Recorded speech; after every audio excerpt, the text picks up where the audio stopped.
an intrusion of the flesh which men and gaolers all suffer, a sickness, no more. Paul turned, studied the gaoler's eyes, those pitted, steely balls without expression. What visions did those eyes see? "Duncan, Duncan," Paul whispered. "I am called Hate." "I saw a moon fall," Paul said. "It was gone, destroyed. I heard a great hissing. The earth shook." "You are drunk on too much time," the gaoler said. "I ask for the Zensuni and I get the Mentat," Paul said. "Very well. Play my vision through your logic, Mentat. Analyze it, and reduce it to mere words laid out for burial." "Burial indeed," the gaoler said. "You run from death. You strain at the next instant, refuse to live here and now.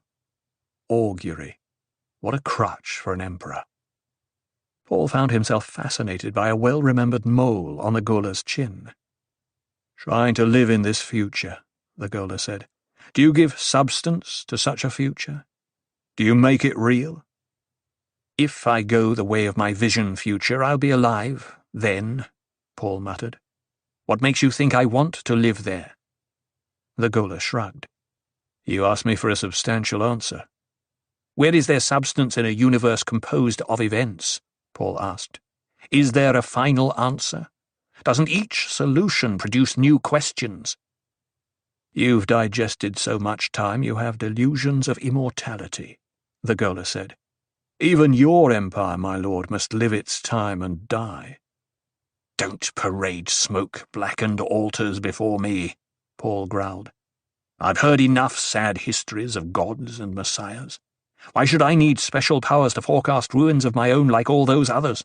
The lowliest servant of my kitchens could do this." He shook his head. "The moon fell." "You've not brought your mind to rest at its beginning," the gaoler said. "Is that how you destroy me?" Paul demanded. "Prevent me from collecting my thoughts?" "Can you collect chaos?" the gaoler asked. "We Zensuni say, not collecting. That is the ultimate gathering. What can you gather without gathering yourself?" "I'm devilled by a vision and you spew nonsense?" Paul raged. "What do you know of prescience?" "I've seen the oracle at work," the gaoler said. "I've seen those who seek signs and omens for their individual destiny. They fear what they seek." "My falling moon is real," Paul whispered. He took a trembling breath. "It moves. It moves." "Men always fear things which move by themselves," the gaoler said. "You fear your own powers. Things fall into your head from nowhere. When they fall out, where do they go?" "You comfort me with thorns," Paul growled. An inner illumination came over the gaoler's face. For a moment he became pure Duncan Idaho. "I give you what comfort I can," he said. Paul wondered at that momentary spasm. Had the gaoler felt grief which his mind rejected? Had hate put down a vision of his own? "My moon has a name," Paul whispered. He let the vision flow over him then. Though his whole being shrieked, no sound escaped him. He was afraid to speak, fearful that his voice might betray him. The air of this terrifying future was thick with Cheney's absence. Flesh that had cried in ecstasy, eyes that had burned him with their desire, the voice that had charmed him because it played no tricks of subtle control, all gone, back into the water and the sand. Slowly Paul turned away, looked out at the present and the plaza before Alia's temple. 3 shaven-headed pilgrims entered from the processional avenue. They wore grimy yellow robes and hurried with their heads bent against the afternoon's wind. One walked with a limp, dragging his left foot. They beat their way against the wind, rounded a corner, and were gone from his sight. Just as his moon would go, they were gone. Still his vision lay before him. Its terrible purpose gave him no choice. "The flesh surrenders itself," he thought. "Eternity takes back its own." Our bodies stirred these waters briefly, danced with a certain intoxication before the love of life and self, dealt with a few strange ideas, then submitted to the instruments of time. What can we say of this? I occurred. I am not. Yet I occurred. You do not beg the sun for mercy. Muad'Dib's Travail, from the Stilgar Commentary. One moment of incompetence can be fatal, the Reverend Mother Gaius Helen Mohayam reminded herself. She hobbled along, apparently unconcerned, within a ring of Fremen guards. One of those behind her, she knew, was a deaf mute, immune to any wiles of voice. No doubt he'd been charged to kill her at the slightest provocation. Why had Paul summoned her, she wondered. Was he about to pass sentence? She remembered the day long ago when she'd tested him, the child Kwisatz Haderach. He was a deep one. Damn his mother, for all eternity. It was her fault the Bene Gesserit had lost their hold on this gene line. Silence surged along the vaulted passages ahead of her entourage. She sensed the word being passed. Paul would hear the silence. He'd know of her coming before it was announced. She didn't delude herself with ideas that her powers exceeded his. Damn him! She begrudged the burdens age had imposed on her, the aching joints, responses not as quick as once they'd been, muscles not as elastic as the whipcords of her youth. A long day lay behind her, and a long life. She'd spent this day with the Dune Tarot in a fruitless search for some clue to her own fate, but the cards were sluggish. The guards herded her around a corner into another of the seemingly endless vaulted passages. Triangular meta-glass windows on her left gave a view upward to trellised vines and indigo flowers in deep shadows cast by the afternoon sun. Tiles lay underfoot, figures of water creatures from exotic planets, water reminders everywhere. Wealth. Riches. Robed figures passed across another hall in front of her, cast covert glances at the Reverend Mother. Recognition was obvious in their manner. And tension. She kept her attention on the sharp hairline of the guard immediately in front. Young flesh, pink creases at the uniform collar. The immensity of this Aegir citadel began to impress her. Passages. Passages. They passed an open doorway from which emerged the sound of timbre and flute playing soft elder music.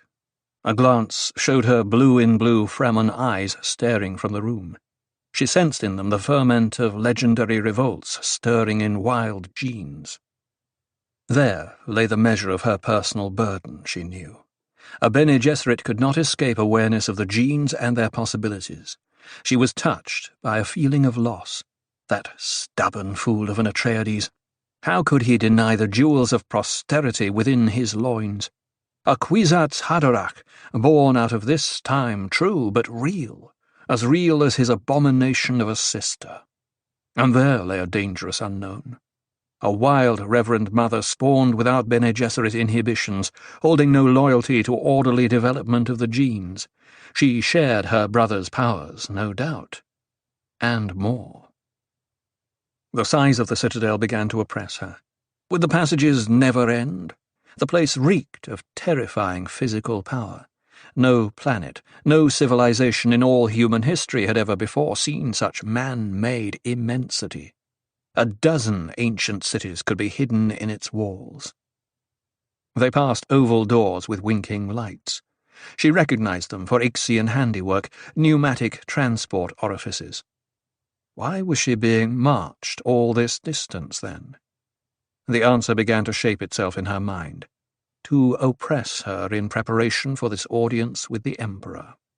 A small clue, but it joined other subtle indications, the relative suppression and selection of words by her escort, the traces of primitive shyness in their eyes when they called her Reverend Mother, the cold and bland, essentially odorless nature of these halls, all combined to reveal much that a Bene Gesserit could interpret.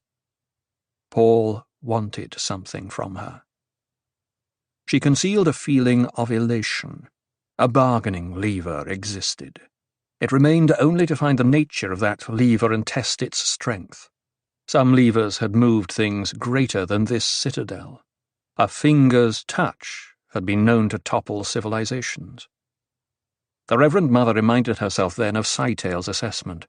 When a creature has developed into one thing, he will choose death rather than change into his opposite.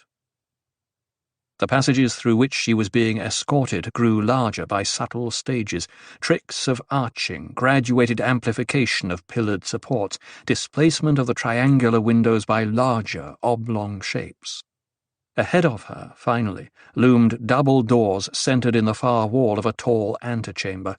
She sensed that the doors were very large and was forced to suppress a gasp as her trained awareness measured out the true proportions. The doorway stood at least 80 meters high, half that in width. As she approached with her escort, the doors swung inward, an immense and silent movement of hidden machinery. She recognized more Ixian handiwork. Through that towering doorway she marched with her guards into the grand reception hall of the Emperor Paul Atreides, Muad'Dib, before whom all people are dwarfed. Now she saw the effect of that popular saying at work. As she advanced toward Paul on the distant throne, the Reverend Mother found herself more impressed by the architectural subtleties of her surroundings than she was by the immensities. The space was large. It could have housed the entire citadel of any ruler in human history. The open sweep of the room said much about hidden structural forces balanced with nicety. Trusses and supporting beams behind these walls and the faraway domed ceiling must surpass anything ever before attempted. Everything spoke of engineering genius. Without seeming to do so, the hall grew smaller at its far end, refusing to dwarf Paul on his throne centered on a dais. An untrained awareness, shocked by surrounding proportions, would see him at first as many times larger than his actual size. Colours played upon the unprotected psyche. Paul's green throne had been cut from a single Hagar emerald. It suggested growing things, and, out of the Fremen mythos, reflected the mourning colour. It whispered that here sat he who could make you mourn. Life and death in one symbol, a clever stress of opposites. Behind the throne, draperies cascaded in burnt orange, curried gold of Dune earth, and cinnamon flecks of melange. To a trained eye the symbolism was obvious, but it contained hammer blows to beat down the uninitiated. Time played its role here. The Reverend Mother measured the minutes required to approach the imperial presence at her hobbling pace. You had time to be cowed. Any tendency toward resentment would be squeezed out of you by the unbridled power which focused down upon your person. You might start the long march toward that throne as a human of dignity, but you ended the march as a gnat. Aides and attendants stood around the Emperor in a curiously ordered sequence. Attentive household guardsmen along the draped back wall. That abomination, Alia, 2 steps below Paul and on his left hand. Stilgar, the imperial lackey, on the step directly below Alia. And on the right, 1 step up from the floor of the hall, a solitary figure, the fleshly revenant of Duncan, Idaho, the Gola. She marked older Fremen among the guardsmen, bearded naibs with still-suit scars on their noses, sheathed crysknives at their waists, a few Mauler pistols, even some lasguns. Those must be trusted men, she thought, to carry lasguns in Paul's presence when he obviously wore a shield generator. She could see the shimmering of its field around him. 1 burst of a lasgun into that field and the entire citadel would be a hole in the ground. Her guard stopped 10 paces from the foot of the dais, parted to open an unobstructed view of the Emperor. She noted now the absence of Cheney and Irulan, wondered at it. He held no important audience without them, so it was said. Paul nodded to her, silent, measuring. Immediately she decided to take the offensive, said, "So, the great Paul Atreides deigns to see the one he banished." Paul smiled wryly, thinking, she knows I want something from her. That knowledge had been inevitable, she being who she was. He recognized her powers. The Bene Gesserit didn't become Reverend Mothers by chance. "Shall we dispense with fencing?" he asked. Would it be this easy, she wondered, and she said, "Name the thing you want." Stilgar stirred, cast a sharp glance at Paul. The Imperial lackey didn't like her tone. "Stilgar wants me to send you away," Paul said. "Not kill me?" she asked. "I would have expected something more direct from a Fremen Naib." Stilgar scowled, said, "Often I must speak otherwise than I think. That is called diplomacy." "Then let us dispense with diplomacy as well," she said. "Was it necessary to have me walk all that distance? I am an old woman." "You had to be shown how callous I can be," Paul said. "That way you will appreciate magnanimity." "You dare such gaucheries with a Bene Gesserit?" she asked. "Gross actions carry their own messages," Paul said. She hesitated, weighed his words. So, he might yet dispense with her. Grossly, obviously, if she what? "Say what it is you want from me," she muttered. Alia glanced at her brother, nodded toward the draperies behind the throne. She knew Paul's reasoning in this, but disliked it all the same. Call it wild prophecy. She felt pregnant with reluctance to take part in this bargaining. "You must be careful how you speak to me, old woman," Paul said. He called me old woman when he was a stripling, the Reverend Mother thought. Does he remind me now of my hand in his past? The decision I made then, must I remake it here? She felt the weight of decision, a physical thing that set her knees to trembling. Muscles cried their fatigue. "It was a long walk," Paul said, "and I can see that you're tired. We will retire to my private chamber behind the throne. You may sit there." He gave a hand signal to Stilgar, arose. Stilgar and the Ghola converged on her, helped her up the steps, followed Paul through a passage concealed by the draperies. She realized then why he had greeted her in the hall. A dumb show for the guards and naibs. He feared them then. And now he displayed kindly benevolence, daring such wiles on a Bene Gesserit. Or was it daring? She sensed another presence behind, glanced back to see Alia following. The younger woman's eyes held a brooding, baleful cast. The Reverend Mother shuddered. The private chamber at the end of the passage was a 20-meter cube of plasmeld, yellow glow globes for light, the deep orange hangings of a desert still tent around the walls. It contained divans, soft cushions, a faint odour of mélange, crystal water flagons on a low table. It felt cramped, tiny after the outer hall. Paul seated her on a divan, stood over her, studying the ancient face. Steely teeth, eyes that hid more than they revealed, deeply wrinkled skin. He indicated a water flagon. She shook her head, dislodging a wisp of grey hair. In a low voice, Paul said, "I wish to bargain with you for the life of my beloved." Stilgar cleared his throat. Alia fingered the handle of the crysknife sheathed at her neck. The Ghola remained at the door, face impassive, metal eyes pointed at the air above the Reverend Mother's head. "Have you had a vision of my hand in her death?" the Reverend Mother asked. She kept her attention on the Ghola, oddly disturbed by him. Why should she feel threatened by the Ghola? He was a tool of the conspiracy. "I know what it is you want from me," Paul said, avoiding her question. Then he only suspects, she thought.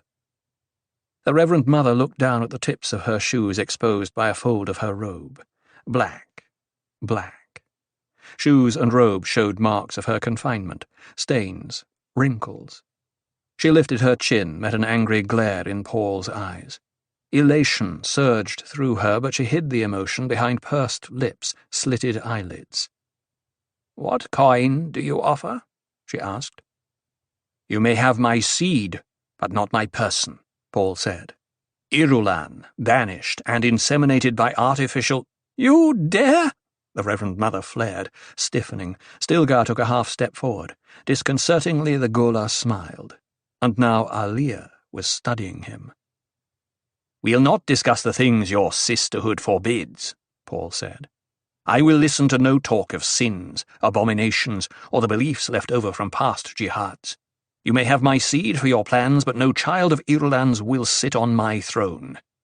"Your throne," she sneered. "My throne. Then who will bear the imperial heir? Cheney. She is barren. She is with child." An involuntary indrawn breath exposed her shock. "You lie!" she snapped. Paul held up a restraining hand as Stilgar surged forward. "We've known for 2 days that she carries my child. But Irulan, by artificial means only. That's my offer." The Reverend Mother closed her eyes to hide his face. Damnation! To cast the genetic dice in such a way. Loathing boiled in her breast. The teaching of the Bene Gesserit, the lessons of the Butlerian Jihad, all proscribed such an act. One did not demean the highest aspirations of humankind. No machine could function in the way of a human mind. No word or deed could imply that men might be bred on the level of animals. "Your decision," Paul said. She shook her head. The genes. The precious Atreides genes. Only these were important. Need went deeper than proscription. For the sisterhood, mating mingled more than sperm and ovum. One aimed to capture the psyche. The Reverend Mother understood now the subtle depths of Paul's offer. He would make the Bene Gesserit party to an act which would bring down popular wrath, were it ever discovered. They could not admit such paternity if the Emperor denied it. This coin might save the Atreides genes for the sisterhood, but it would never buy a throne. She swept her gaze around the room, studying each face. Stilgar, passive and waiting now, the Ghola frozen at some inward place, Alia watching the Ghola, and Paul, wrath beneath a shallow veneer. "This is your only offer?" she asked. "My only offer." She glanced at the Ghola, caught by a brief movement of muscles across his cheeks. Emotion? "You, Ghola," she said. "Should such an offer be made? Having been made, should it be accepted? Function as the mentat for us?" The metallic eyes turned to Paul. "Answer as you will," Paul said. The Ghola returned his gleaming attention to the Reverend Mother, shocked her once more by smiling. "An offer is only as good as the real thing it buys," he said. "The exchange offered here is life for life, a high order of business." Alia brushed a strand of coppery hair from her forehead, said, "And what else is hidden in this bargain?" The Reverend Mother refused to look at Alia, but the words burned in her mind. Yes, far deeper implications lay here. The sister was an abomination, true, but there could be no denying her status as a Reverend Mother with all the title implied. Gaius Helen Mohiam felt herself in this instant to be not one single person, but all the others who sat like tiny congeries in her memory. They were alert. Every Reverend Mother she had absorbed in becoming a priestess of the sisterhood. Alia would be standing in the same situation here. "What else?" the Ghola asked. "One wonders why the witches of the Bene Gesserit have not used Tleilaxu methods." Gaius Helen Mohiam and all the Reverend Mothers within her shuddered. Yes, the Tleilaxu did loathsome things. If one let down the barriers to artificial insemination, was the next step a Tleilaxu one? Controlled mutation? Paul, observing the play of emotion around him, felt abruptly that he no longer knew these people. He could see only strangers. Even Alia was a stranger. Alia said, "If we set the Atreides genes adrift in a Bene Gesserit river, who knows what may result?" Gaius Helen Mohiam's head snapped around and she met Alia's gaze. For a flashing instant they were two Reverend Mothers together, communing on a single thought. What lay behind any Tleilaxu action? The Ghola was a Tleilaxu thing. Had he put this plan into Paul's mind? Would Paul attempt to bargain directly with the Bene Tleilax? She broke her gaze from Alia's, feeling her own ambivalence and inadequacies. The pitfall of Bene Gesserit training, she reminded herself, lay in the powers granted. Such powers predisposed one to vanity and pride. But power deluded those who used it.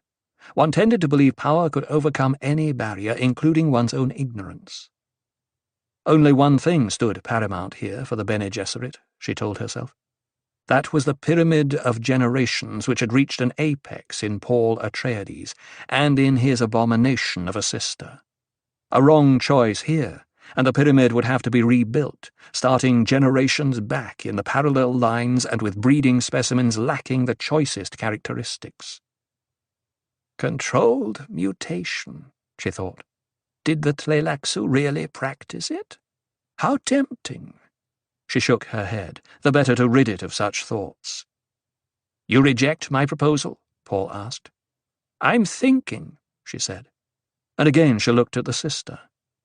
The optimum cross for this female Atreides had been lost, killed by Paul. Another possibility remained, however, one which would cement the desired characteristic into an offspring. Paul dared offer animal breeding to the Bene Gesserit. How much was he really prepared to pay for his Cheney's life? Would he accept a cross with his own sister? Sparring for time, the Reverend Mother said, Tell me, O flawless exemplar of all that's holy, has Irulan anything to say of your proposal? Irulan will do what you tell her to do, Paul growled. True enough, Mohiam thought. She firmed her jaw, offered a new gambit. There are two Atreides. Paul, sensing something of what lay in the old witch's mind, felt blood darken his face. Careful what you suggest, he said. You just use Irulan to gain your own ends, eh? She asked. Wasn't she trained to be used? Paul asked. And we trained her, that's what he's saying, Mohiam thought.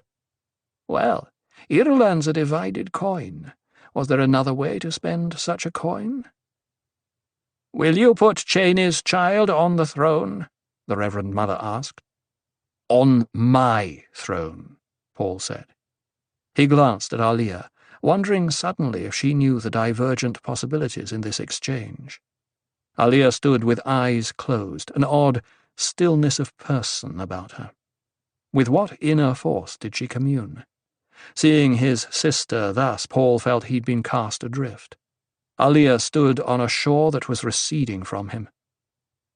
The Reverend Mother made her decision, said, This is too much for one person to decide. I must consult with my council on Wallach. Will you permit a message? As though she needed my permission, Paul thought. He said, Agreed, then, but don't delay too long. I will not sit idly by while you debate. Will you bargain with the Bene Tleilax? The Ghola asked, his voice a sharp intrusion.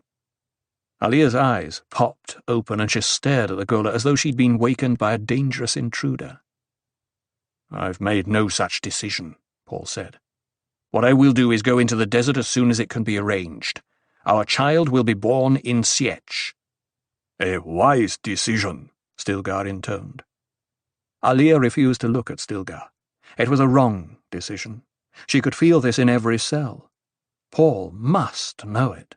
Why had he fixed himself upon such a path? Have the Bene Tleilax offered their services? Alia asked. She saw Mohiam hanging on the answer. Paul shook his head. No. He glanced at Stilgar. Still, arrange for the message to be sent to Wallach. At once, my lord. Paul turned away, waited while Stilgar summoned guards, left with the old witch. He sensed Alia debating whether to confront him with more questions. She turned instead to the Ghola. Mentat, she said, will the Tleilaxu bid for favour with my brother? The Ghola shrugged. Paul felt his attention wander. The Tleilaxu? No, not in the way Alia meant. Her question revealed, though, that she had not seen the alternatives here. Well, vision varied from Sibyl to Sibyl. Why not a variance from brother to sister? Wandering, wandering. He came back from each thought with a start to pick up shards of the nearby conversations. Must know what the Tlelaxu. The fullness of data is always. Healthy doubts were. Paul turned, looked at his sister, caught her attention. He knew she would see tears on his face and wonder at them. Let her wonder. Wondering was a kindness now. He glanced at the Ghola, seeing only Duncan Idaho despite the metallic eyes. Sorrow and compassion warred in Paul. What might those metal eyes record? There are many degrees of sight, and many degrees of blindness, Paul thought. His mind turned to a paraphrase of the passage from the Orange Catholic Bible. What senses do we lack that we cannot see another world all around us? Were those metal eyes another sense than sight? Alia crossed to her brother, sensing his utter sadness. She touched a tear on his cheek with a Fremen gesture of awe, said, "We must not grieve for those dear to us before their passing." "Before their passing," Paul whispered. "Tell me, little sister, what is before?" I've had a bellyful of the god and priest business. You think I don't see my own mythos? Consult your data once more, Hate. I've insinuated my rights into the most elementary human acts. The people eat in the name of Muad'Dib. They make love in my name, are born in my name, cross the street in my name. A roof beam cannot be raised in the lowliest hovel of far Ganga-Shri without invoking the blessing of Muad'Dib. Book of Diatribes. From The Hate Chronicle. "You risk much, leaving your post and coming to me here at this time," Edric said, glaring through the walls of his tank at the face dancer. "How weak and narrow is your thinking," Scytale said. "Who is it who comes to visit you?" Edric hesitated, observing the hulk's shape, heavy eyelids, blunt face. It was early in the day, and Edric's metabolism had not yet cycled from night repose into full melange consumption. "This is not the shape which walked the streets?" Edric asked. "One would not look twice at some of the figures I have been today," Scytale said. "The chameleon thinks a change of shape will hide him from anything," Edric thought with rare insight, and he wondered if his presence in the conspiracy truly hid them from all oracular powers. The Emperor's sister, now.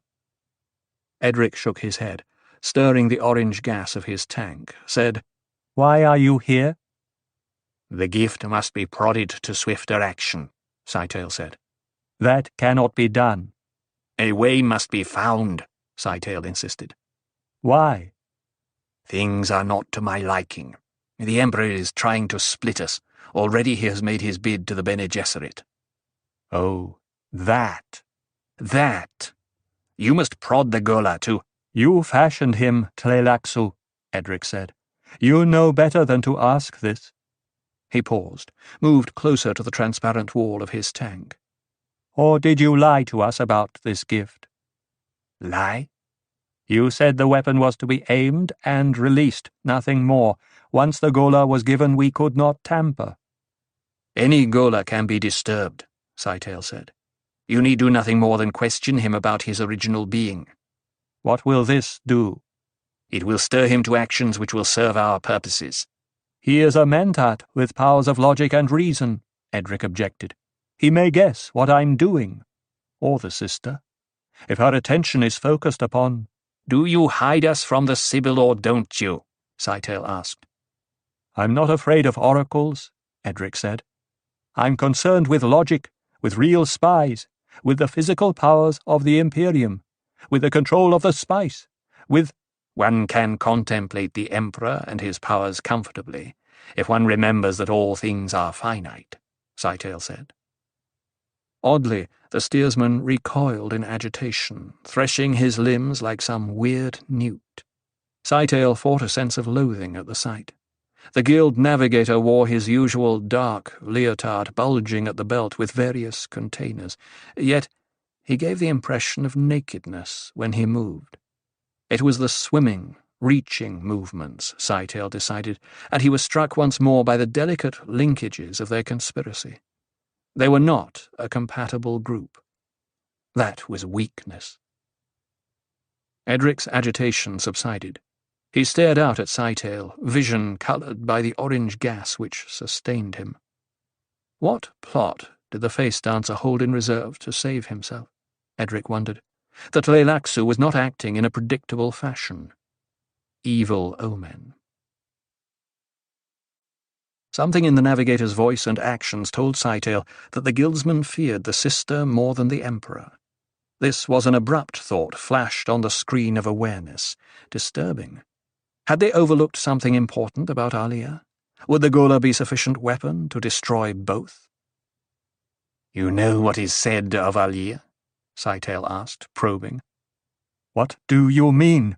Again the fish-man was agitated. "Never have philosophy and culture had such a patroness," Sightale said. "Pleasure and beauty unite in—" "What is enduring about beauty and pleasure?" Edric demanded. "We will destroy both Atreides. Culture. They dispense culture the better to rule. Beauty. They promote the beauty which enslaves. They create illiterate ignorance, easiest thing of all. They leave nothing to chance. Chains. Everything they do forges chains, enslaves, but slaves always revolt." "The sister may wed and produce offspring," Sightale said. "Why do you speak of the sister?" Edric asked. "The Emperor may choose a mate for her," Sightale said. "Let him choose. Already it is too late." "Even you cannot invent the next moment," Sightale warned. "You are not a creator, any more than are the Atreides." He nodded. "We must not presume too much." "We aren't the ones to flap our tongues about creation," Edric protested. "We aren't the rabble trying to make a Messiah out of Muad'Dib. What is this nonsense? Why are you raising such questions?" "It's this planet," Sightale said. "It raises questions." "Planets don't speak." "This one does." "Oh?" "It speaks of creation. Sand blowing in the night, that is creation." "Sand blowing?" "When you awaken, the first light shows you the new world, all fresh and ready for your tracks." Untracked sand, Edric thought. Creation? He felt knotted with sudden anxiety. The confinement of his tank, the surrounding room, everything closed in upon him, constricted him. Tracks in sand. "You talk like a Fremen," Edric said. "This is a Fremen thought, and it's instructive," Sightale agreed. "They speak of Muad'Dib's jihad as leaving tracks in the universe in the same way that a Fremen tracks new sand. They've marked out a trail in men's lives." "So?" "Another night comes," Sightale said. "Winds blow." "Yes," Edric said. "The jihad is finite. Muad'Dib has used his jihad and—" "He didn't use the jihad," Sightale said. "The jihad used him. I think he would have stopped it if he could." "If he could? All he had to do was—" "Oh, be still," Sightale barked. "You can't stop a mental epidemic.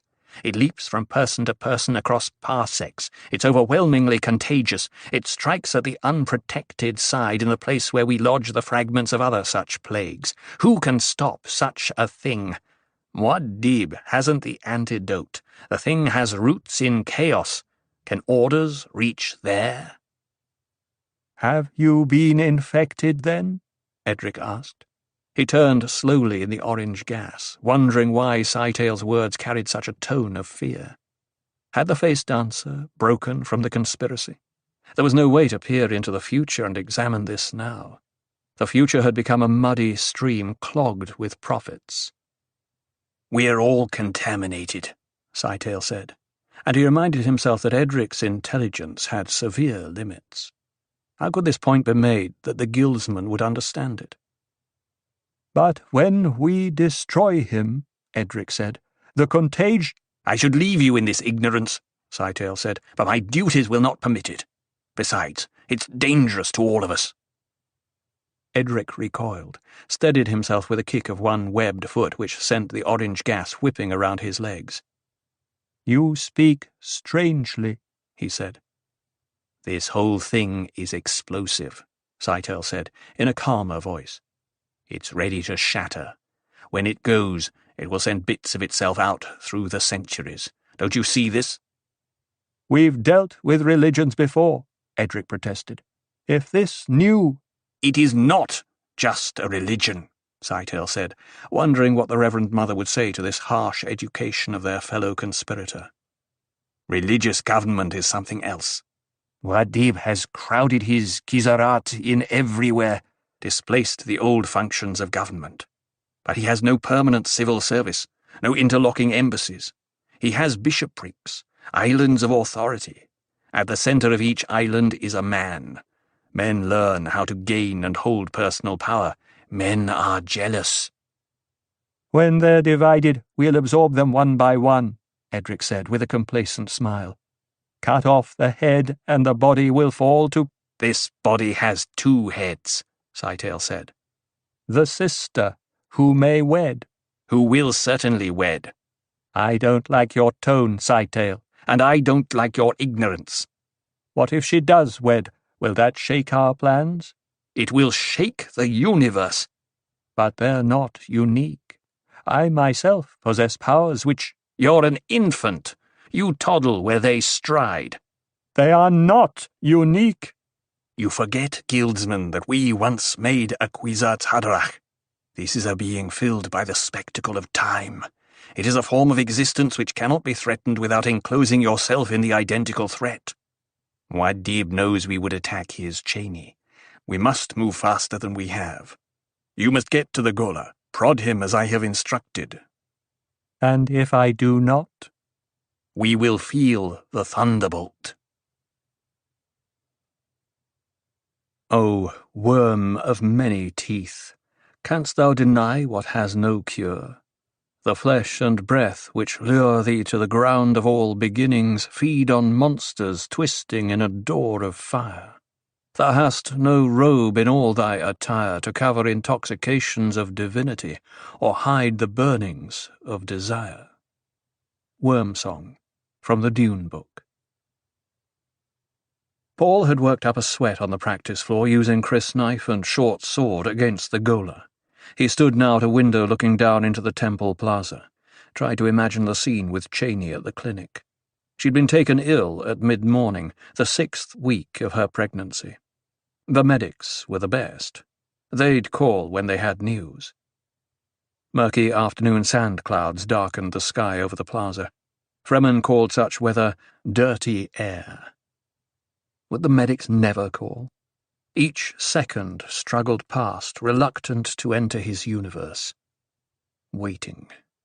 Waiting. The Bene Gesserit sent no word from Wallach. Deliberately delaying, of course. Prescient vision had recorded these moments, but he shielded his awareness from the oracle, preferring the role here of a time-fish swimming not where he willed, but where the currents carried him. Destiny permitted no struggles now. The Ghola could be heard racking weapons, examining the equipment. Paul sighed, put a hand to his own belt, deactivated his shield. The tingling passage of its field ran down against his skin. He'd face events when Cheney came, Paul told himself, time enough then to accept the fact that what he'd concealed from her had prolonged her life.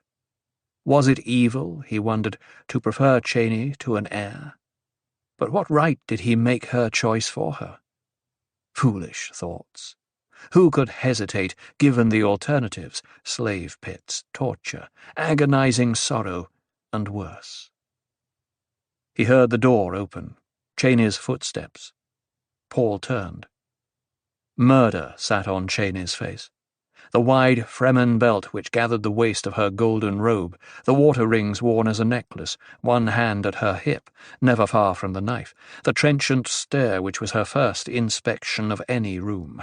Everything about her stood now only as a background for violence. He opened his arms as she came to him, gathered her close. "Someone," she rasped, speaking against his breast. has been feeding me a contraceptive for a long time, before I began the new diet. There'll be problems with this birth because of it." "But there are remedies?" he asked. "Dangerous remedies. I know the source of that poison. I'll have her blood." "My Sihaya," he whispered, holding her close to calm a sudden trembling. "You'll bear the heir we want. Isn't that enough?" "My life burns faster," she said, pressing against him. "The birth now controls my life. The medics told me it goes at a terrible pace. I must eat, and take more spice as well. Eat it, drink it. I'll kill her for this." Paul kissed her cheek. "No, my Sihaya, you'll kill no one." And he thought, "Irulan prolonged your life, beloved. For you, the time of birth is the time of death."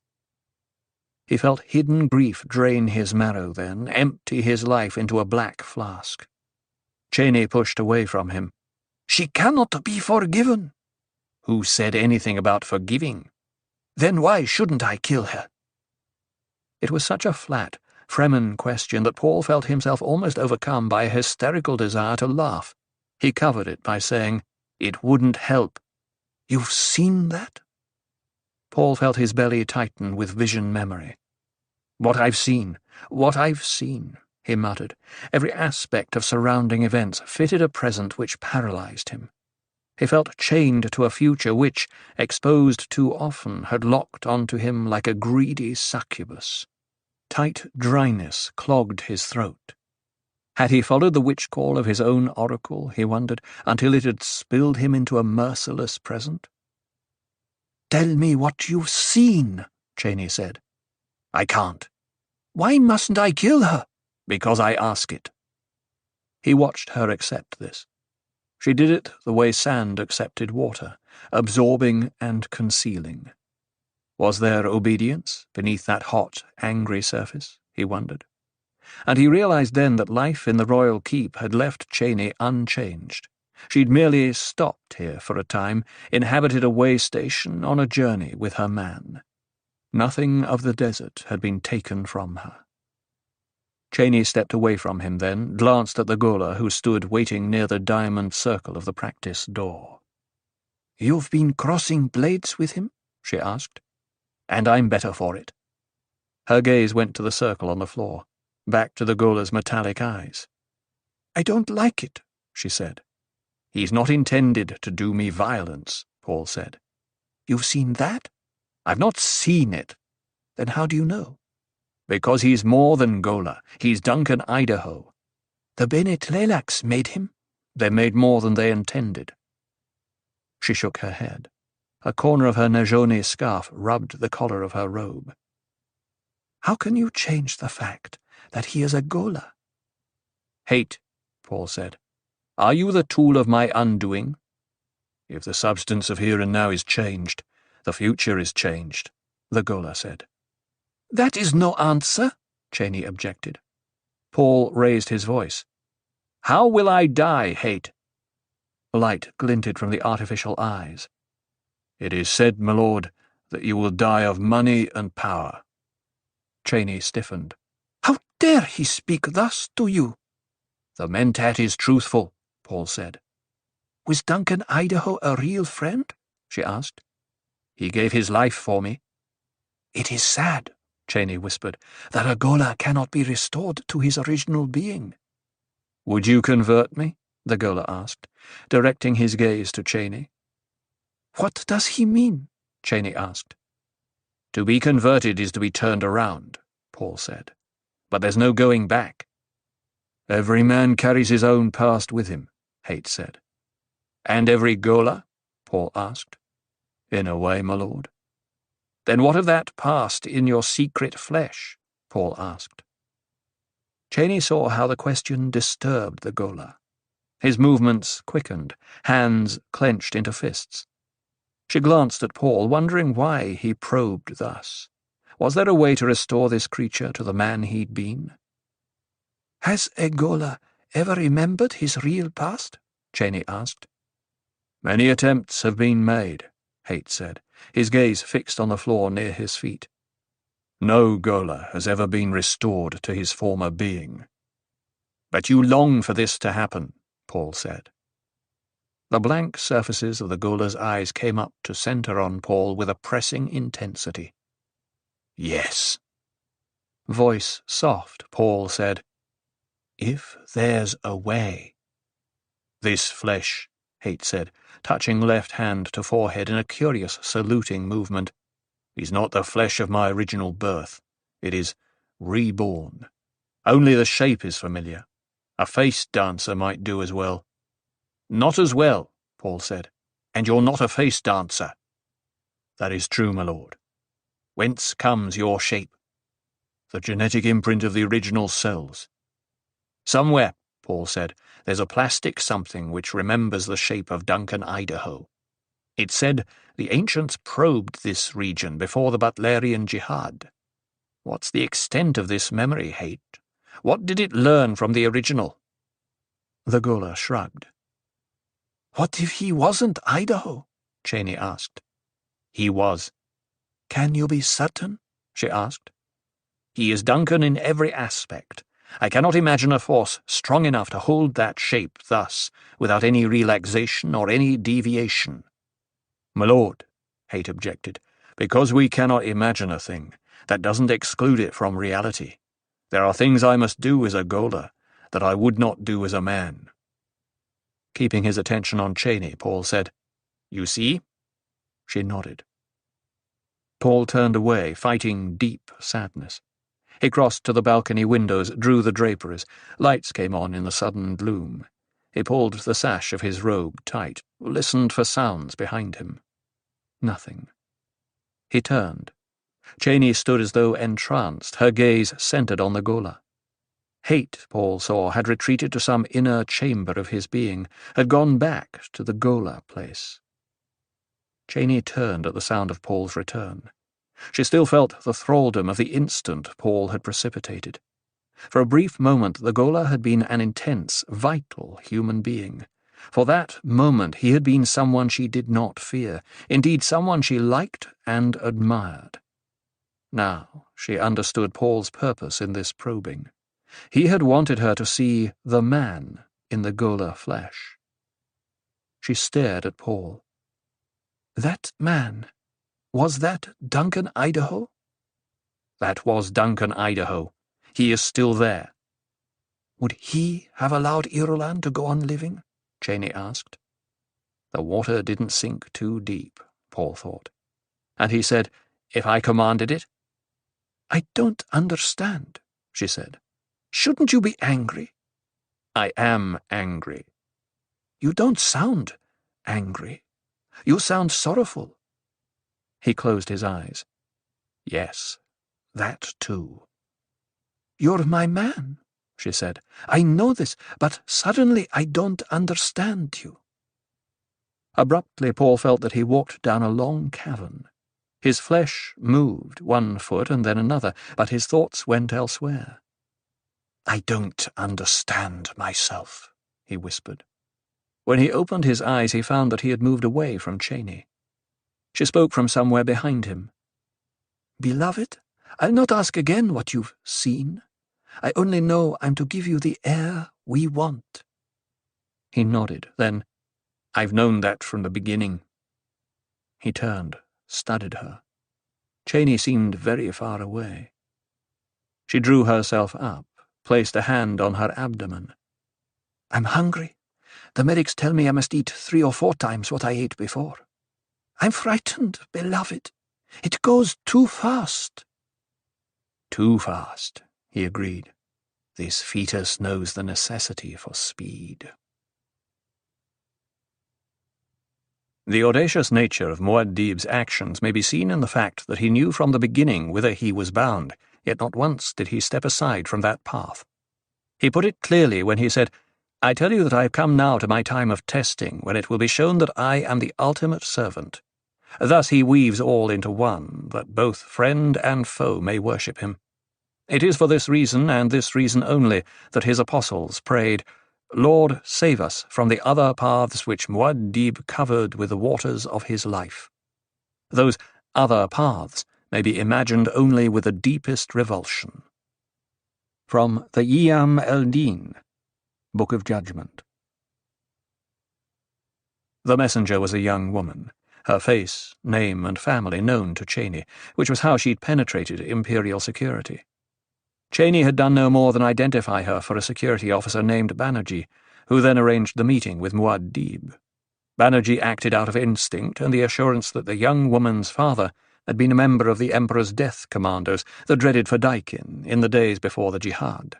Otherwise he might have ignored her plea that her message was intended only for the ears of Muad'Dib.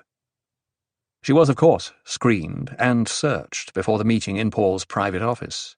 Even so, Banerjee accompanied her, hand on knife, other hand on her arm. It was almost midday when they brought her into the room. An odd space, mixture of desert Fremen and family aristocrat. High-reg hangings lined 3 walls, delicate tapestries adorned with figures out of Fremen mythology. A view screen covered the 4th wall, a silver-grey surface behind an oval desk whose top held only one object, a Fremen sand clock built with an orrery. The orrery, a suspensor mechanism from Ix, carried both moons of Arrakis in the classic worm trine aligned with the sun. Paul, standing beside the desk, glanced at Banerjee. The security officer was one of those who'd come up through the Fremen constabulary, winning his place on brains and proven loyalty despite the smuggler ancestry attested by his name. He was a solid figure, almost fat. Wisps of black hair fell down over the dark, wet-appearing skin of his forehead like the crest of an exotic bird. His eyes were blue and steady in a gaze which could look upon happiness or atrocity without change of expression. Both Cheney and Stilgar trusted him. Paul knew that if he told Banerjee to throttle the girl immediately, Banerjee would do it. "Sire, here is the messenger girl," Banerjee said. "Milady Cheney said she sent word to you." "Yes," Paul nodded curtly. Oddly, the girl didn't look at him. Her attention remained on the orrery. She was dark-skinned, of medium height, her figure concealed beneath a robe whose rich wine fabric and simple cut spoke of wealth. Her blue-black hair was held in a narrow band of material which matched the robe. The robe concealed her hands. Paul suspected that the hands were tightly clasped. It would be in character. Everything about her would be in character, including the robe, a last piece of finery saved for such a moment. Paul motioned Banerjee aside. He hesitated before obeying. Now the girl moved, 1 step forward. When she moved, there was grace. Still, her eyes avoided him. Paul cleared his throat. Now the girl lifted her gaze, the whiteless eyes widening with just the right shade of awe. She had an odd little face with delicate chin, a sense of reserve in the way she held her small mouth. The eyes appeared abnormally large above slanted cheeks. There was a cheerless air about her, something which said she seldom smiled. The corners of her eyes even held a faint yellow misting, which could have been from dust irritation or the tracery of Semuta. Everything was in character. "You asked to see me," Paul said. The moment of supreme test for this girl shape had come. Scytale had put on the shape, the mannerisms, the sex, the voice, everything his abilities could grasp and assume. But this was a female known to Muad'Dib in the Sietch days. She'd been a child then, but she and Muad'Dib shared common experiences. Certain areas of memory must be avoided delicately. It was the most exacting part Scytale had ever attempted. "I am Othaims Lichna of Berkaldib." The girl's voice came out small, but firm, giving name, father, and pedigree. Paul nodded. He saw how Cheney had been fooled. The timbre of voice, everything reproduced with exactitude. Had it not been for his own Bene Gesserit training in voice, and for the web of Tao in which oracular vision enfolded him, this face-dancer disguise might have gulled even him. Training exposed certain discrepancies. The girl was older than her known years. Too much control tuned the vocal cords. Set of neck and shoulders missed by a fraction the subtle hauteur of Fremen poise. But there were niceties, too.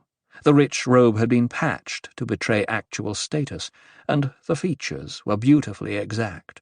They spoke a certain sympathy of this face dancer for the role being played. "Rest in my home, daughter of Othheim," Paul said in formal Fremen greeting. "You are welcome as water after a dry crossing."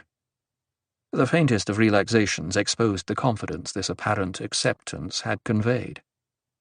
"I bring a message," she said. "A man's messenger is as himself," Paul said. Sightale breathed softly. It went well, but now came the crucial task. The Atreides must be guided onto that special path. He must lose his Fremen concubine in circumstances where no other shared the blame. The failure must belong only to the omnipotent Muad'Dib. He had to be led into an ultimate realization of his failure, and thence to acceptance of the Tleilaxu alternative. "I am the smoke which banishes sleep in the night," Sightale said, employing a Fedaykin code phrase, "I bear bad tidings." Paul fought to maintain calmness. He felt naked, his soul abandoned in a groping time concealed from every vision. Powerful oracles hid this face dancer. Only the edges of these moments were known to Paul. He knew only what he could not do. He could not slay this face dancer. That would precipitate the future which must be avoided at all cost.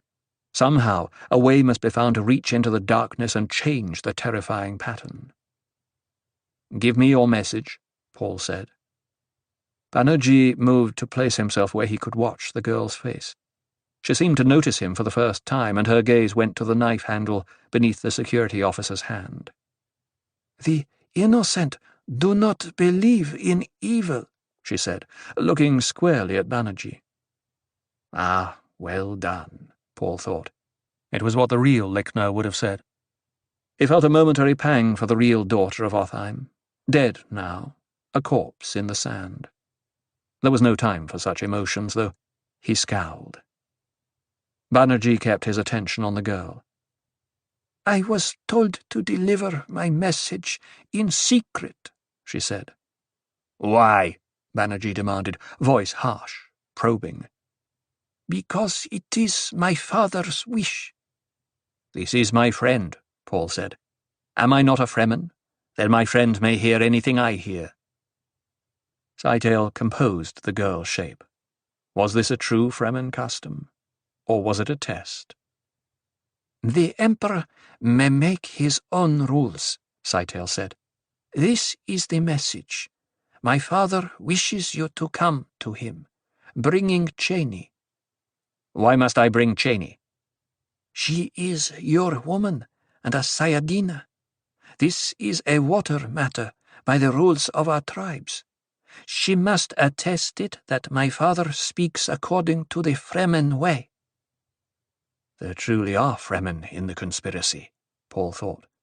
This moment fitted the shape of things to come for sure, and he had no alternative but to commit himself to this course. "Of what will your father speak?" Paul asked. "He will speak of a plot against you, a plot among the Fremen." "Why doesn't he bring that message in person?" Banerjee demanded. She kept her gaze on Paul. "My father cannot come here. The plotters suspect him. He'd not survive the journey." "Could he not divulge the plot to you?" Banerjee asked. "How came he to risk his daughter on such a mission?" "The details are locked in a distrans carrier that only Muad'Dib may open," she said. "This much I know." "Why not send the distrans, then?" Paul asked. "It is a human distrans," she said.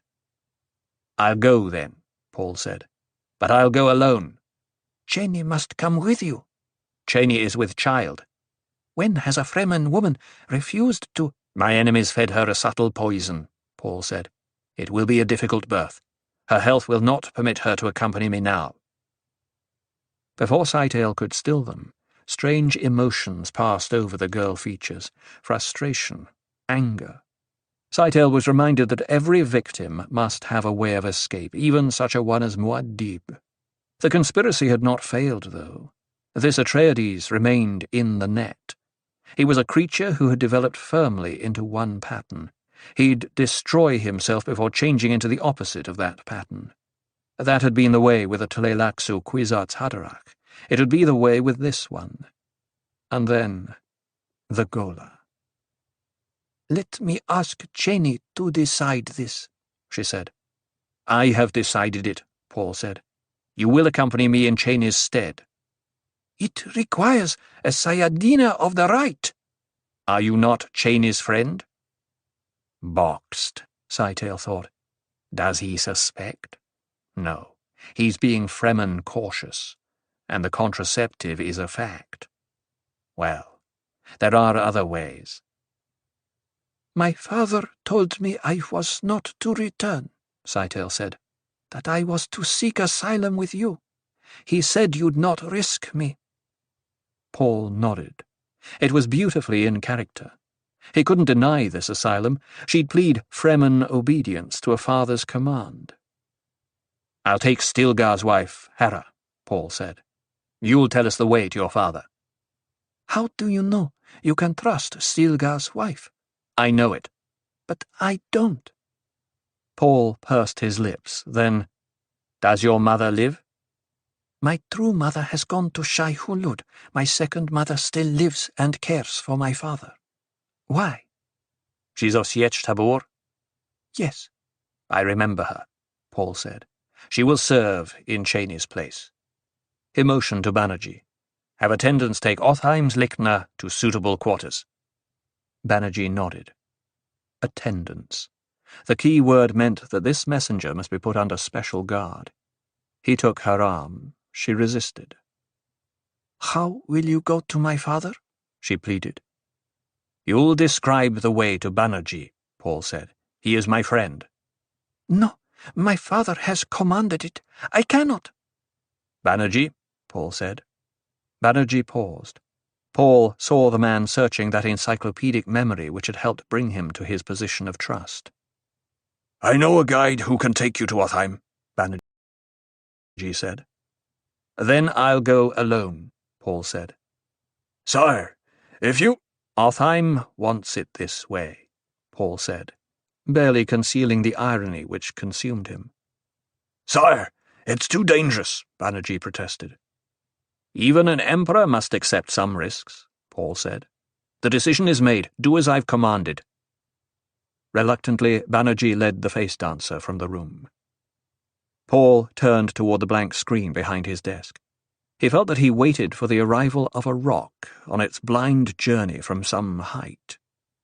Should he tell Banerjee about the messenger's true nature, he wondered. No. Such an incident hadn't been written on the screen of his vision. Any deviation here carried precipitate violence.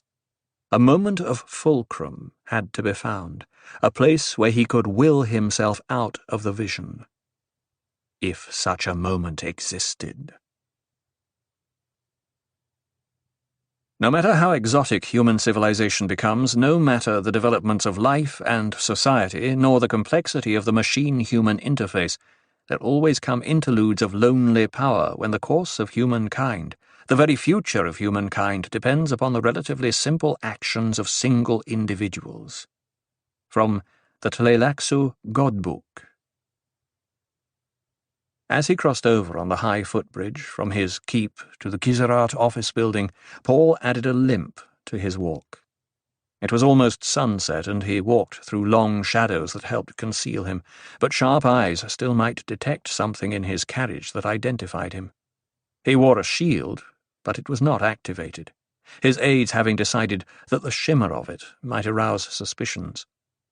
Paul glanced left. Strings of sand clouds lay across the sunset like slatted shutters.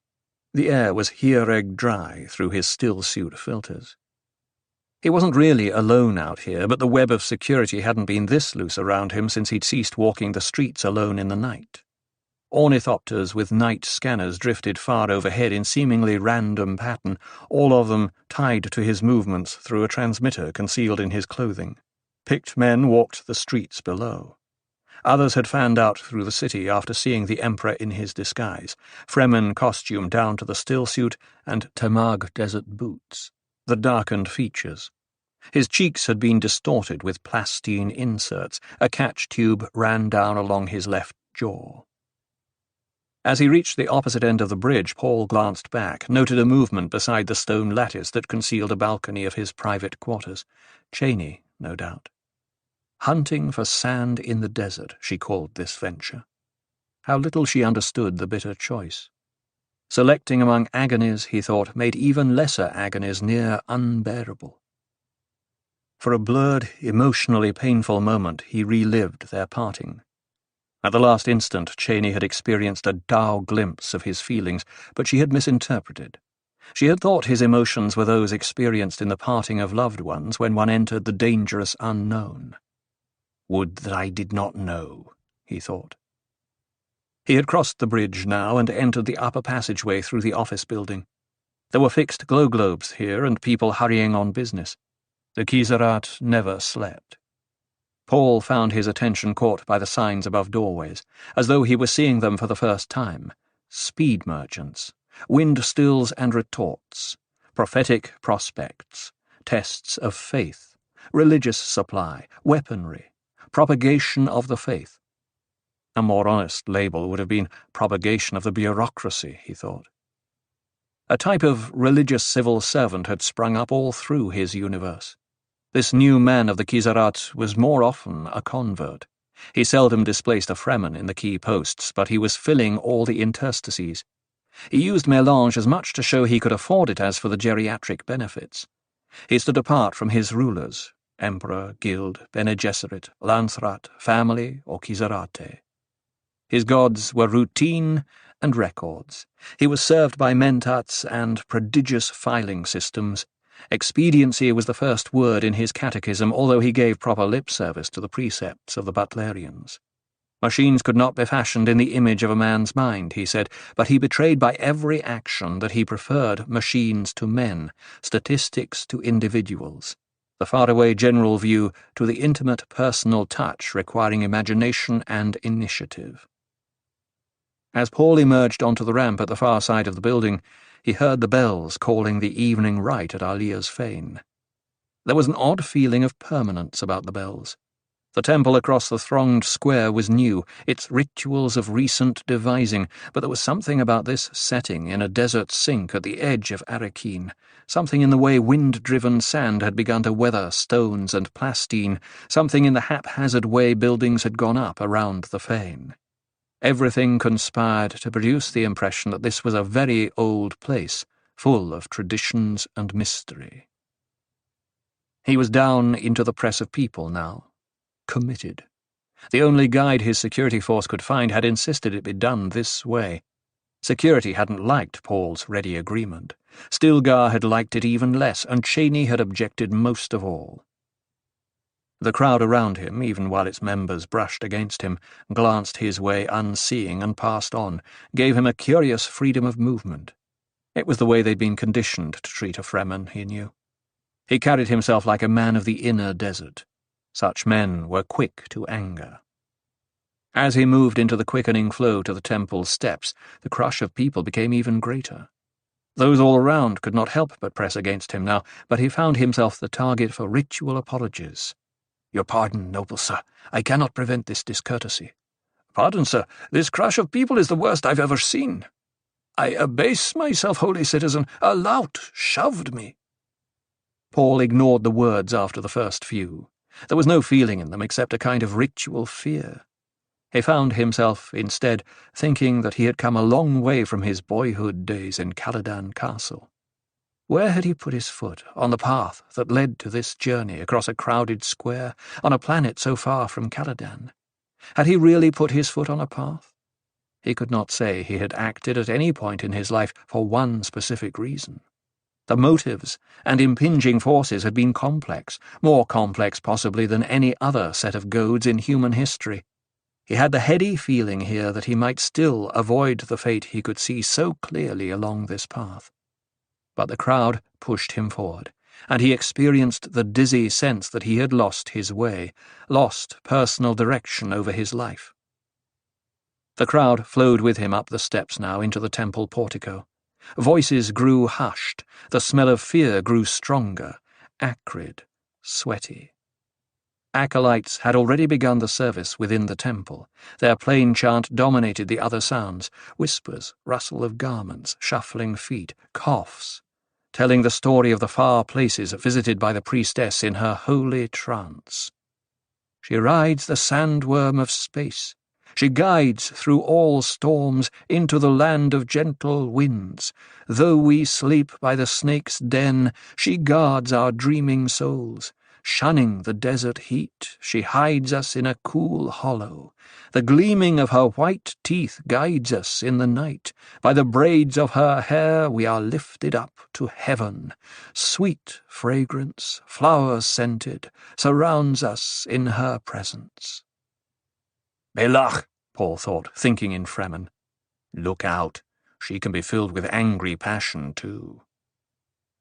The temple portico was lined with tall, slender glow tubes simulating candle flame. They flickered. The flickering stirred ancestral memories in Paul, even while he knew that was the intent. This setting was an atavism, subtly contrived, effective. He hated his own hand in it. The crowd flowed with him through tall metal doors into the gigantic nave, a gloomy place with the flickering lights far away overhead, a brilliantly illuminated altar at the far end. Behind the altar, a deceptively simple affair of black wood encrusted with sand patterns from the Fremen mythology. Hidden lights played on the field of a Prue door to create a rainbow borealis. The 7 rows of chanting acolytes ranked below that spectral curtain took on an eerie quality, black robes, white faces, mouths moving in unison. Paul studied the pilgrims around him, suddenly envious of their intentness, their air of listening to truths he could not hear. It seemed to him that they gained something here which was denied to him, something mysteriously healing. He tried to inch his way closer to the altar, was stopped by a hand on his arm. Paul whipped his gaze around, met the probing stare of an ancient Fremen, blue eyes beneath overhanging brows, recognition in them. A name flashed into Paul's mind. Rassir, a companion from the Sietch days. In the press of the crowd, Paul knew he was completely vulnerable if Rassir planned violence. The old man pressed close, one hand beneath a sand-grimed robe, grasping the hilt of a kris knife, no doubt. Paul set himself as best he could to resist attack.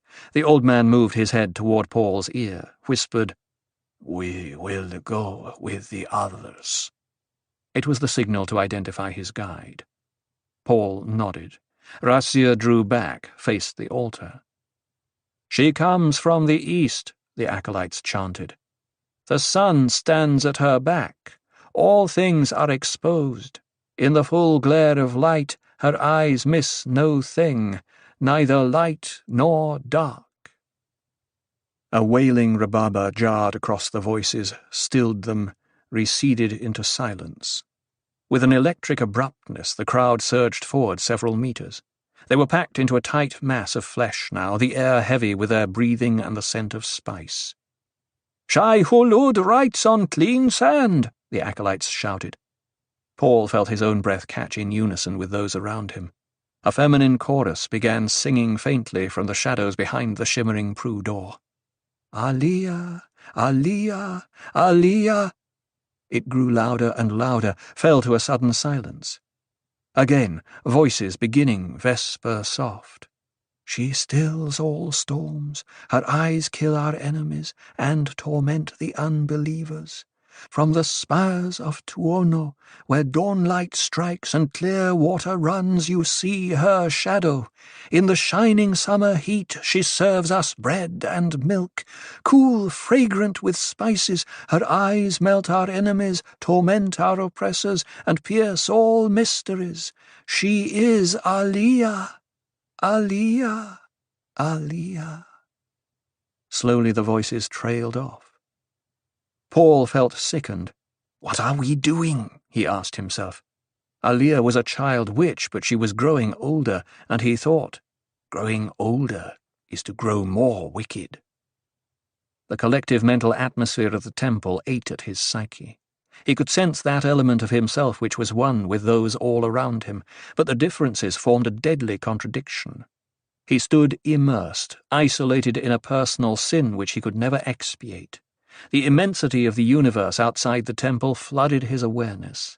How could one man, one ritual, hope to knit such immensity into a garment fitted to all men? Paul shuddered. The universe opposed him at every step. It eluded his grasp, conceived countless disguises to delude him.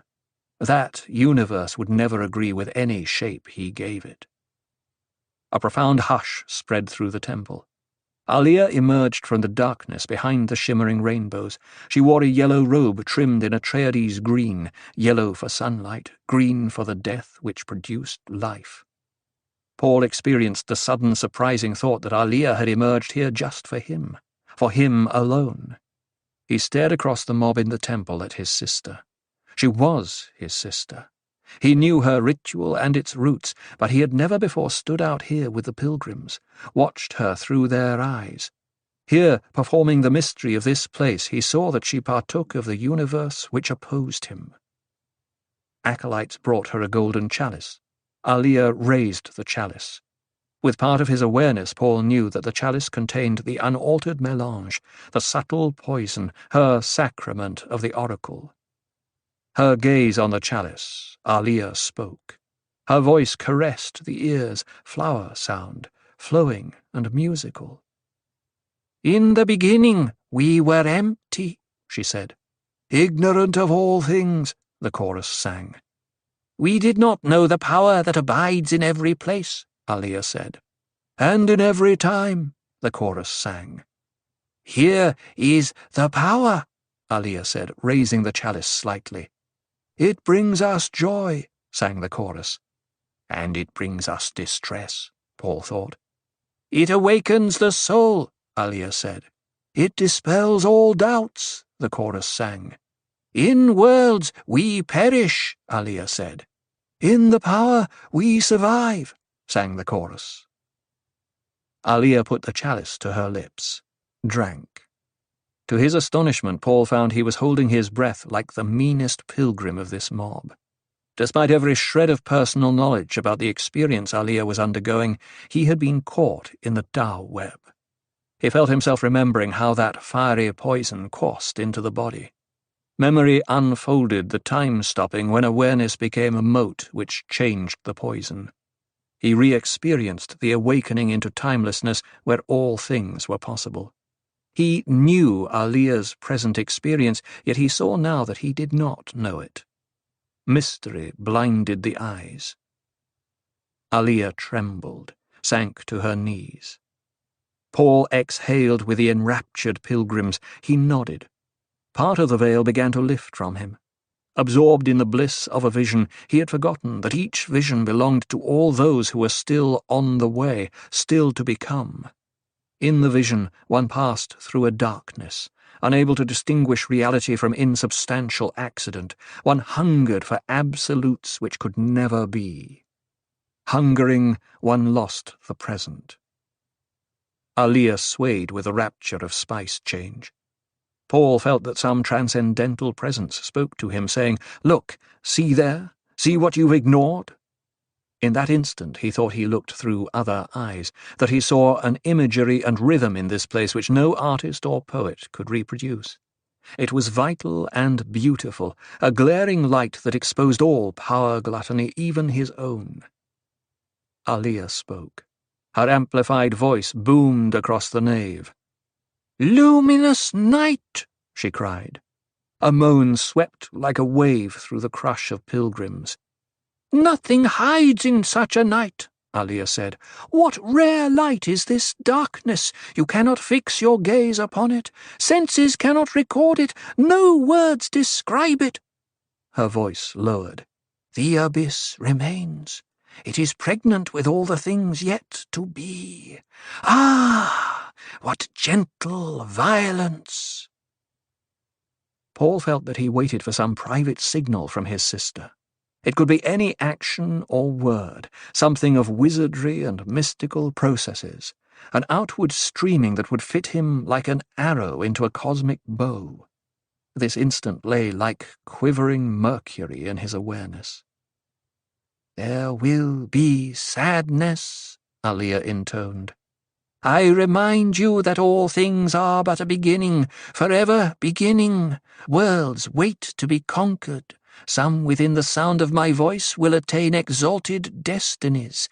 You will sneer at the past, forgetting what I tell you now. Within all differences there is unity." Paul suppressed a cry of disappointment as Aliyah lowered her head. She had not said the thing he waited to hear. His body felt like a dry shell, a husk abandoned by some desert insect. Others must feel something similar, he thought. He sensed the restlessness about him. Abruptly, a woman in the mob, someone far down in the nave to Paul's left, cried out, a wordless noise of anguish. Aliyah lifted her head, and Paul had the giddy sensation that the distance between them collapsed, that he stared directly into her glazed eyes only inches away from her. "Who summons me?" Aliyah asked. "I do," the woman cried. "I do, Aliyah. Oh, Aliyah, help me. They say my son was killed on Muritan. Is he gone? Will I never see my son again? Never." "You try to walk backward in the sand," Aliyah intoned. "Nothing is lost. Everything returns later. But you may not recognize the changed form that returns." "Aliyah, I don't understand," the woman wailed. "You live in the air, but you do not see it," Aliyah said, sharpness in her voice. "Are you a lizard? Your voice has a Fremen accent. Does a Fremen try to bring back the dead? What do we need from our dead except their water?" Down in the centre of the nave, a man in a rich red cloak lifted both hands, the sleeves falling to expose white-clad arms. "Aliyah," he shouted, "I have had a business proposal. Should I accept?" "You come here like a beggar," Aliyah said. "You look for the golden bowl, but you will find only a dagger."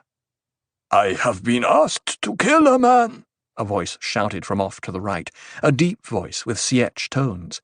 "Should I accept? Accepting, would I succeed?" "Beginning and end are a single thing," Aliyah snapped. "Have I not told you this before? You didn't come here to ask that question. What is it you cannot believe that you must come here and cry out against it?" "She's in a fierce mood tonight," a woman near Paul muttered. "Have you ever seen her this angry?" "She knows I'm out here," Paul thought. Did she see something in the vision that angered her? Is she raging at me?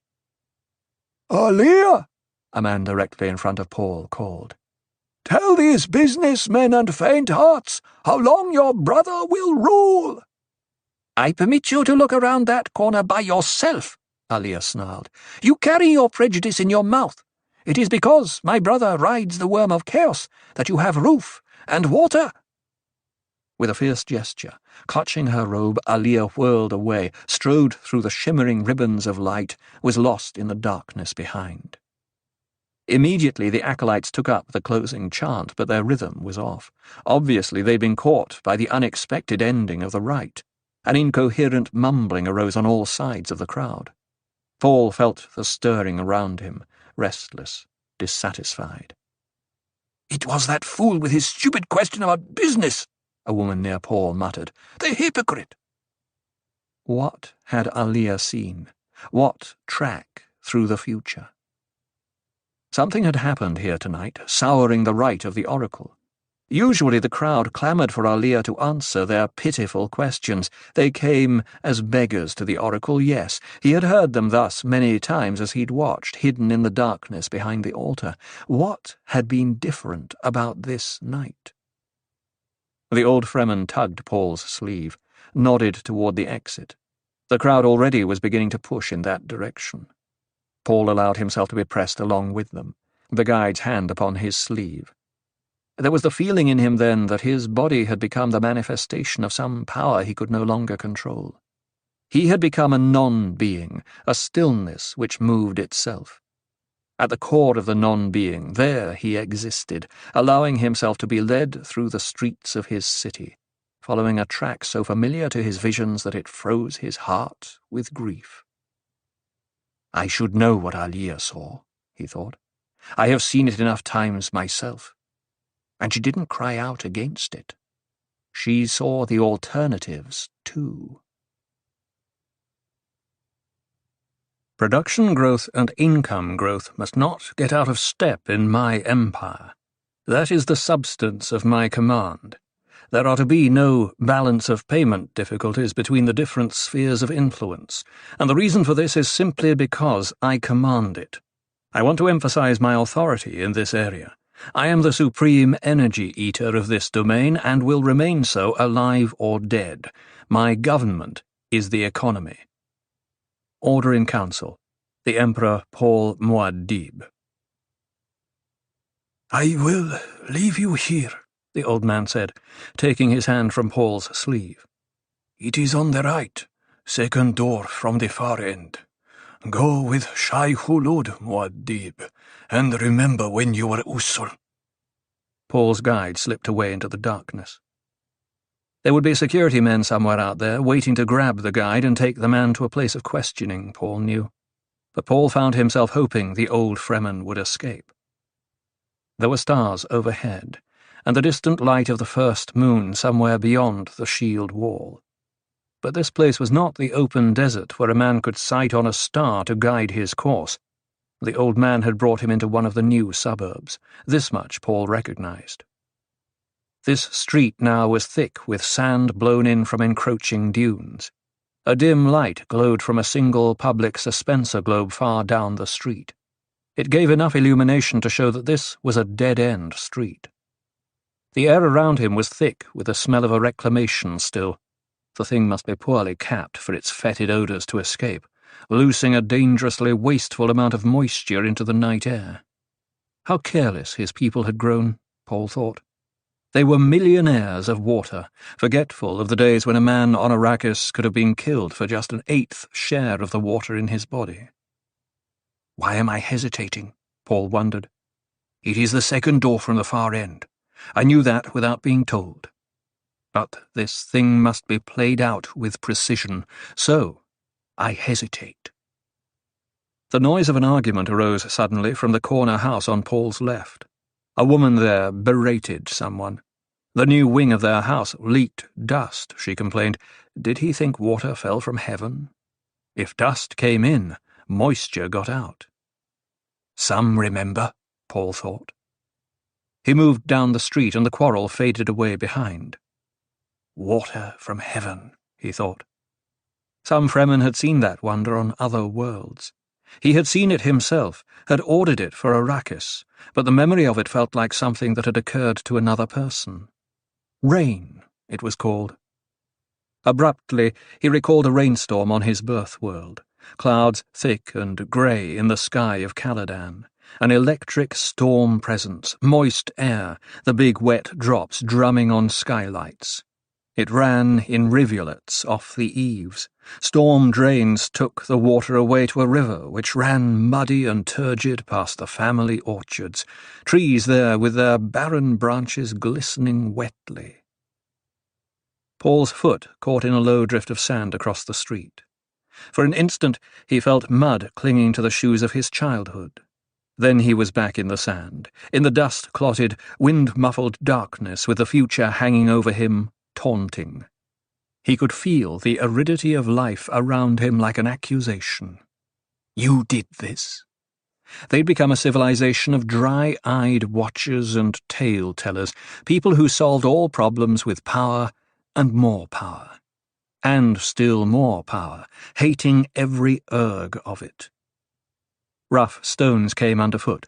His vision remembered them. The dark rectangle of a doorway appeared on his right, black in black. Otheim's house. Fate's house. A place different from the ones around it only in the role time had chosen for it. It was a strange place to be marked down in history. The door opened to his knock. The gap revealed the dull green light of an atrium. A dwarf peered out, ancient face on a child's body, an apparition prescience had never seen. "You've come, then," the apparition said. The dwarf stepped aside, no awe in his manner, merely the gloating of a slow smile. "Come in, come in." Paul hesitated. There'd been no dwarf in the vision, but all else remained identical. Visions could contain such disparities, and still hold true to their original plunge into infinity. But the difference dared him to hope. He glanced back up the street at the creamy pearl glistening of his moon swimming out of jagged shadows. The moon haunted him. How did it fall? "Come in," the dwarf insisted. Paul entered, heard the door thud into its moisture seals behind. The dwarf passed him, led the way, enormous feet slapping the floor, opened the delicate lattice gate into the roofed central courtyard, gestured. "They await, sire." Sire, Paul thought. He knows me then? Before Paul could explore this discovery, the dwarf slipped away down a side passage. Hope was a dervish wind whirling, dancing in Paul. He headed across the courtyard. It was a dark and gloomy place, the smell of sickness and defeat in it. He felt daunted by the atmosphere. Was it defeat to choose a lesser evil, he wondered? How far down this track had he come? Light poured from a narrow doorway in the far wall. He put down the feeling of watchers and evil smells, entered the doorway into a small room. It was a barren place by Fremen standards, with high-rig hangings on only 2 walls. Opposite the door, a man sat on carmine cushions beneath the best hanging. A feminine figure hovered in shadows behind another doorway in a barren wall to the left. Paul felt vision trapped. This was the way it had gone. Where was the dwarf? Where was the difference?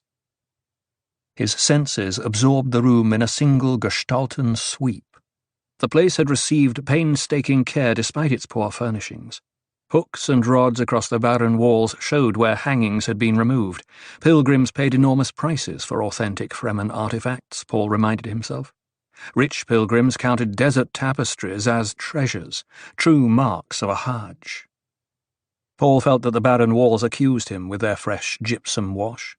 The threadbare condition of the 2 remaining hangings amplified the sense of guilt. A narrow shelf occupied the wall on his right.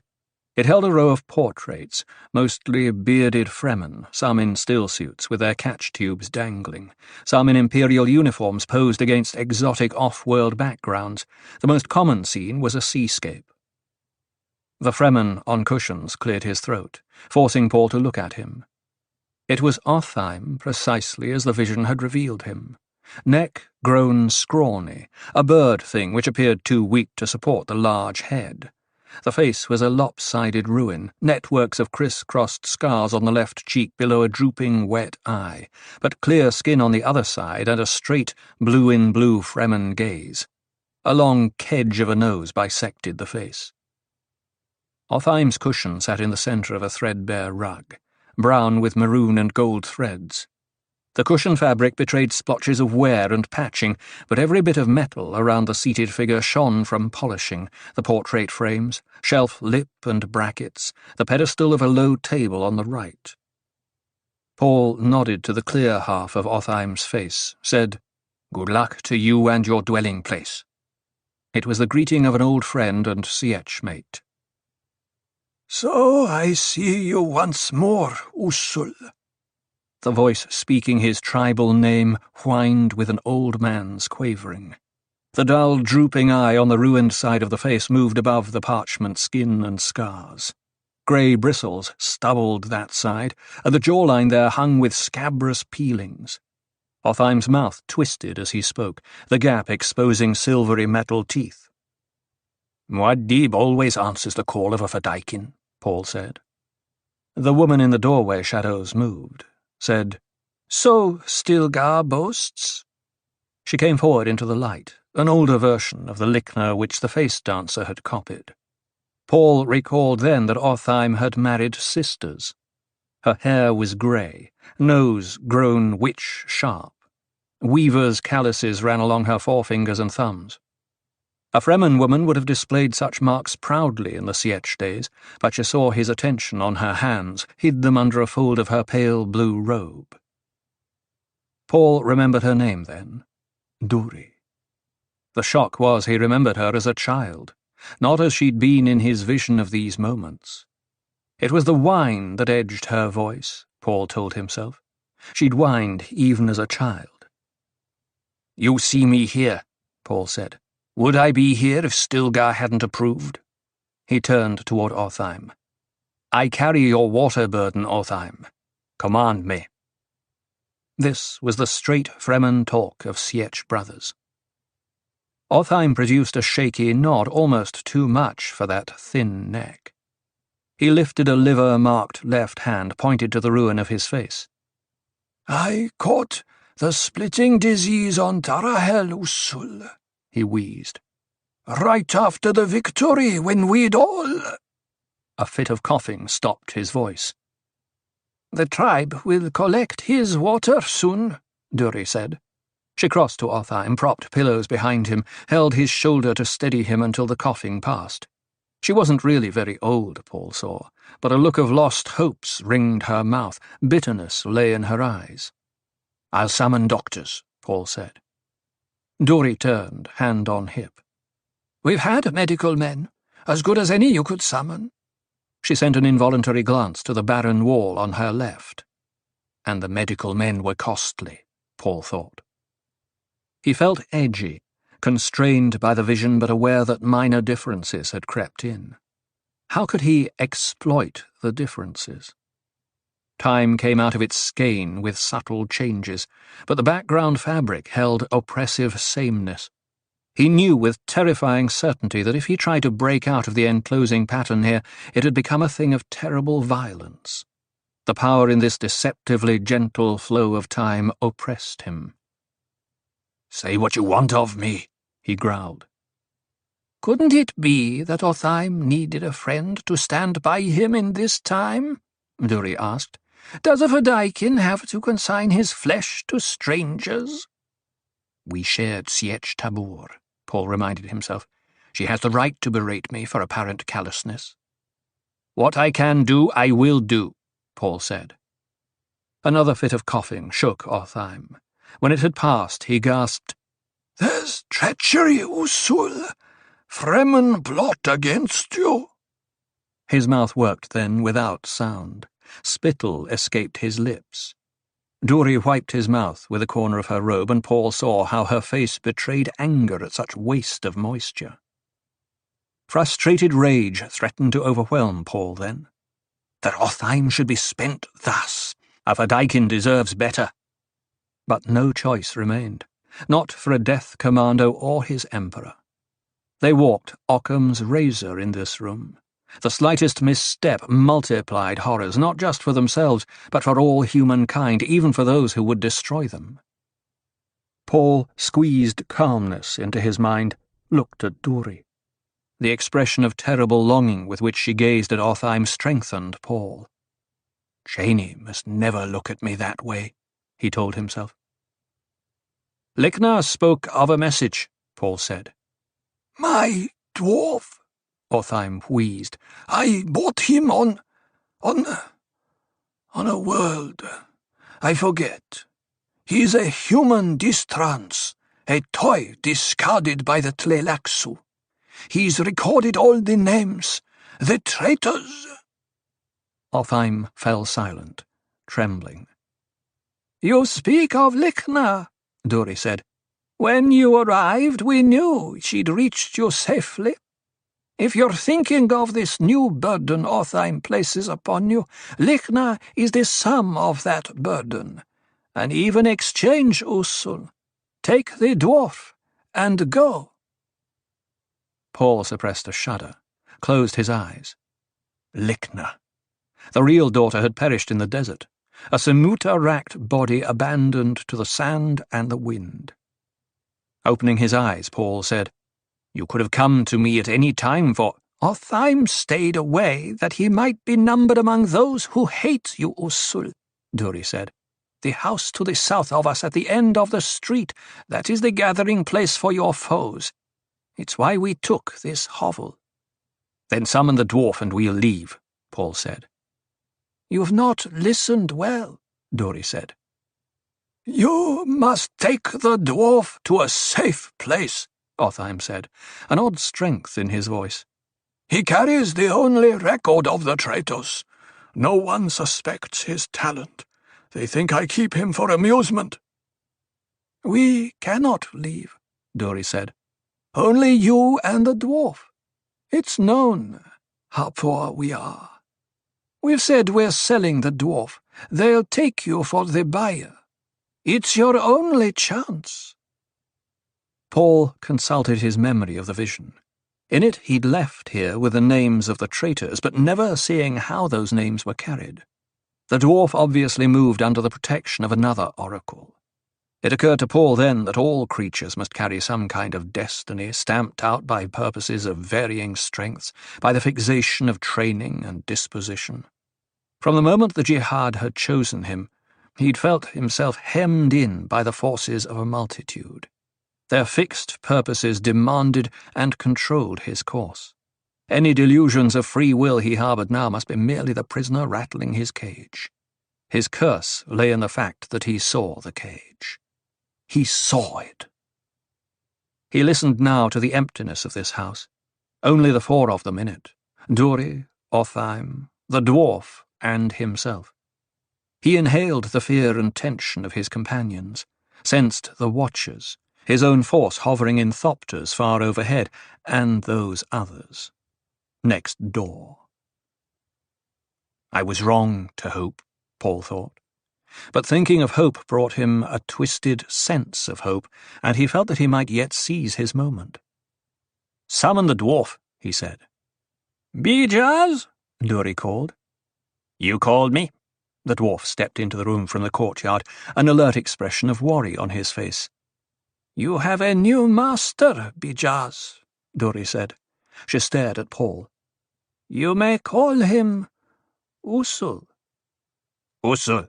That's the base of the pillar," Bijaz said, translating. "How can Usul be base when I'm the basest thing living?" "He always speaks thus," Otheim apologized. "I don't speak," Bijaz said. "I operate a machine called language. It creaks and groans, but is mine own." At Leilaksu toy, learned and alert, Paul thought. The Bennett Leilaks never threw away something this valuable. He turned, studied the dwarf. Round, melange eyes returned his stare. "What other talents have you, Bijaz?" Paul asked. "I know when we should leave," Bijaz said. "It's a talent few men have. There's a time for endings, and that's a good beginning. Let us begin to go, Usul." Paul examined his vision memory. No dwarf, but the little man's words fitted the occasion. "At the door you called me sire," Paul said. "You know me then?" "You've sired, sire," Bijaz said, grinning. "You are much more than the base, Usul. You're the Atreides Emperor, Paul Muad'Dib, and you are my finger." He held out the index finger of his right hand. "Bijaz," Dory snapped. "You tempt fate." "I tempt my finger," Bijaz protested, voice squeaking. He pointed at Usul. "I point at Usul? Is my finger not Usul himself? Or is it a reflection of something more base?" He brought the finger close to his eyes, examined it with a mocking grin, first one side, then the other. "Ah, it's merely a finger, after all." "He often rattles on thus," Dory said, worry in her voice. "I think it's why he was discarded by the Tleilaksu." "I'll not be patronized," Bijaz said, "yet I have a new patron. How strange the workings of the finger." He peered at Dory and Otheim, eyes oddly bright. "A weak glue bound us, Otheim. A few tears, and we part." The dwarf's big feet rasped on the floor as he whirled completely around, stopped, facing Paul. "Ah, patron. I came the long way around to find you." Paul nodded. "You'll be kind, Usul?" Bijaz asked. "I'm a person, you know. Persons come in many shapes and sizes, this be but one of them. I'm weak of muscle, but strong of mouth, cheap to feed, but costly to fill. Empty me as you will, there's still more in me than men put there. We've no time for your stupid riddles, Dory growled. You should be gone. I'm riddled with conundrums, Bijaz said, but not all of them stupid. To be gone, Usul, is to be a bygone, yes? Let bygones be bygones. Dory speaks truth, and I've the talent for hearing that, too. You've truth sense? Paul asked, determined now to wait out the clockwork of his vision. Anything was better than shattering these moments and producing the new consequences. There remained things for Otheim to say, lest time be diverted into even more horrifying channels. I've now sense, Bijaz said. Paul noted that the dwarf had grown more nervous. Was the little man aware of things about to happen? Could Bijaz be his own oracle? "Did you inquire of Lichna?" Otheim asked suddenly, peering up at Dory with his one good eye. "Lichna is safe," Dory said. Paul lowered his head lest his expression betray the lie. Safe. Lichna was ashes in a secret grave. "That's good, then," Otheim said, taking Paul's lowered head for a nod of agreement. "One good thing among the evils, Usul. I don't like the world we're making, you know that? It was better when we were alone in the desert with only the Harkonnens for enemy." There's but a thin line between many an enemy and many a friend, Bijaz said. Where that line stops, there's no beginning and no end. Let's end it, my friends. He moved to Paul's side, jittered from one foot to the other. What's now sense? Paul asked, dragging out these moments, goading the dwarf. Now, Bijaz said, trembling. Now, he tugged at Paul's robe. Let us go now. "His mouth rattles, but there's no harm in him," Otheim said, affection in his voice, the one good eye staring at Bijaz. Even a rattle can signal departure, Bijaz said, and so can tears. Let's be gone while there's time to begin. Bijaz, what do you fear? Paul asked. I fear the spirit seeking me now, Bijaz muttered. Perspiration stood out on his forehead. His cheeks twitched. I fear the one who thinks not and will have no body except mine, and that one gone back into itself. I fear the things I see and the things I do not see. This dwarf does possess the power of prescience, Paul thought. Bijaz shared the terrifying oracle. Did he share the oracle's fate as well? How potent was the dwarf's power? Did he have the little prescience of those who dabbled in the Dune tarot, or was it something greater? How much had he seen? "Best you go," Dory said. "Bijaz is right." Every minute we linger, Bijaz said, prolongs the present. Every minute I linger defers my guilt, Paul thought. A worm's poisonous breath, its teeth dripping dust, had washed over him. It had happened long ago, but he inhaled the memory of it now, spice and bitterness. He could sense his own worm waiting. The urn of the desert. These are troubled times, he said, addressing himself to Otheim's judgment of their world. "Fremen know what to do in time of trouble," Dory said. Otheim contributed a shaky nod. Paul glanced at Dory. He'd not expected gratitude, would have been burdened by it more than he could bear. But Otheim's bitterness and the passionate resentment he saw in Dory's eyes shook his resolve. Was anything worth this price? "Delay serves no purpose," Dory said. "Do what you must, Usul," Otheim wheezed. Paul sighed. The words of the vision had been spoken. There'll be an accounting, he said, to complete it. Turning, he strode from the room, heard Bijaz foot slapping behind. Bygones, bygones, Bijaz muttered as they went.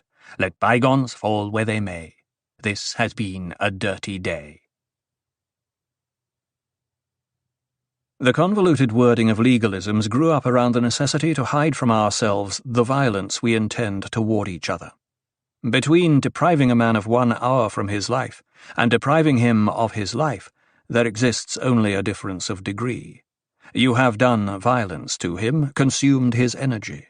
Elaborate euphemisms may conceal your intent to kill, but behind any use of power over another, the ultimate assumption remains: I feed on your energy. Addenda to Orders in Council, the Emperor Paul Muad'Dib. First moon stood high over the city as Paul, his shield activated and shimmering around him, emerged from the cul-de-sac. A wind of the Massif whirled sand and dust down the narrow street, causing Bijaz to blink and shield his eyes. "We must hurry," the dwarf muttered. "Hurry? Hurry?" "You sense danger?" Paul asked, probing. "I know danger." An abrupt sense of peril very near was followed almost immediately by a figure joining them out of a doorway. Bijaz crouched and whimpered. It was only Stilgar, moving like a war machine, head thrust forward, feet striking the street solidly. Swiftly, Paul explained the value of the dwarf, handed Bijaz over to Stilgar. The pace of the vision moved here with great rapidity. Stilgar sped away with Bijaz. Security guards enveloped Paul. Orders were given to send men down the street toward the house beyond Othheim's. The men hurried to obey, shadows among shadows. More sacrifices, Paul thought. "We want live prisoners," one of the guard officers hissed. The sound was a vision echo in Paul's ears. It went with solid precision here, vision reality, tick for tick. Ornithopters drifted down across the moon. The night was full of Imperial troopers attacking. A soft hiss grew out of the other sounds, climbed to a roar while they still heard the sibilance. It picked up a terracotta glow that hid the stars, engulfed the moon. Paul, knowing that sound and glow from the earliest nightmare glimpses of his vision, felt an odd sense of fulfillment. It went the way it must. "Stone burner!" someone screamed. "Stone burner!" The cry was all around him. "Stone burner! Stone burner!" Because it was required of him, Paul threw a protective arm across his face, dove for the low lip of a curb. It already was too late, of course. Where Othheim's house had been, there stood now a pillar of fire, a blinding jet roaring at the heavens. It gave off a dirty brilliance which threw into sharp relief every ballet movement of the fighting and fleeing men, the tipping retreat of ornithopters. For every member of this frantic throng, it was too late. The ground grew hot beneath Paul. He heard the sound of running stop. Men threw themselves down all around him, every one of them aware that there was no point in running. The first damage had been done, and now they must wait out the extent of the stone burner's potency. The thing's radiation, which no man could outrun, already had penetrated their flesh. The peculiar result of stone burner radiation already was at work in them. What else this weapon might do now lay in the planning of the men who had used it, the men who had defied the great convention to use it. "Gods, a stone burner," someone whimpered.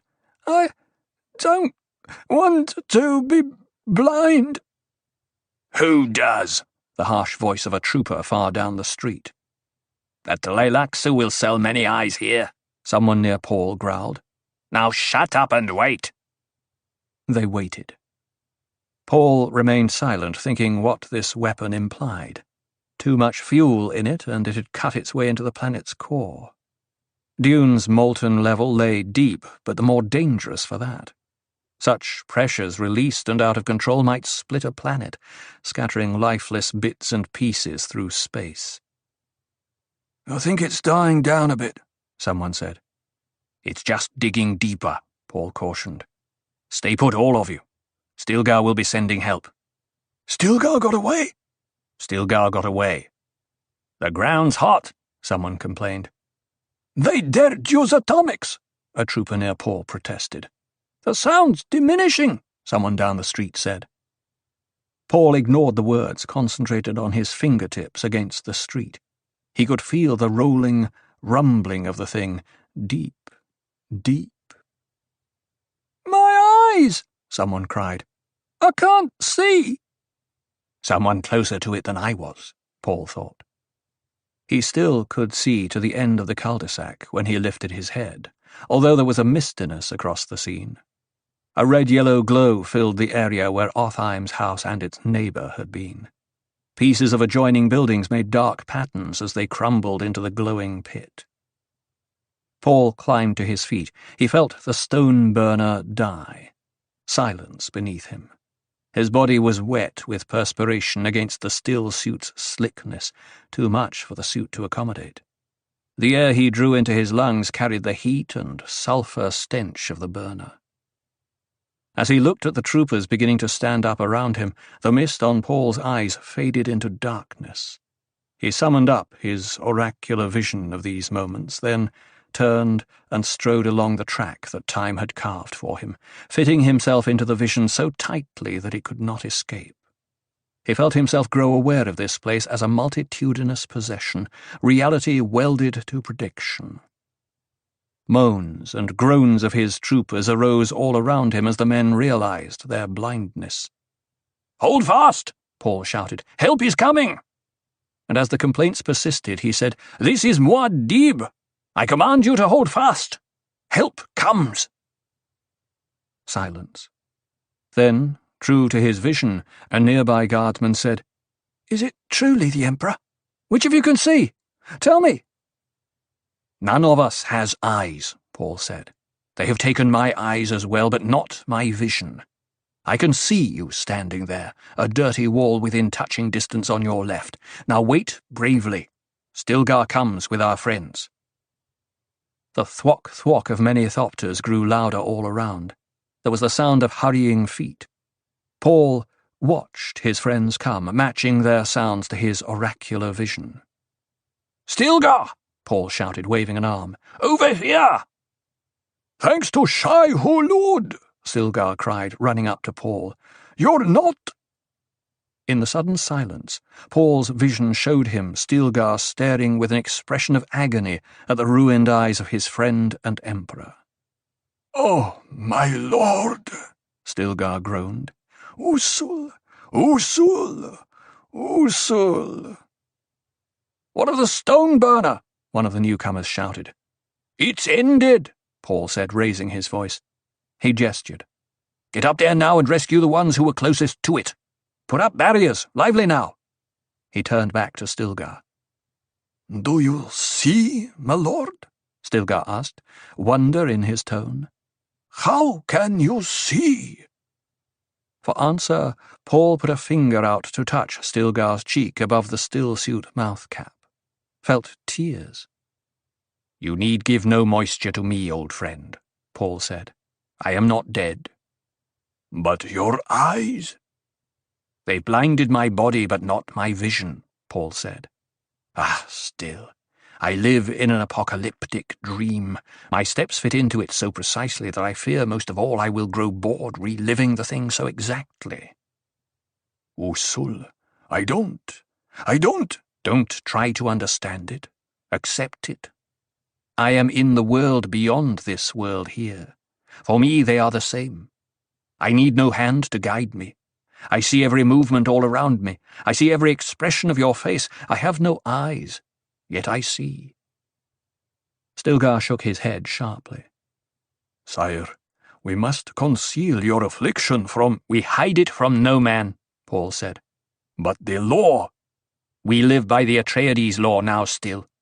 The Fremen law that the blind should be abandoned in the desert applies only to the blind. I am not blind. I live in the cycle of being where the war of good and evil has its arena. We are at a turning point in the succession of ages, and we have our parts to play." In a sudden stillness, Paul heard one of the wounded being led past him. "It was terrible," the man groaned. "A great fury of fire." "None of these men shall be taken into the desert," Paul said. "You hear me still?" "I hear you, my lord." "They are to be fitted with new eyes at my expense. "It will be done, my lord." Paul, hearing the awe grow in Stilgar's voice, said, "I will be at the command thopter. Take charge here." "Yes, my lord." Paul stepped around Stilgar, strode down the street. His vision told him every movement, every irregularity beneath his feet, every face he encountered. He gave orders as he moved, pointing to men of his personal entourage, calling out names, summoning to himself the ones who represented the intimate apparatus of government.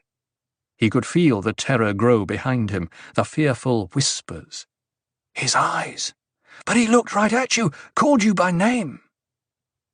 At the command thopter, he deactivated his personal shield, reached into the machine and took the microphone from the hand of a startled communications officer, issued a swift string of orders, thrust the microphone back into the officer's hand. Turning, Paul summoned a weapons specialist, one of the eager and brilliant new breed who remembered Sietch life only dimly. "They used a stone burner," Paul said. After the briefest pause, the man said, "So I was told, sire." "You know what that means, of course?" "The fuel could only have been atomic." Paul nodded, thinking of how this man's mind must be racing. Atomics. The Great Convention prohibited such weapons. Discovery of the perpetrator would bring down the combined retributive assault of the great houses. Old feuds would be forgotten, discarded in the face of this threat and the ancient fears it aroused. "It cannot have been manufactured without leaving some traces," Paul said. "You will assemble the proper equipment and search out the place where the stone burner was made." "At once, sire." With one last fearful glance, the man sped away. "My lord," the communications officer ventured from behind him, "your eyes." Paul turned, reached into the thopter, returned the command set to his personal band. "Call Cheney," he ordered. Tell her I am alive and will be with her soon." Now the forces gather, Paul thought, and he noted how strong was the smell of fear in the perspiration all around. He has gone from Aliyah, the womb of heaven. Holy, holy, holy. Fire, sand, leagues confront our Lord. He can see without eyes. A demon upon him. Holy, holy, holy. Equation. He solved for martyrdom. The moon falls down. Songs of Muad'Dib. After 7 days of radiating fevered activity, the keep took on an unnatural quiet. On this morning there were people about, but they spoke in whispers, heads close together, and they walked softly. Some scurried with an oddly furtive gait. The sight of a guard detail coming in from the forecourt drew questioning looks and frowns at the noise which the newcomers brought with their tramping about and stacking of weapons. The newcomers caught the mood of the interior, though, and began moving in that furtive way. Talk of the stone burner still floated around. "He said the fire had blue-green in it and a smell out of hell." "Elba a fool. He says he'll commit suicide rather than take Tleilaxu eyes." "I don't like talk of eyes." "Muad'Dib asked me and called me by name. How does he see without eyes?" "People are leaving, had you heard? There's great fear. The Naives say they'll go to Sietch Makab for a grand council." "What have they done with the Banagirist?" "I saw them take him into the chamber where the Naibs are meeting. Imagine Korba, a prisoner." Cheney had arisen early, awakened by a stillness in the keep. Awakening, she'd found Paul sitting beside her, his eyeless sockets aimed at some formless place beyond the far wall of their bedchamber. What the stone burner had done with its peculiar affinity for eye tissue, all that ruined flesh had been removed. Injections and unguents had saved the stronger flesh around the sockets, but she felt that the radiation had gone deeper. Ravenous hunger seized her as she sat up. She fed on the food kept by the bedside, spice bread, a heavy cheese. Paul gestured at the food. "Beloved, there was no way to spare you this. Believe me." Cheney stilled a fit of trembling when he aimed those empty sockets at her. She'd given up asking him to explain. He spoke so oddly. "I was baptized in sand, and it cost me the knack of believing. Who trades in faiths any more? Who'll buy? Who'll sell?" What could he mean by such words? He refused even to consider Tleilaxu eyes, although he bought them with a lavish hand for the men who'd shared his affliction. Hunger satisfied, Cheney slipped from bed, glanced back at Paul, noted his tiredness. Grim lines framed his mouth. The dark hair stood up, must from a sleep that hadn't healed. He appeared so saturnine and remote. The back and forth of waking and sleeping did nothing to change this. She forced herself to turn away, whispered, "My love, my love." He leaned over, pulled her back into the bed, kissed her cheeks. "Soon we'll go back to our desert," he whispered. "Only a few things remain to be done here." She trembled at the finality in his voice. He tightened his arms around her, murmured, "Don't fear me, my Sihaya. Forget mystery and accept love. There's no mystery about love. It comes from life. Can't you feel that?" "Yes." She put a palm against his chest, counting his heartbeats. His love cried out to the Fremen spirit in her, torrential, outpouring, savage. A magnetic power enveloped her. "I promised you a thing, beloved," he said. "A child of ours will rule such an empire that mine will fade in comparison. Such achievements of living and art and sublime." "We're here now," she protested, fighting a dry sob. "And I feel we have so little time." "We have eternity, beloved." "You may have eternity. I have only now." "But this is eternity." He stroked her forehead. She pressed against him, lips on his neck. The pressure agitated the life in her womb. She felt it stir. Paul felt it too. He put a hand on her abdomen, said, "Ah, little ruler of the universe, wait your time. This moment he's mine." She wondered then why he always spoke of the life within her as singular. Hadn't the medics told him? She searched back in her own memory, curious that the subject had never arisen between them. Surely he must know she carried twins. She hesitated on the point of raising this question. He must know. He knew everything. He knew all the things that were herself. His hands, his mouth, all of him knew her. Presently she said, "Yes, love, this is forever. This is real." And she closed her eyes tightly, lest sight of his dark sockets stretch her soul from paradise to hell. No matter the Rihani magic in which he'd enciphered their lives, his flesh remained real, his caresses could not be denied. When they arose to dress for the day, she said, "If the people only knew your love." But his mood had changed. "You can't build politics on love," he said. "People aren't concerned with love. It's too disordered. They prefer despotism. Too much freedom breeds chaos. We can't have that, can we? And how do you make despotism lovable?" "You're not a despot," she protested, tying her scarf. "Your laws are just." "Ah, laws," he said. He crossed to the window, pulled back the draperies as though he could look out. What's law? Control? Law filters chaos, and what drips through? Serenity? Law, our highest ideal and our basest nature. Don't look too closely at the law.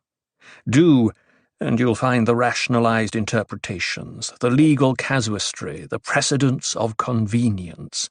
You'll find the serenity, which is just another word for death.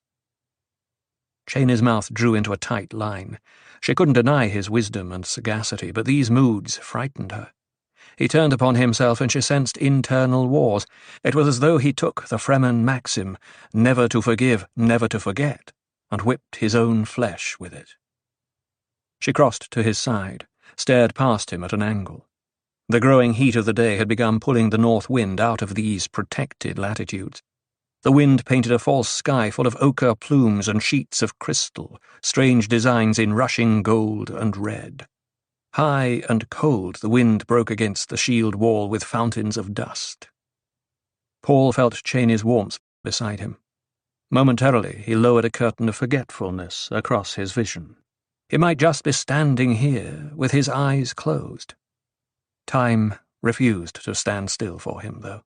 He inhaled darkness, starless, tearless. His affliction dissolved substance until all that remained was astonishment at the way sounds condensed his universe. Everything around him leaned on his lonely sense of hearing, falling back only when he touched objects, the drapery, Cheney's hand. He caught himself listening for Cheney's breaths. Where was the insecurity of things that were only probable, he asked himself. His mind carried such a burden of mutilated memories. For every instant of reality there existed countless projections, things fated never to be. An invisible self within him remembered the false pasts, their burden threatening at times to overwhelm the present. Cheney leaned against his arm. He felt his body through her touch, dead flesh carried by time eddies. He reeked of memories that had glimpsed eternity. To see eternity was to be exposed to eternity's whims, oppressed by endless dimensions. The oracle's false immortality demanded retribution. Past and future became simultaneous. Once more, the vision arose from its black pit, locked onto him. It was his eyes. It moved his muscles. It guided him into the next moment, the next hour, the next day, until he felt himself to be always there. "It's time we were going," Cheney said. "The council." "Alia will be there to stand in my place." "Does she know what to do?" "She knows." Alia's day began with a guard squadron swarming into the parade yard below her quarters. She stared down at a scene of frantic confusion, clamorous and intimidating babble. The scene became intelligible only when she recognized the prisoner they'd brought, Korba, the panegyrist. She made her morning toilet, moving occasionally to the window, keeping watch on the progress of impatience down there. Her gaze kept straying to Korba. She tried to remember him as the rough and bearded commander of the Third Wave in the Battle of Arakeen. It was impossible. Korba had become an immaculate fop, dressed now in a Parato silk robe of exquisite cut. It lay open to the waist, revealing a beautifully laundered ruff and embroidered undercoat set with green gems. A purple belt gathered the waist. The sleeves poking through the robe's armhole slits had been tailored into rivulet ridges of dark green and black velvet. A few naibs had come out to observe the treatment accorded a fellow Fremen. They'd brought on the clamour, exciting Korba to protest his innocence. Alia moved her gaze across the Fremen faces, trying to recapture memories of the original men. The present blotted out the past. They'd all become hedonists, samplers of pleasures most men couldn't even imagine. Their uneasy glances, she saw, strayed often to the doorway into the chamber where they would meet. They were thinking of Muad'Dib's blind sight, a new manifestation of mysterious powers. By their law, a blind man should be abandoned in the desert, his water given up to Shai Hulud. But eyeless Muad'Dib saw them. They disliked buildings, too, and felt vulnerable in space built above the ground. Give them a proper cave cut from rock, then they could relax, but not here. Not with this new Muad'Dib waiting inside. As she turned to go down to the meeting, she saw the letter where she'd left it on a table by the door, the latest message from their mother. Despite the special reverence held for Caladan as the place of Paul's birth, the Lady Jessica had emphasized her refusal to make her planet a stop on the Hajj. "No doubt my son is an epical figure of history," she'd written, "but I cannot see this as an excuse for submitting to a rabble invasion." Alia touched the letter, experienced an odd sensation of mutual contact. This paper had been in her mother's hands. Such an archaic device, the letter, but personal in a way no recording could achieve. Written in the Atreides battle tongue, it represented an almost invulnerable privacy of communication. Thinking of her mother afflicted Alia with the usual inward blurring. The spice change that had mixed the psyches of mother and daughter forced her at times to think of Paul as a son to whom she had given birth. The capsule complex of oneness could present her own father as a lover.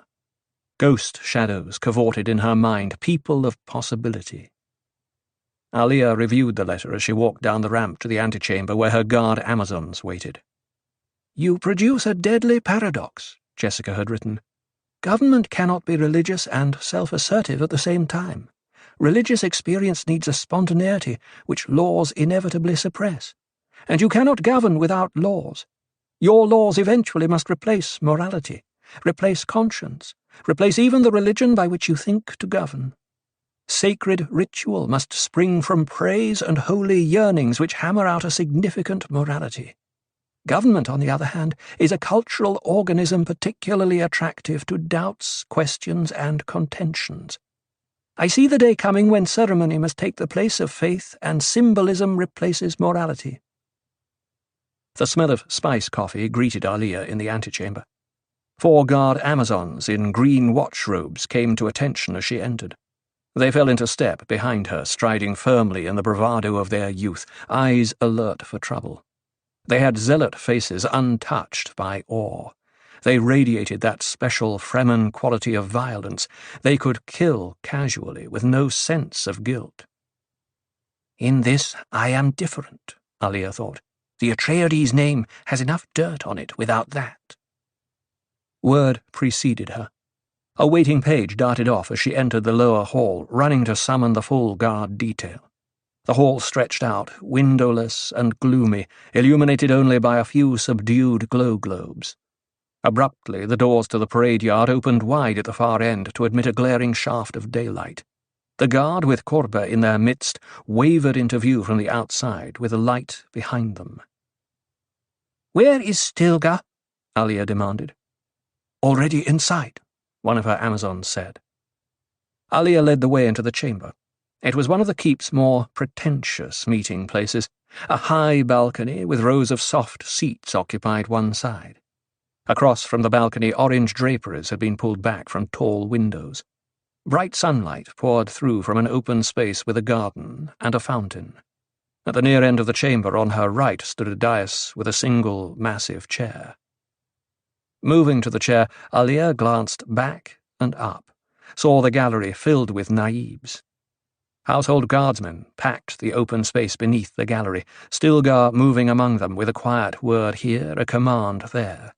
He gave no sign that he'd seen Alia enter. Korba was brought in, seated at a low table with cushions beside it on the chamber floor below the dais. Despite his finery, the panegyrist gave the appearance now of a surly, sleepy old man huddled up in his robes as against the outer cold. 2 guardsmen took up positions behind him. Stilgar approached the dais as Alia seated herself. "Where is Muad'Dib?" he asked. "My brother has delegated me to preside as Reverend Mother," Alia said. Hearing this, the naibs in the gallery began raising their voices in protest. "Silence!" Alia commanded. In the abrupt quiet, she said, "Is it not Fremen law that a Reverend Mother presides when life and death are at issue?" As the gravity of her statement penetrated, stillness came over the naibs. But Alia marked angry stares across the row of faces. She named them in her mind for discussion in council. Hobaz, Rajefiri, Tasmin, Sajid, Umba, Leg. The names carried places of Dune in them. Umba Sietch, Tasmin Sink, Hobaz Gap. She turned her attention to Korba. Observing her attention, Korba lifted his chin, said, "I protest my innocence." "Stilgar, read the charges," Alia said. Stilgar produced a brown spice paper scroll, stepped forward. He began reading, a solemn flourish in his voice as though to hidden rhythms. He gave the words an incisive quality, clear and full of probity. that you did conspire with traitors to accomplish the destruction of our Lord and Emperor, that you did meet in vile secrecy with diverse enemies of the realm, that you—" Korba kept shaking his head with a look of pained anger. Alia listened broodingly, chin planted on her left fist, head cocked to that side, the other arm extended along the chair arm. Bits of the formal procedure began dropping out of her awareness, screened by her own feelings of disquiet. "Venerable tradition, support of the legions and all Fremen everywhere. Violence met with violence according to the law. Majesty of the imperial person. Forfeit all rights to—" It was nonsense, she thought. Nonsense, all of it. Nonsense, nonsense, nonsense. Stilgar finished. "Thus the issue is brought to judgment." In the immediate silence, Korba rocked forward, hands gripping his knees, veined neck stretched as though he were preparing to leap. His tongue flicked between his teeth as he spoke. "Not by word or deed have I been traitor to my Fremen vows. I demand to confront my accuser." A simple enough protest, Alia thought. And she saw that it had produced a considerable effect on the Naibs. They knew Korba. He was one of them. To become a Naib, he'd proved his Fremen courage and caution. Not brilliant, Korba, but reliable. Not one to lead a jihad, perhaps, but a good choice as supply officer. Not a crusader, but one who cherished the old Fremen virtues. The tribe is paramount. Otheim's bitter words as Paul had recited them swept through Alia's mind. She scanned the gallery. Any of those men might see himself in Korba's place, some for good reason, but an innocent Naib was as dangerous as a guilty one here. Korba felt it too. "Who accuses me?" he demanded. "I have a Fremen right to confront my accuser." "Perhaps you accuse yourself," Alia said. Before he could mask it, mystical terror lay briefly on Korba's face. It was there for anyone to read. With her powers, Alia had but to accuse him herself, saying she brought the evidence from the Shadow region, the Alam al-Mithal. "Our enemies have Fremen allies," Alia pressed. "Water traps have been destroyed, qanats blasted, plantings poisoned, and storage basins plundered. And now they've stolen a worm from the desert, taken it to another world." The voice of this intrusion was known to all of them, Muad'Dib. Paul came through the doorway from the hall, pressed through the guard ranks and crossed to Alia's side. Cheney, accompanying him, remained on the sidelines. "My lord," Stilgar said, refusing to look at Paul's face. Paul aimed his empty sockets at the gallery, then down to Korba. "What, Korba? No words of praise?" Muttering could be heard in the gallery. It grew louder, isolated words and phrases audible. "Law for the blind. Fremen way. In the desert. Who breaks?" "Who says I'm blind?" Paul demanded. He faced the gallery. "You, Rajafiri? I see you're wearing gold today, and that blue shirt beneath it which still has dust on it from the streets. You always were untidy." Rajafiri made a warding gesture, 3 fingers against evil. "Point those fingers at yourself," Paul shouted. "We know where the evil is." He turned back to Korba. "There's guilt on your face, Korba." "Not my guilt. I may have associated with the guilty, but no—" He broke off, shot a frightened look at the gallery. Taking her cue from Paul, Alia arose, stepped down to the floor of the chamber, advanced to the edge of Korba's table. From a range of less than a metre, she stared down at him, silent and intimidating. Korba cowered under the burden of eyes. He fidgeted, shot anxious glances at the gallery. "Whose eyes do you seek up there?" Paul asked. "You cannot see," Korba blurted. Paul put down a momentary feeling of pity for Korba. The man lay trapped in the vision's snare as securely as any of those present. He played a part, no more. I don't need eyes to see you, Paul said, and he began describing Korba, every movement, every twitch, every alarmed and pleading look at the gallery. Desperation grew in Korba. Watching him, Alia saw he might break any second. Someone in the gallery must realize how near he was to breaking, she thought. Who? She studied the faces of the naibs, noting small betrayals in the masked faces, angers, fears, uncertainties, guilts. Paul felt silent. Korba mustered a pitiful air of pomposity to plead, "Who accuses me?" "Otheim accuses you," Alia said. "But Otheim's dead," Korba protested. "How did you know that?" Paul asked. "Through your spy system? Oh yes, we know about your spies and couriers. We know who brought the stone burner here from Tarahel." "It was for the defense of the Kizarat," Korba blurted. "Is that how it got into traitorous hands?" Paul asked. "It was stolen and we—" Korba fell silent, swallowed. His gaze darted left and right. "Everyone knows I've been the voice of love for Muad'Dib." He stared at the gallery. "How can a dead man accuse a Fremen?" "Otheim's voice isn't dead," Alia said. She stopped as Paul touched her arm. "Otheim sent us his voice," Paul said. "It gives the names, the acts of treachery, the meeting places, and the times. Do you miss certain faces in the Council of Naibs, Korba? Where are Merkur and Fash? Keke the Lame isn't with us today. And Takim, where is he?" Korba shook his head from side to side. "They've fled Arrakis with the stolen worm," Paul said. "Even if I freed you now, Korba, Shai Hulud would have your water for your part in this. Why don't I free you, Korba? Think of all those men whose eyes were taken, the men who cannot see as I see. They have families and friends, Korba. Where could you hide from them?"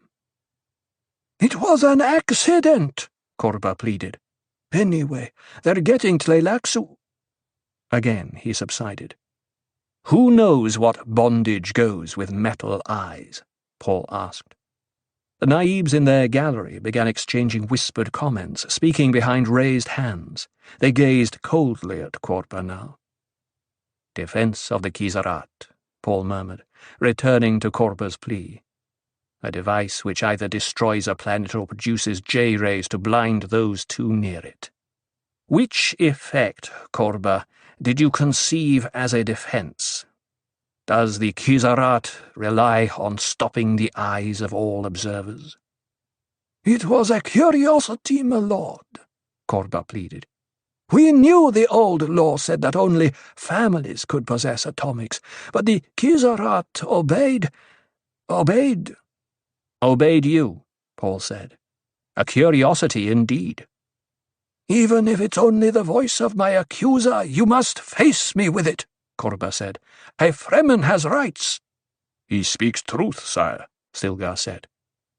Alia glanced sharply at Stilgar. "The law is the law," Stilgar said, sensing Alia's protest. He began quoting Fremen law, interspersing his own comments on how the law pertained. Alia experienced the odd sensation she was hearing Stilgar's words before he spoke them. How could he be this credulous? Stilgar had never appeared more official and conservative, more intent on adhering to the Dune Code. His chin was outthrust, aggressive, his mouth chopped. Was there really nothing in him but this outrageous pomposity? "Korba is a Fremen, and must be judged by Fremen law," Stilgar concluded. Alia turned away, looked out at the day shadows dropping down the wall across from the garden. She felt drained by frustration. They'd dragged this thing along well into mid-morning. Now, what? Korba had relaxed. The panegyrist's manner said he'd suffered an unjust attack, that everything he'd done had been for love of Muad'Dib. She glanced at Korba, surprised a look of sly self-importance sliding across his face. He might almost have received a message, she thought. He acted the part of a man who'd heard friends shout, "Hold fast, help is on its way." For an instant, they'd held this thing in their hands, the information out of the dwarf, the clues that others were in the plot, the names of informants, but the critical moment had flown. Stilgar? Surely not Stilgar. She turned, stared at the old Fremen. Stilgar met her gaze without flinching. "Thank you, Stil," Paul said, "for reminding us of the law." Stilgar inclined his head. He moved close, shaped silent words in a way he knew both Paul and Alia could read. "I'll wring him dry and then take care of the matter." Paul nodded, signalled the guardsmen behind Korba. "Remove Korba to a maximum security cell," Paul said. "No visitors except counsel. As counsel, I appoint Stilgar." "Let me choose my own counsel," Korba shouted. Paul whirled. "You deny the fairness and judgment of Stilgar?" "Oh, no, my lord, but—" "Take him away," Paul barked. The guardsmen lifted Korba off the cushions, herded him out. With new mutterings, the naibs began quitting their gallery. Attendants came from beneath the gallery, crossed to the windows and drew the orange draperies. Orange gloom took over the chamber. "Paul," Alia said. "When we precipitate violence," Paul said, "it'll be when we have full control of it. Thank you, Stil. You played your part well. Alia, I'm certain, has identified the naibs who were with him. They couldn't help giving themselves away." "You cooked this up between you?" Alia demanded. "Had I ordered Korba slain out of hands, the naibs would have understood," Paul said. "But this formal procedure, without strict adherence to Fremen law, they felt their own rights threatened. Which naibs were with him, Alia?" "Rajifiri, for certain," she said, voice low. "And Sajid. But—" "Give Stilgar the complete list," Paul said. Alia swallowed in a dry throat, sharing the general fear of Paul in this moment. She knew how he moved among them without eyes, but the delicacy of it daunted her. To see their forms in the air of his vision. She sensed her person shimmering for him in a sidereal time whose accord with reality depended entirely on his words and actions. He held them all in the palm of his vision. "It's past time for your morning audience, sire," Stilgar said. "Many people, curious, afraid." "Are you afraid still?" It was barely a whisper. "Yes." "You're my friend and have nothing to fear from me," Paul said. Stilgar swallowed. "Yes, my lord." "Alia, take the morning audience," Paul said. "Stilgar, give the signal." Stilgar obeyed. A flurry of movement erupted at the great doors. A crowd was pressed back from the shadowy room to permit entrance of officials. Many things began happening all at once. The household guard elbowing and shoving back the press of supplicants, garishly robed pleaders trying to break through, shouts, curses. Pleaders waved the papers of their calling. The clerk of the assemblage strode ahead of them through the opening cleared by the guard. He carried the list of preferences, those who'd be permitted to approach the throne. The clerk, a wiry Fremen named Tekrube, carried himself with weary cynicism, flaunting his shaven head, clumped whiskers. Alia moved to intercept him, giving Paul time to slip away with Cheney through the private passage behind the dais. She experienced a momentary distrust of Tekrube at the prying curiosity in the stare he sent after Paul. "I speak for my brother today," she said. "Have the supplicants approach one at a time." "Yes, milady." He turned to arrange his throng.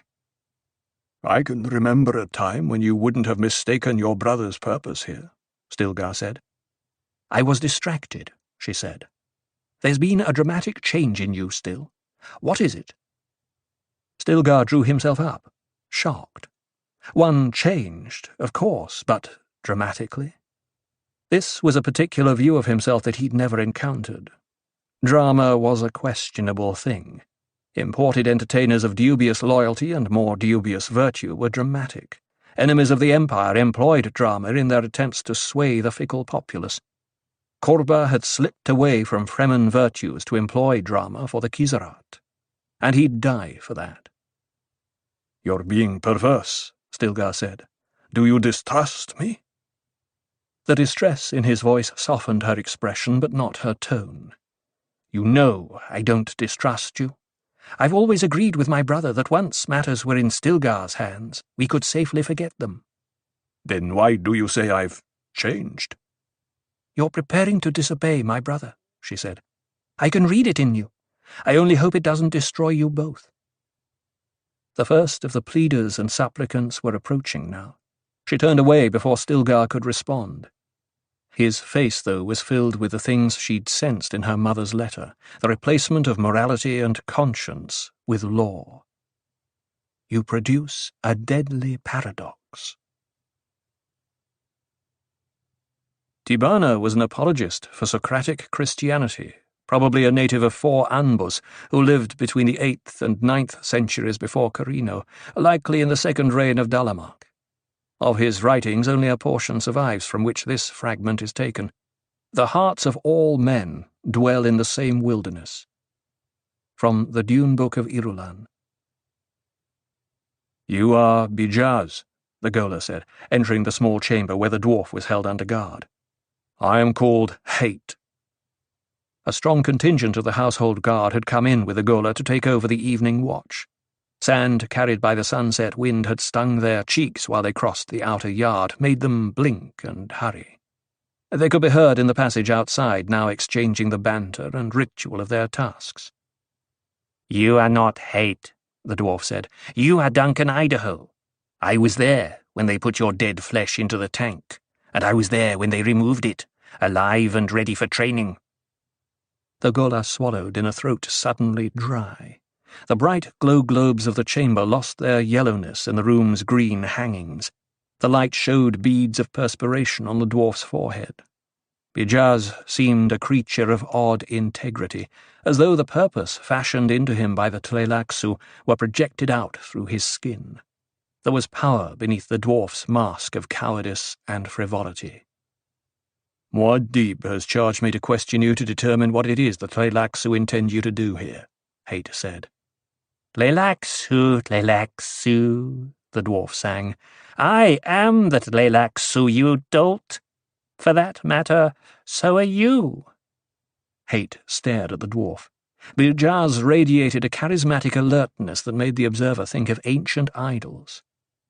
You hear that guard outside? Hate asked. If I gave them the order, they'd strangle you. Hi, hi, Bijaz cried. What a callous lout you've become. And you said you came seeking truth? Hate found he didn't like the look of secret repose beneath the dwarf's expression. Perhaps I only seek the future, he said. Well spoken, Bijaz said. Now we know each other. When 2 thieves meet, they need no introduction. So we're thieves, Hate said. What do we steal? Not thieves, but dice, Bijaz said.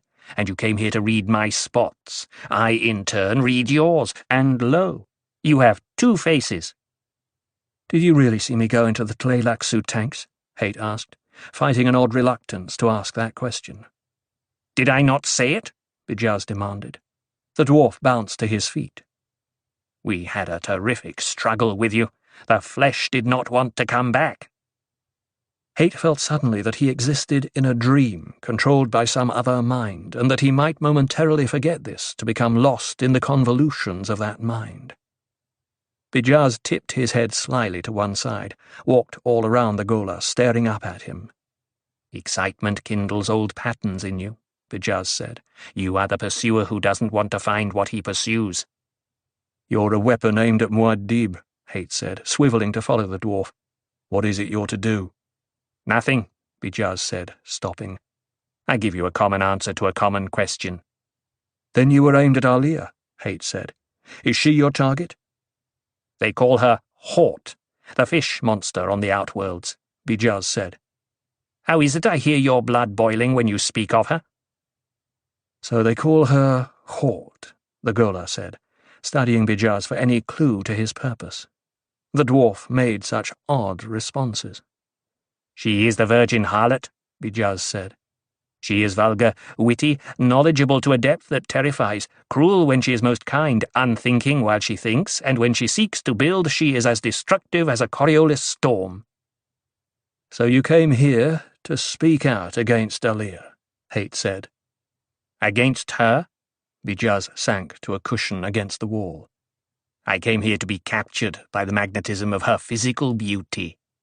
He grinned, a saurian expression in the big-featured face. "To attack Alia is to attack her brother," Haight said. "That is so clear it is difficult to see," Bijaz said. "In truth, Emperor and sister are one person back to back, one being half male and half female." "There is a thing we've heard said by the Fremen of the Deep Desert," Haight said, "and those are the ones who've revived the blood sacrifice to Shai-Hulud. How is it you repeat their nonsense?" "You dare say nonsense?" Bijaz demanded. "You, who are both man and mask? Ah, but the dice cannot read their own spots. I forget this. And you are doubly confused because you serve the Atreides' double being. Your senses are not as close to the answer as your mind is." "Do you preach that false ritual about Muad'Dib to your guards?" Haight asked, his voice low. He felt his mind being tangled by the dwarf's words. "They preach to me," Bijaz said, "and they pray. Why should they not? All of us should pray. Do we not live in the shadow of the most dangerous creation the universe has ever seen?" "Dangerous creation." "Their own mother refuses to live on the same planet with them." "Why don't you answer me straight out?" Haight demanded. "You know we have other ways of questioning you. We'll get our answers, one way or another." "But I have answered you. Have I not said the myth is real? Am I the wind that carries death in its belly? No, I am words, such words as the lightning which strikes from the sand in a dark sky. I have said, 'Blow out the lamp, day is here,' and you keep saying, 'Give me a lamp so I can find the day.'" "You play a dangerous game with me," Haight said. "Did you think I could not understand these Zen-Sunni ideas? You leave tracks as clear as those of a bird in mud." Bijaz began to giggle. "Why do you laugh?" Haight demanded.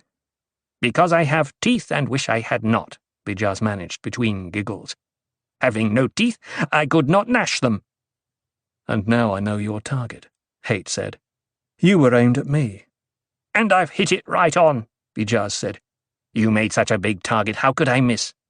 He nodded as though to himself. "Now I will sing to you." He began to hum, a keening, whining, monotonous theme repeated over and over. Haight stiffened, experiencing odd pains that played up and down his spine. He stared at the face of the dwarf, seeing youthful eyes in an old face. The eyes were the centre of a network of knobby white lines which ran to the hollows below his temples. Such a large head. Every feature focused on the pursed-up mouth from which that monotonous noise issued. The sound made Haight think of ancient rituals, folk memories, old words and customs, half-forgotten meanings in lost mutterings. Something vital was happening here. A bloody play of ideas across time. Elder ideas lay tangled in the dwarf's singing. It was like a blazing light in the distance, coming nearer and nearer, illuminating life across a span of centuries. "What are you doing to me?" Haight gasped. "You are the instrument I was taught to play," Bijaz said. "I am playing you. Let me tell you the names of the other traitors among the Naibs. They are Bikuros and Kahwit. There is Dijedida, who was secretary to Korba. There is Abu Mojandis, the aide to Banerjee. Even now, one of them could be sinking a blade into your Muad'Dib." Haight shook his head from side to side. He found it too difficult to talk. "We are like brothers," Bijaz said, interrupting his monotonous hum once more. "We grew in the same tank. I first, and then you." Haight's metal eyes inflicted him with a sudden, burning pain. Flickering red haze surrounded everything he saw. He felt he had been cut away from every immediate sense except the pain, and he experienced his surroundings through a thin separation like wind-blown gauze. All had become accident, the chance involvement of inanimate matter. His own will was no more than a subtle, shifting thing. It lived without breath, and was intelligible only as an inward illumination. With a clarity born of desperation, he broke through the gauze curtain with a lonely sense of sight, his attention focused like a blazing light under Bijaz. Hate felt that his eyes cut through layers of the dwarf, seeing the little man as a hired intellect, and beneath that, a creature imprisoned by hungers and cravings which lay huddled in the eyes, layer after layer, until finally there was only an entity aspect being manipulated by symbols. "We are upon a battleground," Bijaz said. "You may speak of it." His voice freed by the command, Hate said, "You cannot force me to slay Muad'Dib." "I have heard the Bene Gesserit say," Bijaz said, "that there is nothing firm, nothing balanced, nothing durable in all the universe, that nothing remains in its state, that each day, sometimes each hour, brings change." Hate shook his head dumbly from side to side. "You believe the silly Emperor was the prize we sought," Bijaz said. "How little you understand our masters, the Tleilaxu. The Guild and Bene Gesserit believe we produce artifacts. In reality, we produce tools and services. Anything can be a tool. Poverty, war. War is useful because it is effective in so many areas. It stimulates the metabolism, it enforces government, it diffuses genetic strains, it possesses a vitality such as nothing else in the universe. Only those who recognize the value of war and exercise it have any degree of self-determination." In an oddly placid voice, Hate said, "Strange thoughts coming from you, almost enough to make me believe in a vengeful providence.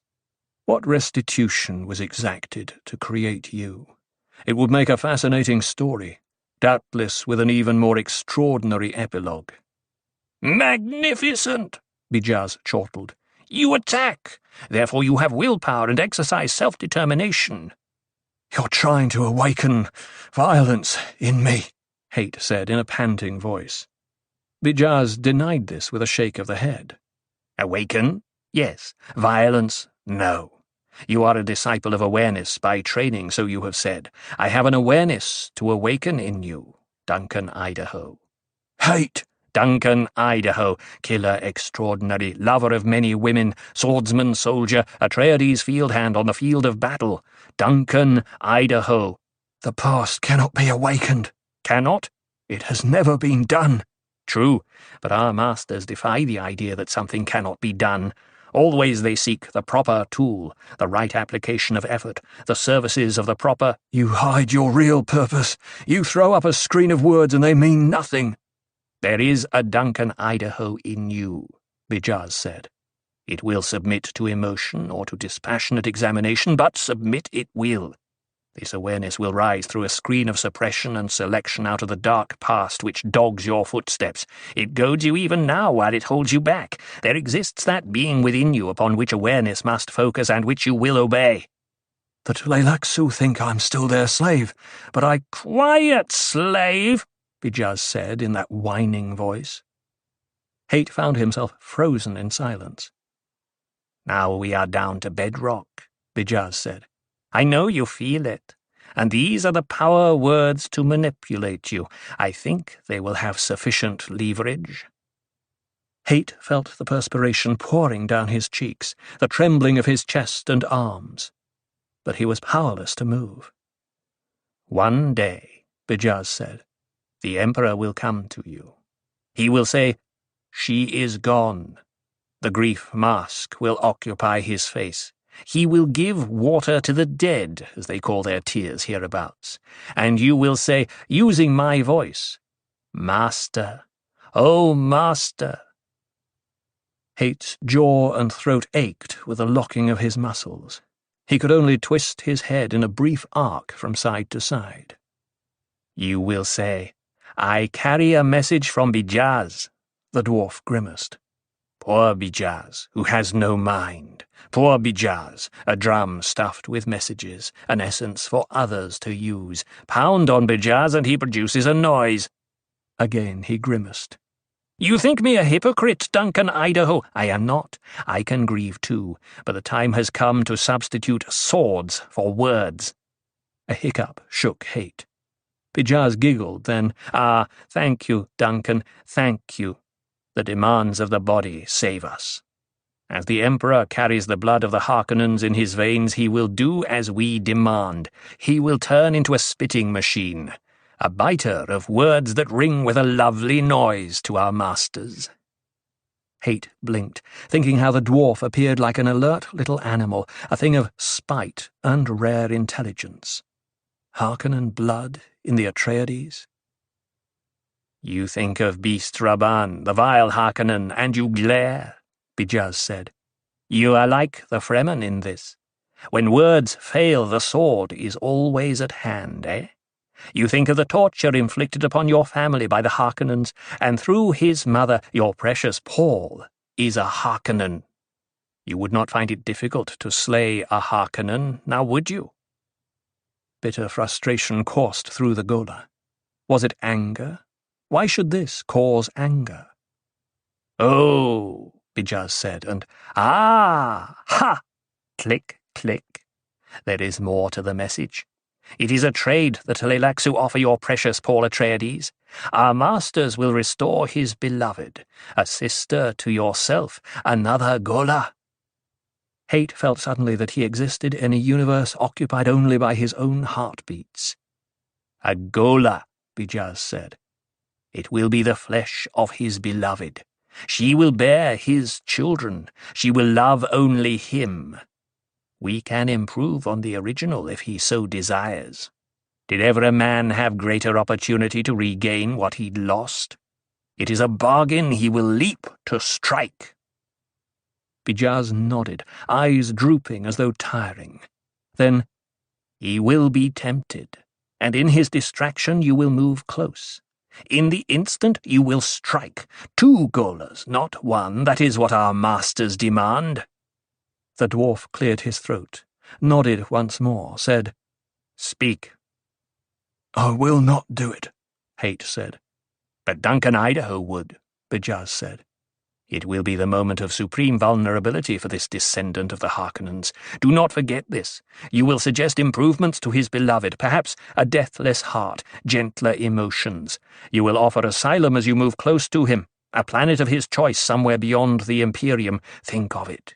His beloved restored, no more need for tears, and a place of idyls to live out his years. A costly package, Hate said, probing. He'll ask the price. Tell him he must renounce his godhead and discredit the Kizarat. He must discredit himself, his sister. Nothing more? Hate asked, sneering. He must relinquish his chum holdings naturally. Naturally. And if you're not yet close enough to strike, speak of how much the Tleilaxu admire what he has taught them about the possibilities of religion. Tell him the Tleilaxu have a department of religious engineering, shaping religions to particular needs. How very clever, Hate said. You think yourself free to sneer and disobey me, Bijaz said. He cocked his head slyly to one side. Don't deny it. They made you well, little animal, Hate said. And you as well, the dwarf said. You will tell him to hurry. Flesh decays, and her flesh must be preserved in a cryological tank. Hate felt himself floundering, caught in a matrix of objects he could not recognize. The dwarf appeared so sure of himself. There had to be a flaw in the Tleilaxu logic. In making their Gola, they'd keyed him to the voice of Bijaz. But what? Logic, matrix, object. How easy it was to mistake clear reasoning for correct reasoning. Was Tleilaxu logic distorted? Bijaz smiled, listened as though to a hidden voice. Now you will forget, he said. When the moment comes, you will remember. He will say, she is gone. Duncan Idaho will awaken then. The dwarf clapped his hands together. Hate grunted, feeling that he had been interrupted in the middle of a thought, or perhaps in the middle of a sentence. What was it? Something about targets? You think to confuse me and manipulate me, he said. How is that? Bijaz asked. I am your target, and you can't deny it, Hate said. I would not think of denying it. What is it you'd try to do with me? A kindness, Bijaz said. A simple kindness.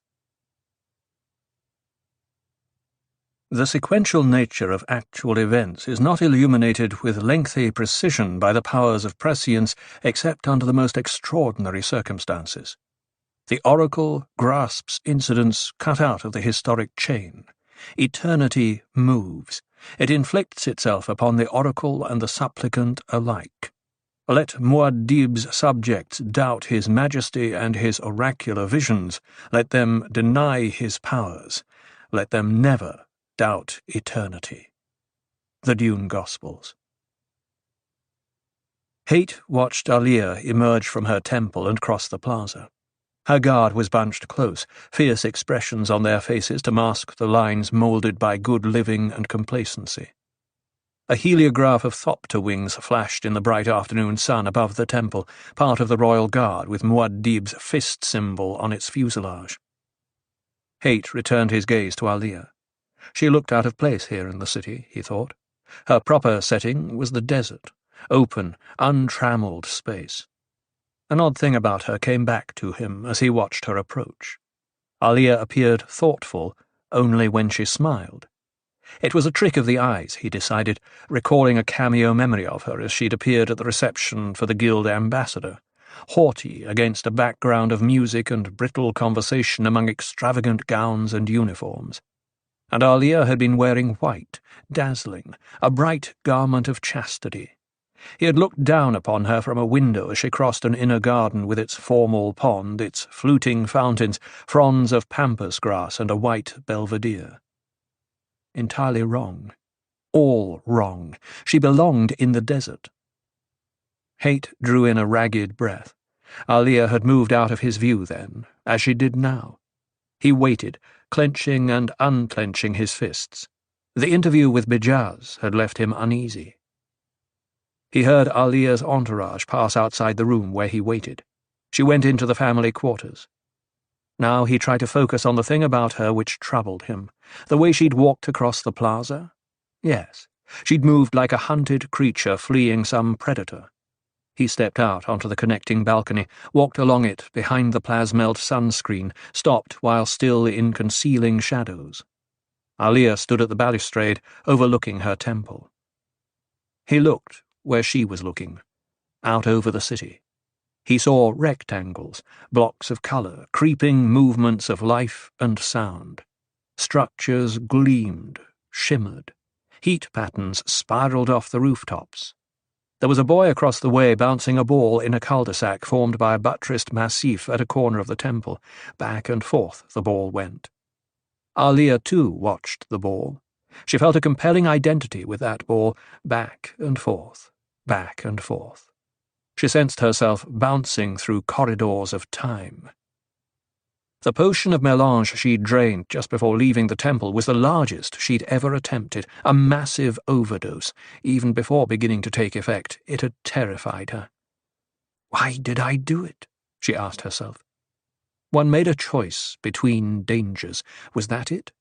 This was the way to penetrate the fog spread over the future by that damnable Dune tarot. A barrier existed. It must be breached. She had acted out of a necessity to see where it was her brother walked with his eyeless stride. The familiar melange fugue state began creeping into her awareness. She took a deep breath, experienced a brittle form of calm, poised and selfless. Possession of second sight has a tendency to make one a dangerous fatalist, she thought. Unfortunately, there existed no abstract leverage, no calculus of prescience. Visions of the future could not be manipulated as formulas. One had to enter them, risking life and sanity. A figure moved from the harsh shadows of the adjoining balcony, the Ghola. In her heightened awareness, Alia saw him with intense clarity, the dark, lively features dominated by those glistening metal eyes.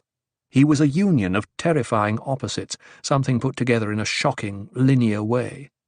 He was shadow and blazing light, a product of the process which had revived his dead flesh, and of something intensely pure. Innocent.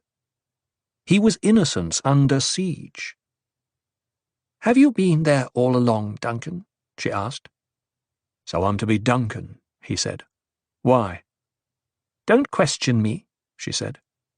And she thought, looking at him, that the Tleilaxu had left no corner of their Gola unfinished. "Only gods can safely risk perfection," she said. "It's a dangerous thing for a man." "Duncan died," he said, wishing she would not call him that. "I am hate." She studied his artificial eyes, wondering what they saw. Observed closely, they betrayed tiny black pockmarks, little wells of darkness in the glittering metal. Facets. The universe shimmered around her and lurched. She steadied herself with a hand on the sun-warmed surface of the balustrade. Ah, the melange moved swiftly. "Are you ill?" Hate asked. He moved closer. The steely eyes opened wide, staring. Who spoke? She wondered. Was it Duncan Idaho? Was it the Mentat Gola or the Zensuni philosopher? Or was it a Tleilaxu pawn more dangerous than any guild steersman? Her brother knew. Again she looked at the Gola. There was something inactive about him now, a latent something. He was saturated with waiting and with powers beyond their common life. "Out of my mother, I am like the Bene Gesserit," she said. "Do you know that?" "I know it." "I use their powers, think as they think. Part of me knows the sacred urgency of the breeding program, and its products." She blinked, feeling part of her awareness begin to move freely in time. "It's said that the Bene Gesserit never let go," he said, and he watched her closely, noting how white her knuckles were where she gripped the edge of the balcony. "Have I stumbled?" she asked. He marked how deeply she breathed, with tension in every movement, the glazed appearance of her eyes. "When you stumble," he said, "you may regain your balance by jumping beyond the thing that tripped you." "The Bene Gesserit stumbled," she said. "Now they wish to regain their balance by leaping beyond my brother. They want Cheney's baby, or mine." "Are you with child?" She struggled to fix herself in a time-space relationship to this question. With child? When? Where? "I see my child," she whispered. She moved away from the balcony's edge, turned her head to look at the Gola.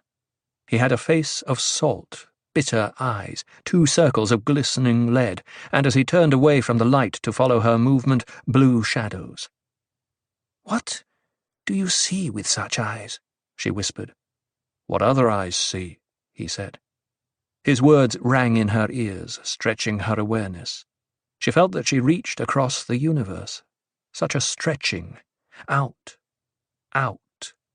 She lay intertwined with all time. "You've taken the spice. A large dose," he said. "Why can't I see him?"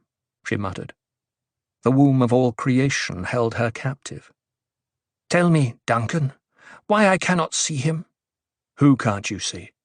"I cannot see the father of my children. I'm lost in a tarot fog. Help me." Mentat logic offered its prime computation, and he said, "The Bene Gesserit want a mating between you and your brother. It would lock the genetic—" A wail escaped her. "The egg in the flesh!" she gasped. A sensation of chill swept over her, followed by intense heat. The unseen mate of her darkest dreams, flesh of her flesh that the oracle could not reveal. Would it come to that? "Have you risked a dangerous dose of the spice?" he asked. Something within him fought to express the utmost terror at the thought that an Atreides woman might die, that Paul might face him with the knowledge that a female of the royal family had gone. "You don't know what it's like to hunt the future," she said. "Sometimes I glimpse myself, but I get in my own way. I cannot see through myself." She lowered her head, shook it from side to side. "How much of the spice did you take?" he asked. "Nature abhors prescience," she said, raising her head. "Did you know that, Duncan?" He spoke softly, reasonably, as to a small child. Tell me how much of the spice you took. He took hold of her shoulder with his left hand. Words are such gross machinery, so primitive and ambiguous, she said. She pulled away from his hand. You must tell me, he said.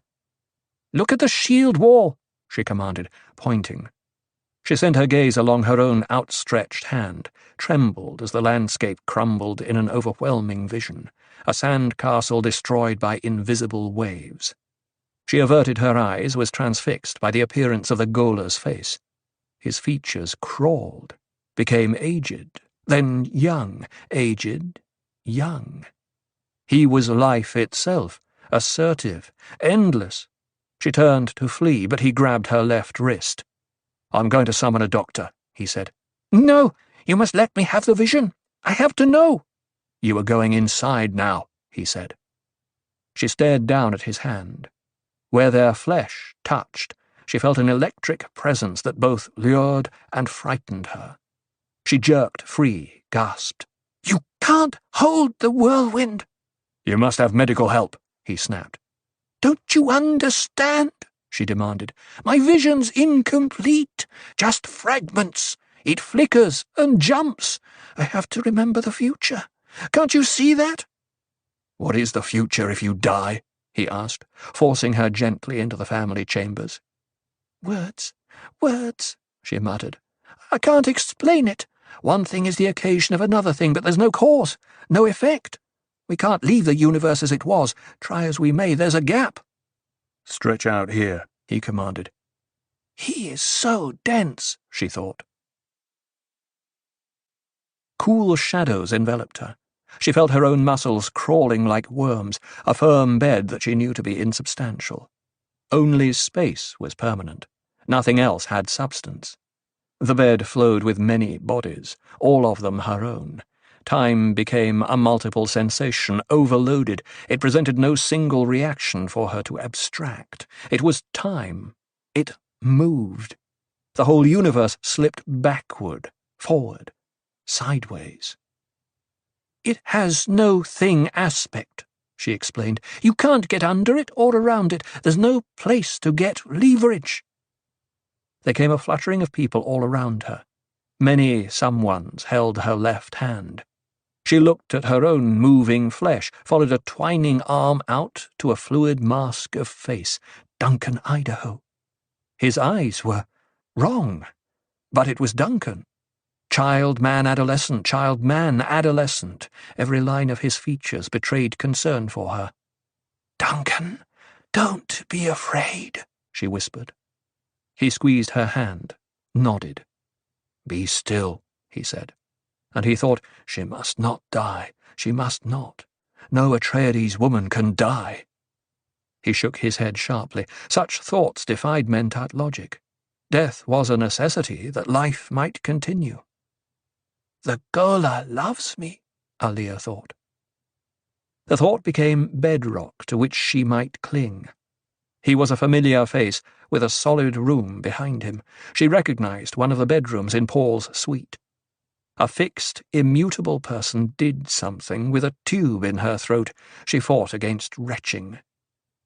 We got her in time, a voice said, and she recognized the tones of a family medic. You should have called me sooner. There was suspicion in the medic's voice.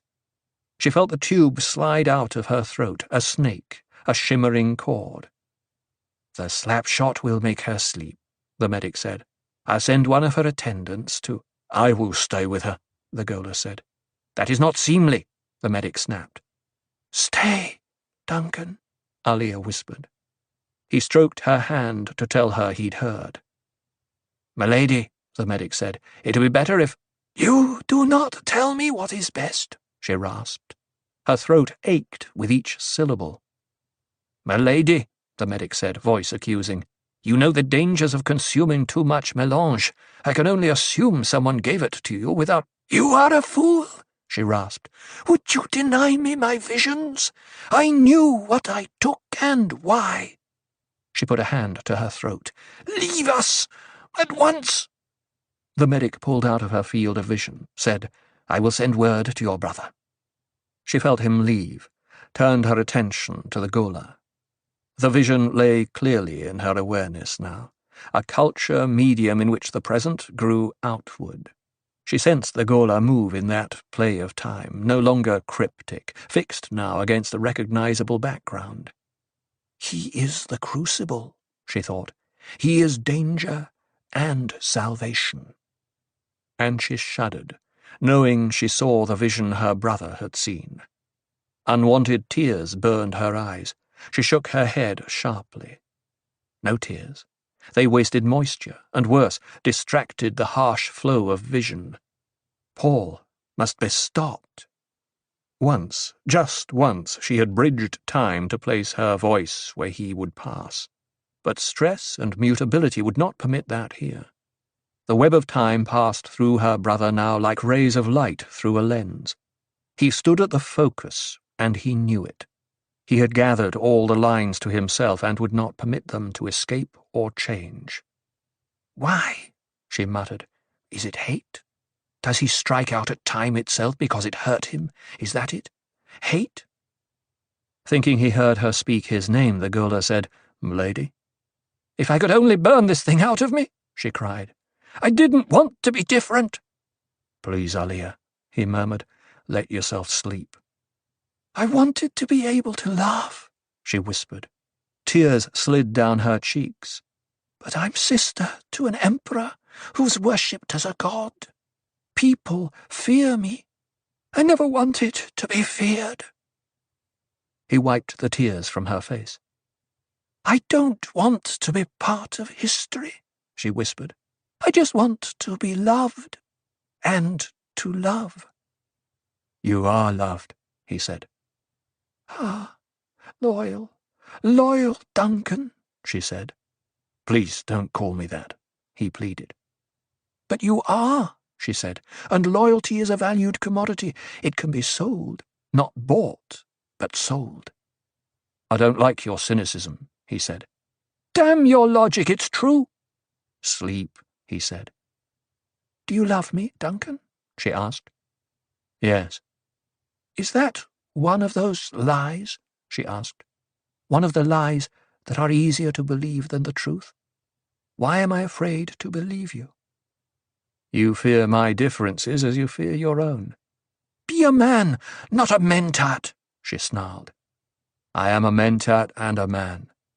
"Will you make me your woman, then?" "I will do what love demands." "And loyalty?" "And loyalty." "That's where you're dangerous," she said. Her words disturbed him. No sign of the disturbance arose to his face, no muscle trembled, but she knew it. Vision memory exposed the disturbance. She felt she had missed part of the vision, though, that she should remember something else from the future. There existed another perception which did not go precisely by the senses, a thing which fell into her head from nowhere the way prescience did. It lay in the time shadows, infinitely painful. Emotion. That was it. Emotion. It had appeared in the vision, not directly, but as a product from which she could infer what lay behind. She had been possessed by emotion, a single constriction made up of fear, grief, and love. They lay there in the vision, all collected into a single epidemic body, overpowering and primordial. "Duncan, don't let me go," she whispered. "Sleep," he said. "Don't fight it." I must. He's the bait in his own trap. He's the servant of power and terror. Violence, deification is a prison enclosing him. He'll lose everything. It'll tear him apart. You speak of Paul? They drive him to destroy himself, she gasped, arching her back. Too much weight, too much grief. They seduce him away from love. She sank back to the bed. They're creating a universe where he won't permit himself to live. Who is doing this? He is. Oh, you're so dense. He's part of the pattern, and it's too late. Too late. Too late. As she spoke, she felt her awareness descend, layer by layer. It came to rest directly behind her navel. Body and mind separated and merged in a storehouse of relic visions, moving, moving. She heard a fetal heartbeat, a child of the future. The melange still possessed her then, setting her adrift in time. She knew she had tasted the life of a child not yet conceived. One thing certain about this child: it would suffer the same awakening she had suffered. It would be an aware, thinking entity before birth. There exists a limit to the force even the most powerful may apply without destroying themselves. Judging this limit is the true artistry of government. Misuse of power is the fatal sin. The law cannot be a tool of vengeance, never a hostage, nor a fortification against the martyrs it has created. You cannot threaten any individual and escape the consequences. Muad'Dib on Law, the Stilgar Commentary. Cheney stared out at the morning desert framed in the fault cleft below Sietch Tabor. She wore no stillsuit, and this made her feel unprotected here in the desert. The Sietch Grotto's entrance lay hidden in the buttressed cliff above and behind her. The desert. The desert. She felt that the desert had followed her wherever she had gone. Coming back to the desert was not so much a homecoming as a turning around to see what had always been there. A painful constriction surged through her abdomen. The birth would be soon. She fought down the pain, wanting this moment alone with her desert. Dawn stillness gripped the land. Shadows fled among the dunes and terraces of the shield wall all around. Daylight lunged over the high scarp and plunged her up to her eyes in a bleak landscape stretching beneath a washed blue sky. The scene matched the feeling of dreadful cynicism which had tormented her since the moment she'd learned of Paul's blindness. Why are we here? She wondered. It was not a hajra, a journey of seeking. Paul sought nothing here except, perhaps, a place for her to give birth. He had summoned odd companions for this journey, she thought. Bijaz, the Tleilaxu dwarf, the Gola Hate, who might be Duncan Idaho's revenant, Edric, the guild steersman ambassador, Gaius Helen Mohayim, the Bene Gesserit Reverend Mother he so obviously hated, Lichna, Otheim's strange daughter, who seemed unable to move beyond the watchful eyes of guards, Stilgar, her uncle of the Naibs, and his favourite wife, Hera, and Irulan, Aliyah. The sound of wind through the rocks accompanied her thoughts. The desert day had become yellow on yellow, tan on tan, grey on grey. Why such a strange mixture of companions? "We have forgotten," Paul had said in response to her question, "that the word company originally meant travelling companions. We are a company." "But what value are they?" "There," he'd said, turning his frightful sockets toward her. "We've lost that clear single note of living. If it cannot be bottled, beaten, pointed, or hoarded, we give it no value." Hurt, she'd said, "That's not what I meant." "Ah, dearest one," he'd said, soothing, "we are so money-rich and so life-poor. I am evil, obstinate, stupid. You are not. That, too, is true. But my hands are blue with time. I think I tried to invent life, not realizing it had already been invented." And he touched her abdomen to feel the new life there. Remembering, she placed both hands over her abdomen and trembled, sorry that she'd asked Paul to bring her here.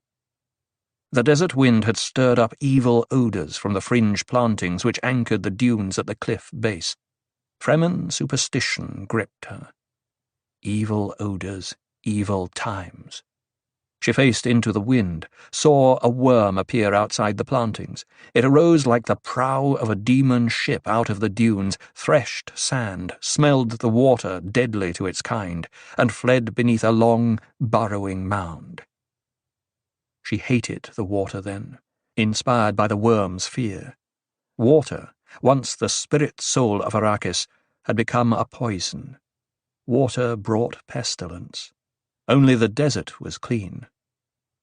Below her, a Fremen work gang appeared. They climbed to the Sietch's middle entrance, and she saw that they had muddy feet. Fremen, with muddy feet! The children of the Sietch began singing to the morning above her, their voices piping from the upper entrance. The voices made her feel time fleeing from her like hawks before the wind.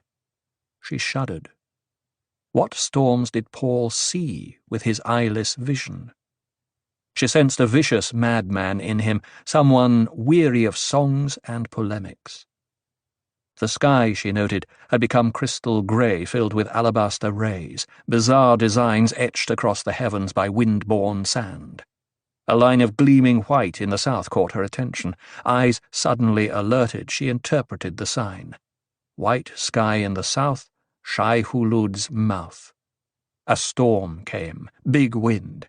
She felt the warning breeze, a crystal blowing of sand against her cheeks. The incense of death came on the wind. Odours of water flowing in qanats, sweating sand, flint. The water. That was why Shai-Hulud sent his Coriolis wind. Hawks appeared in the cleft where she stood, seeking safety from the wind. They were brown as the rocks and with scarlet in their wings. She felt her spirit go out to them. They had a place to hide. She had none. "My lady, the wind comes." She turned, saw the Ghola calling to her outside the upper entrance to the Sietch. Fremen fears gripped her. Clean death and the body's water claimed for the tribe. These she understood, but something brought back from death. Wind-blown sand whipped at her, reddened her cheeks. She glanced over her shoulder at the frightful band of dust across the sky. The desert beneath the storm had taken on a tawny, restless appearance, as though dune waves beat on a tempest shore the way Paul had once described a sea. She hesitated, caught by a feeling of the desert's transience. Measured against eternity, this was no more than a cauldron. Dune surf thundered against cliffs. The storm out there had become a universal thing for her, all the animals hiding from it. Nothing left of the desert but its own private sounds, blown sand scraping along rock, a wind surge whistling, the gallop of a boulder tumbled suddenly from its hill, then, somewhere out of sight, a capsized worm thumping its idiot way aright and slithering off to its dry depths.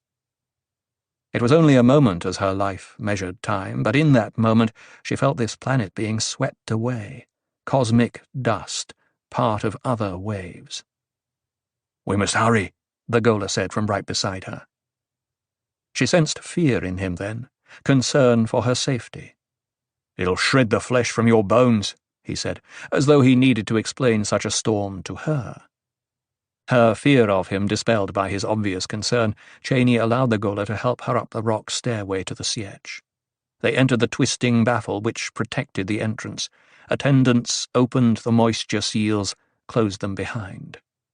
Sietch odours assaulted her nostrils. The place was a ferment of nasal memories, the warren closeness of bodies, rank esters of the reclamation stills, familiar food aromas, the flinty burning of machines at work, and through it all, the omnipresent spice, mélange everywhere. She took a deep breath. Home. The Ghola took his hand from her arm, stood aside, a patient figure now, almost as though turned off when not in use. Yet he watched. Chaney hesitated in the entrance chamber, puzzled by something she could not name. This was truly her home. As a child she'd hunted scorpions here by glow-globe light. Something was changed, though. "Shouldn't you be going to your quarters, milady?" the Ghola asked. As though ignited by his words, a rippling birth constriction seized her abdomen. She fought against revealing it. "Milady," the Ghola said. "Why is Paul afraid for me to bear our children?" she asked. "It is a natural thing to fear for your safety," the Ghola said. She put a hand to her cheek where the sand had reddened it. "And he doesn't fear for the children?" "Milady, he cannot think of a child without remembering that your firstborn was slain by the Sardaukar." She studied the Ghola, flat face, unreadable, mechanical eyes. Was he truly Duncan Idaho, this creature? Was he friend to anyone? Had he spoken truthfully now? "You should be with the medics," the Gola said. Again she heard the fear for her safety in his voice. She felt abruptly that her mind lay undefended, ready to be invaded by shocking perceptions. "Hate, I'm afraid," she whispered. "Where is my Usul?" "Affairs of state detain him," the Gola said. She nodded, thinking of the government apparatus which had accompanied them in a great flight of ornithopters. Abruptly she realized what puzzled her about the Sietch. Outworld odours. The clerks and aides had brought their own perfumes into this environment, aromas of diet and clothing, of exotic toiletries. They were an undercurrent of odours here. Cheney shook herself, concealing an urge to bitter laughter. Even the smells changed in Muad'Dib's presence. There were pressing matters which he could not defer, the Gola said, misreading her hesitation. Yes, I understand. I came with that swarm too." Recalling the flight from Arrakeen, she admitted to herself now that she had not expected to survive it. Paul had insisted on piloting his own thopter. Eyeless, he had guided the machine here. After that experience, she knew nothing he did could surprise her. Another pain fanned out through her abdomen. The Gola saw her indrawn breath, the tightening of her cheeks, said, "Is it your time?" Yes, it is." "You must not delay," he said. He grasped her arm, hurried her down the hall. She sensed panic in him, said, "There's time." He seemed not to hear. "The Zensuni approach to birth," he said, urging her even faster, "is to wait without purpose in the state of highest tension. Do not compete with what is happening. To compete is to prepare for failure. Do not be trapped by the need to achieve anything. This way you achieve everything." While he spoke, they reached the entrance to her quarters. He thrust her through the hangings, cried out, "Hera! Hera! It is Cheney's time! Summon the medics!" His call brought attendants running. There was a great bustling of people in which Cheney felt herself an isolated island of calm. Until the next pain came. Hate, dismissed to the outer passage, took time to wonder at his own actions. He felt fixated at some point of time where all truths were only temporary. Panic lay beneath his actions, he realized. Panic centered not on the possibility that Cheney might die, but that Paul should come to him afterward, filled with grief. His loved one, gone. Gone.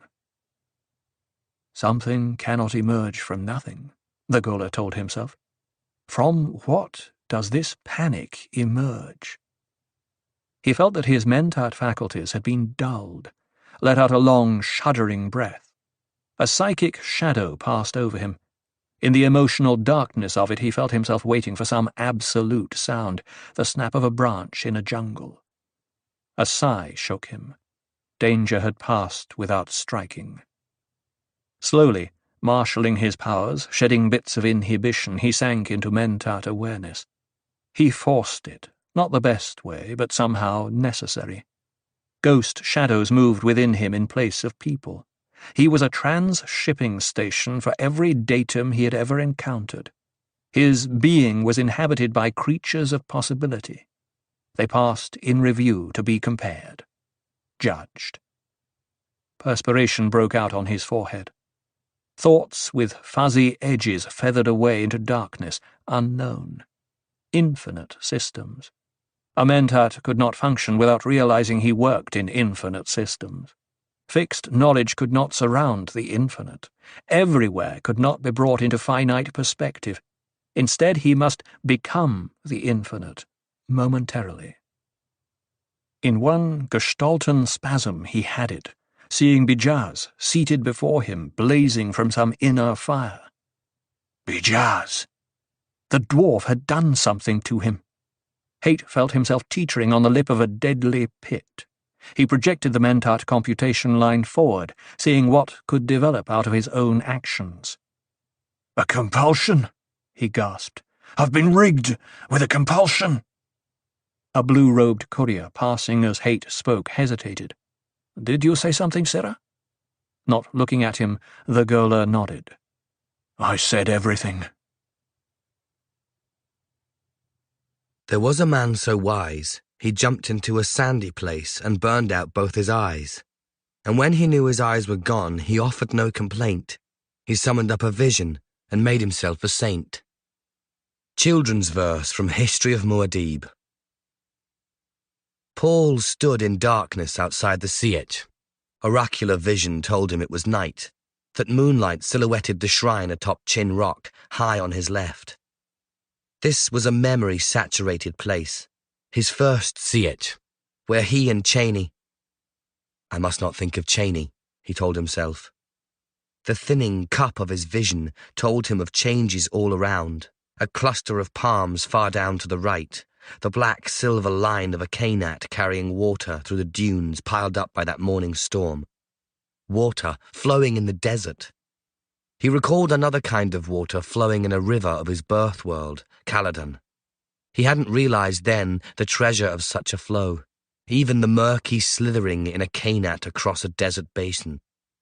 Treasure. With a delicate cough, an aide came up from behind. Paul held out his hands for a magnaboard with a single sheet of metallic paper on it. He moved as sluggishly as the Kainat's water. The vision flowed, but he found himself increasingly reluctant to move with it. "Pardon, sire," the aide said. "The Sembul Treaty. Your signature?" "I can read it," Paul snapped. He scrawled Atreides Imper in the proper place, returned the board, thrusting it directly into the aide's outstretched hand, aware of the fear this inspired. The man fled. Paul turned away. Ugly, barren land. He imagined it sun-soaked and monstrous with heat, a place of sandslides and the drowned darkness of dust pools, blow devils unreeling tiny dunes across the rocks, their narrow bellies full of ochre crystals. But it was a rich land too, big, exploding out of narrow places with vistas of storm-trodden emptiness, rampart cliffs and tumbled-down ridges. All it required was water and love. Life changed those irascible wastes into shapes of grace and movement, he thought. That was the message of the desert. Contrast stunned him with realization. He wanted to turn to the aides massed in the Sietch entrance, shout at them. If you need something to worship, then worship life. All life, every last crawling bit of it. We're all in this beauty together. They wouldn't understand. In the desert, they were endlessly desert. Growing things performed no green ballet for them.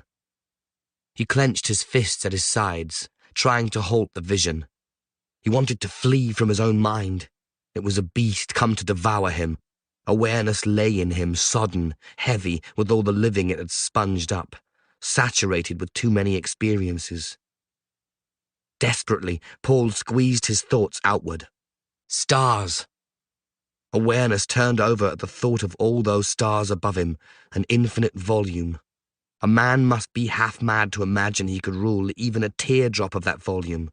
He couldn't begin to imagine the number of subjects his imperium claimed. Subjects, worshippers and enemies more likely. Did any among them see beyond rigid beliefs?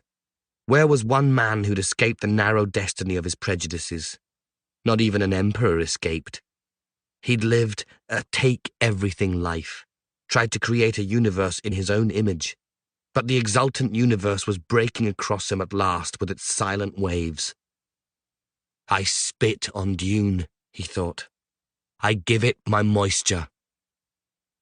This myth he'd made out of intricate movements and imagination, out of moonlight and love, out of prayers older than Adam, and grey cliffs and crimson shadows, laments and rivers of martyrs. What had it come to at last? When the waves receded, the shores of time would spread out there, clean, empty, shining with infinite grains of memory and little else. Was this the golden genesis of man? Sand scuffed against rocks told him that the Gola had joined him. You've been avoiding me today, Duncan, Paul said. It's dangerous for you to call me that, the Gola said. I know. I came to warn you, my lord. I know. The story of the compulsion Bijaz had put on him poured from the Gola then. Do you know the nature of the compulsion? Paul asked. Violence. Paul felt himself arriving at a place which had claimed him from the beginning. He stood suspended. The jihad had seized him, fixed him onto a glide path from which the terrible gravity of the future would never release him. There'll be no violence from Duncan, Paul whispered. But sire, tell me what you see around us, Paul said. My lord? The desert, how is it tonight? Don't you see it? I have no eyes, Duncan. But I've only my vision, Paul said, and wish I didn't have it. I'm dying of prescience. Did you know that, Duncan? Perhaps what you fear won't happen, the Gola said. What? Deny my own oracle? How can I when I've seen it fulfilled thousands of times? People call it a power, a gift. It's an affliction. It won't let me leave my life where I found it. My lord, the Gola muttered. It isn't. Young master, you don't. He fell silent. Paul sensed the Gola's confusion, said, What did you call me, Duncan? What? For a moment, you called me young master. I did, yes. That's what Duncan always called me. Paul reached out, touched the Gola's face.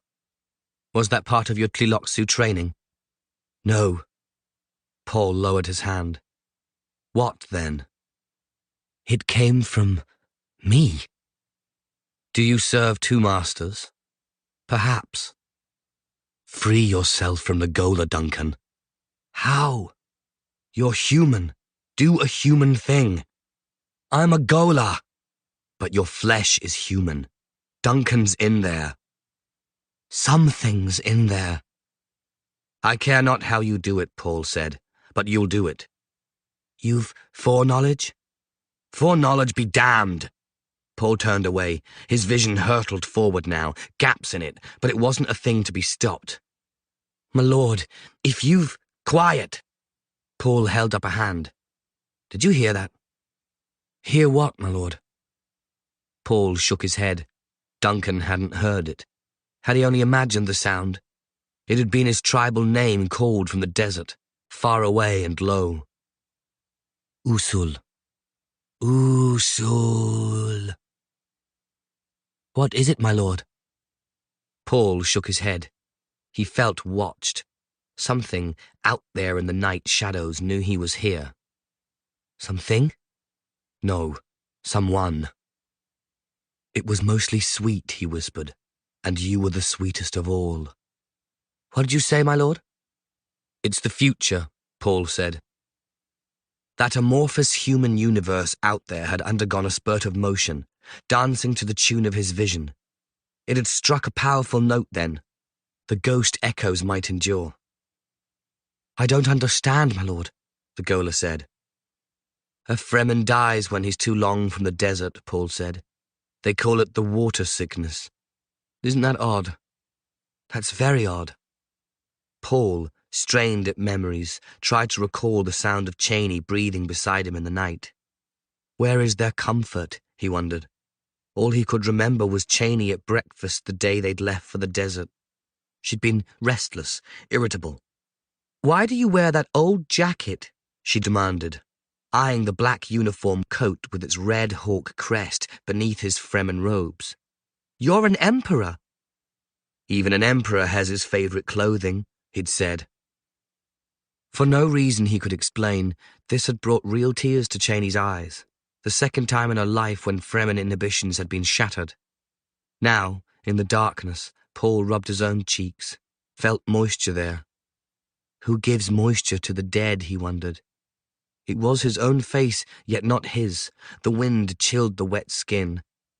A frail dream formed, broke. What was this swelling in his breast? Was it something he'd eaten? How bitter and plaintive was this other self giving moisture to the dead.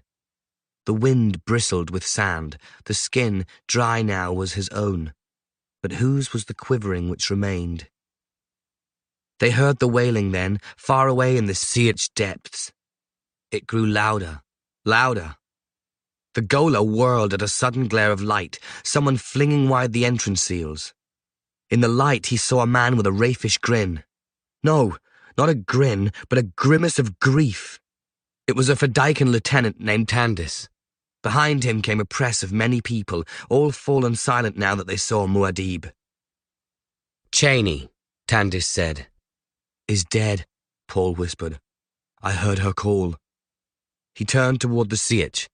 He knew this place. It was a place where he could not hide. His onrushing vision illuminated the entire Fremen mob. He saw Tandis, felt the Fedaykin's grief, the fear and anger. "She is gone," Paul said. The Gola heard the words out of a blazing corona. They burned his chest, his backbone, the sockets of his metal eyes. He felt his right hand move toward the knife at his belt. His own thinking became strange, disjointed. He was a puppet held fast by strings reaching down from that awful corona. He moved to another's commands, to another's desires. The strings jerked his arms, his legs, his jaw. Sounds came squeezing out of his mouth, a terrifying, repetitive noise. Harak! Harak! Harak! The knife came up to strike. In that instant, he grabbed his own voice, shaped rasping words. "Run! Young master, run!" "We will not run," Paul said. "We'll move with dignity. We'll do what must be done." The Gola's muscles locked. He shuddered, swayed. What must be done? The words rolled in his mind like a great fish surfacing. What must be done? Ah, that had sounded like the old Duke, Paul's grandfather. The young master had some of the old man in him. What must be done? The words began to unfold in the Gola's consciousness. A sensation of living two lives simultaneously spread out through his awareness. Hate, Idaho. Hate, Idaho. He became a motionless chain of relative existence, singular, alone. Old memories flooded his mind.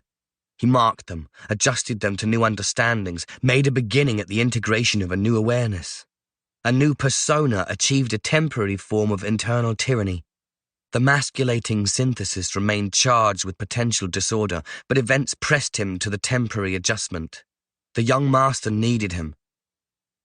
It was done then. He knew himself as Duncan Idaho, remembering everything of hate as though it had been stored secretly in him and ignited by a flaming catalyst. The corona dissolved. He shed the Tliloxu compulsions. "Stay close to me, Duncan," Paul said. "I'll need to depend on you for many things." And, as Idaho continued to stand entranced, "Duncan!" "Yes, I am Duncan." "Of course you are. This was the moment when you came back. We'll go inside now." Idaho fell into step beside Paul. It was like the old times, yet not like them. Now that he stood free of the Tliloxu, he could appreciate what they had given him. Zen-Sunni training permitted him to overcome the shock of events.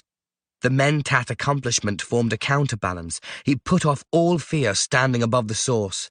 His entire consciousness looked outward from a position of infinite wonder. He had been dead. He was alive. "Sire," the Fedaykin Tandis said as they approached him. "The woman, Lychna, said she must see you. I told her to wait." "Thank you," Paul said. "The birth." "I spoke to the medics," Tandis said, falling into step. "They said you have 2 children, both of them alive and sound." "2?" Paul stumbled, caught himself on Idaho's arm. "A boy and a girl," Tandis said. "I saw them. They're good Fremen babies." How did she die?" Paul whispered. "My lord?" Tandis bent close. "Cheney," Paul said. "It was the birth, my lord," Tandis husked. "They said her body was drained by the speed of it. I don't understand, but that is what they said." "Take me to her," Paul whispered. "My lord?" Take me to her. That's where we're going, my lord. Again, Tandis bent close to Paul. Why does your Gola carry a bared knife? Duncan, put away your knife, Paul said. The time for violence is past. As he spoke, Paul felt closer to the sound of his voice than to the mechanism which had created the sound. 2 babies. The vision had contained but one. Yet these moments went as the vision went. There was a person here who felt grief and anger. Someone. His own awareness lay in the grip of an awful treadmill, replaying his life from memory. 2 babies. Again he stumbled. Cheney, he thought. There was no other way. Cheney, beloved, believe me that this death was quicker for you, and kinder. They'd have held our children hostage, displayed you in a cage and slave pits, reviled you with the blame for my death. This way we destroy them and save our children. Children. Once more he stumbled. I permitted this, he thought. I should feel guilty. The sound of noisy confusion filled the cavern ahead of them. It grew louder, precisely as he remembered it growing louder. Yes, this was the pattern, the inexorable pattern, even with 2 children. Cheney is dead, he told himself. At some faraway instant in a past which he had shared with others, this future had reached down to him. It had chivied him and herded him into a chasm whose walls grew narrower and narrower. He could feel them closing in on him. This was the way the vision went. Cheney is dead. I should abandon myself to grief. But that was not the way the vision went. Has Aliyah been summoned? He asked. She is with Cheney's friends, Tandis said. Paul sensed the mob pressing back to give him passage. Their silence moved ahead of him like a wave. The noisy confusion began dying down. A sense of congested emotion filled the siege. He wanted to remove the people from his vision, found it impossible. Every face turning to follow him carried its special imprint. They were pitiless with curiosity, those faces. They felt grief, yes, but he understood the cruelty which drenched them. They were watching the articulate become dumb, the wise become a fool. Didn't the clown always appeal to cruelty? This was more than a death watch, less than a wake. Paul felt his soul begging for a respite, but still the vision moved him. Just a little farther now, he told himself. Black, visionless dark awaited him just ahead. There lay the place ripped out of the vision by grief and guilt, the place where the moon fell. He stumbled into it, would have fallen had Idaho not taken his arm in a fierce grip, a solid presence knowing how to share his grief in silence. Here is the place, Tandis said. Watch your step, sire, Idaho said, helping him over an entrance lip. Hangings brushed Paul's face. Idaho pulled him to a halt. Paul felt the room then, a reflection against his cheeks and ears. It was a rock-walled space with the rock hidden behind tapestries. Where is Cheney? Paul whispered.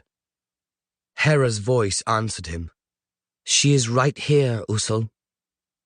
Paul heaved a trembling sigh. He had feared her body already had been removed to the stills where Fremen reclaimed the water of the tribe. Was that the way the vision went? He felt abandoned in his blindness. The children? Paul asked. They are here too, my lord, Idaho said. You have beautiful twins, Usul, Hera said. A boy and a girl. See? We have them here in a creche. 2 children, Paul thought, wonderingly. The vision had contained only a daughter. He cast himself adrift from Idaho's arm, moved toward the place where Hera had spoken, stumbled into a hard surface. His hands explored it, the metaglass outlines of a creche. Someone took his left arm. Usul? It was Hera. She guided his hand into the creche. He felt soft flesh. It was so warm. He felt ribs, breathing. That is your son, Hera whispered. She moved his hand. "And this is your daughter." Her hand tightened on his. "Usul, are you truly blind now?" He knew what she was thinking. The blind must be abandoned in the desert. Fremen tribes carried no dead weight. "Take me to Cheney," Paul said, ignoring her question. Hera turned him, guided him to the left. Paul felt himself accepting now the fact that Cheney was dead. He had taken his place in a universe he did not want, wearing flesh that did not fit. Every breath he drew bruised his emotions. 2 children. He wondered if he had committed himself to a passage where his vision would never return. It seemed unimportant. "Where is my brother?" It was Aaliyah's voice behind him. He heard the rush of her, the overwhelming presence as she took his arm from Hera. "I must speak to you," Aaliyah hissed. "In a moment," Paul said. "Now! It's about Lychna." "I know," Paul said, "in a moment." "You don't have a moment." "I have many moments." "But Cheney doesn't." "Be still," he ordered. "Cheney is dead." He put a hand across her mouth as she started to protest. "I order you to be still." He felt her subside and removed his hand. "Describe what you see," he said. "Paul!" Frustration and tears battled in her voice. "Never mind," he said, and he forced himself to inner stillness, opened the eyes of his vision to this moment. Yes, it was still here.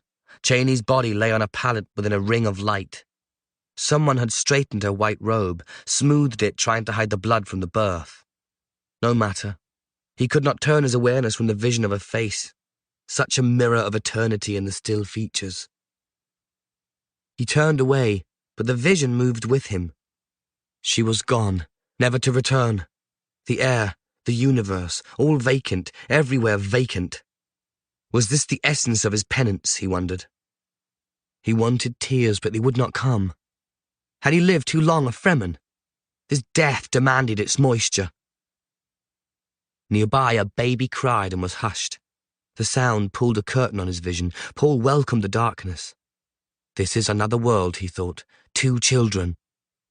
The thought came out of some lost oracular trance. He tried to recapture the timeless mind dilation of the melange, but awareness fell short. No burst of the future came into this new consciousness. He felt himself rejecting the future, any future. "Goodbye, my Sihaya," he whispered. Aliyah's voice, harsh and demanding, came from somewhere behind him. "I've brought Lychna." Paul turned. "That's not Lychna," he said. "That's a face dancer. Lychna's dead." "But hear what she says," Aliyah said. Slowly, Paul moved towards his sister's voice. "I'm not surprised to find you alive, Atreides." The voice was like Lychna's, but with subtle differences, as though the speaker used Lychna's vocal cords, but no longer bothered to control them sufficiently. Paul found himself struck by an odd note of honesty in the voice. "Not surprised?" Paul asked. "I am Scytale, a Tliloxu of the Face Dancers, and I would know a thing before we bargain. Is that a Gola I see behind you, or Duncan, Idaho?" "It's Duncan, Idaho," Paul said, "and I will not bargain with you." "I think you'll bargain," Scytale said. "Duncan," Paul said, speaking over his shoulder, "will you kill this Tliloxu if I ask it?" "Yes, my lord." There was the suppressed rage of a berserker in Idaho's voice. "Wait," Aliyah said. "You don't know what you're rejecting." "But I do know," Paul said. "So it's truly Duncan Idaho of the Atreides," Scytale said. "We found the lever. A Gola can regain his past." Paul heard footsteps. Someone brushed past him on the left. Scytale's voice came from behind him now. "What do you remember of your past, Duncan?" "Everything, from my childhood on. I even remember you at the tank when they removed me from it," Idaho said. "Wonderful," Scytale breathed. "Wonderful." Paul heard the voice moving. I need a vision, he thought. darkness frustrated him, Bene Gesserit training warned him of terrifying menace in Scytale, yet the creature remained a voice, a shadow of movement entirely beyond him. "Are these the Atreides babies?" Scytale asked. "Hera!" Paul cried. "Get her away from there!" "Stay where you are!" Scytale shouted. "All of you! I warn you! A face dancer can move faster than you suspect. My knife can have both these lives before you touch me." Paul felt someone touch his right arm, then move off to the right. "That's far enough, Aaliyah," Scytale said. "Aaliyah," Paul said, "don't." "It's my fault," Aaliyah groaned. "My fault." "Atreides," Scytale said. "Shall we bargain now?" Behind him, Paul heard a single hoarse curse. His throat constricted at the suppressed violence in Idaho's voice. Idaho must not break. Scytale would kill the babies. "To strike a bargain, one requires a thing to sell," Scytale said. "Not so, Atreides? Will you have your Cheney back? We can restore her to you. A Gola, Atreides, a Gola with full memory.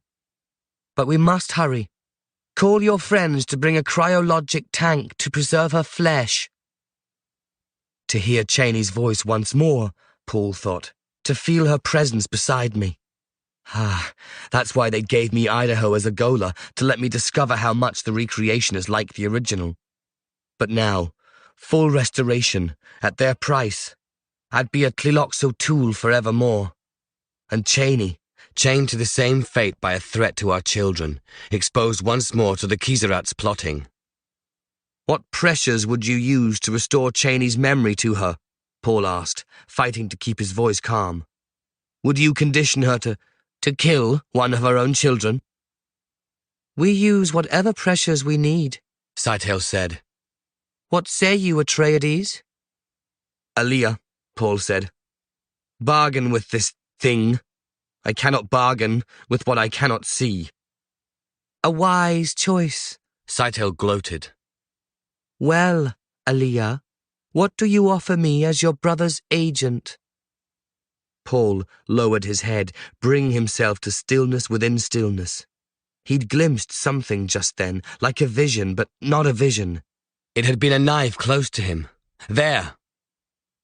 "Give me a moment to think," Aaliyah said. "My knife is patient," Scytale said. "But Cheney's flesh is not. Take a reasonable amount of time." Paul felt himself blinking. It could not be, but it was. He felt eyes. Their vantage point was odd, and they moved in an erratic way. There, the knife swam into his view. With a breath-stilling shock, Paul recognized the viewpoint.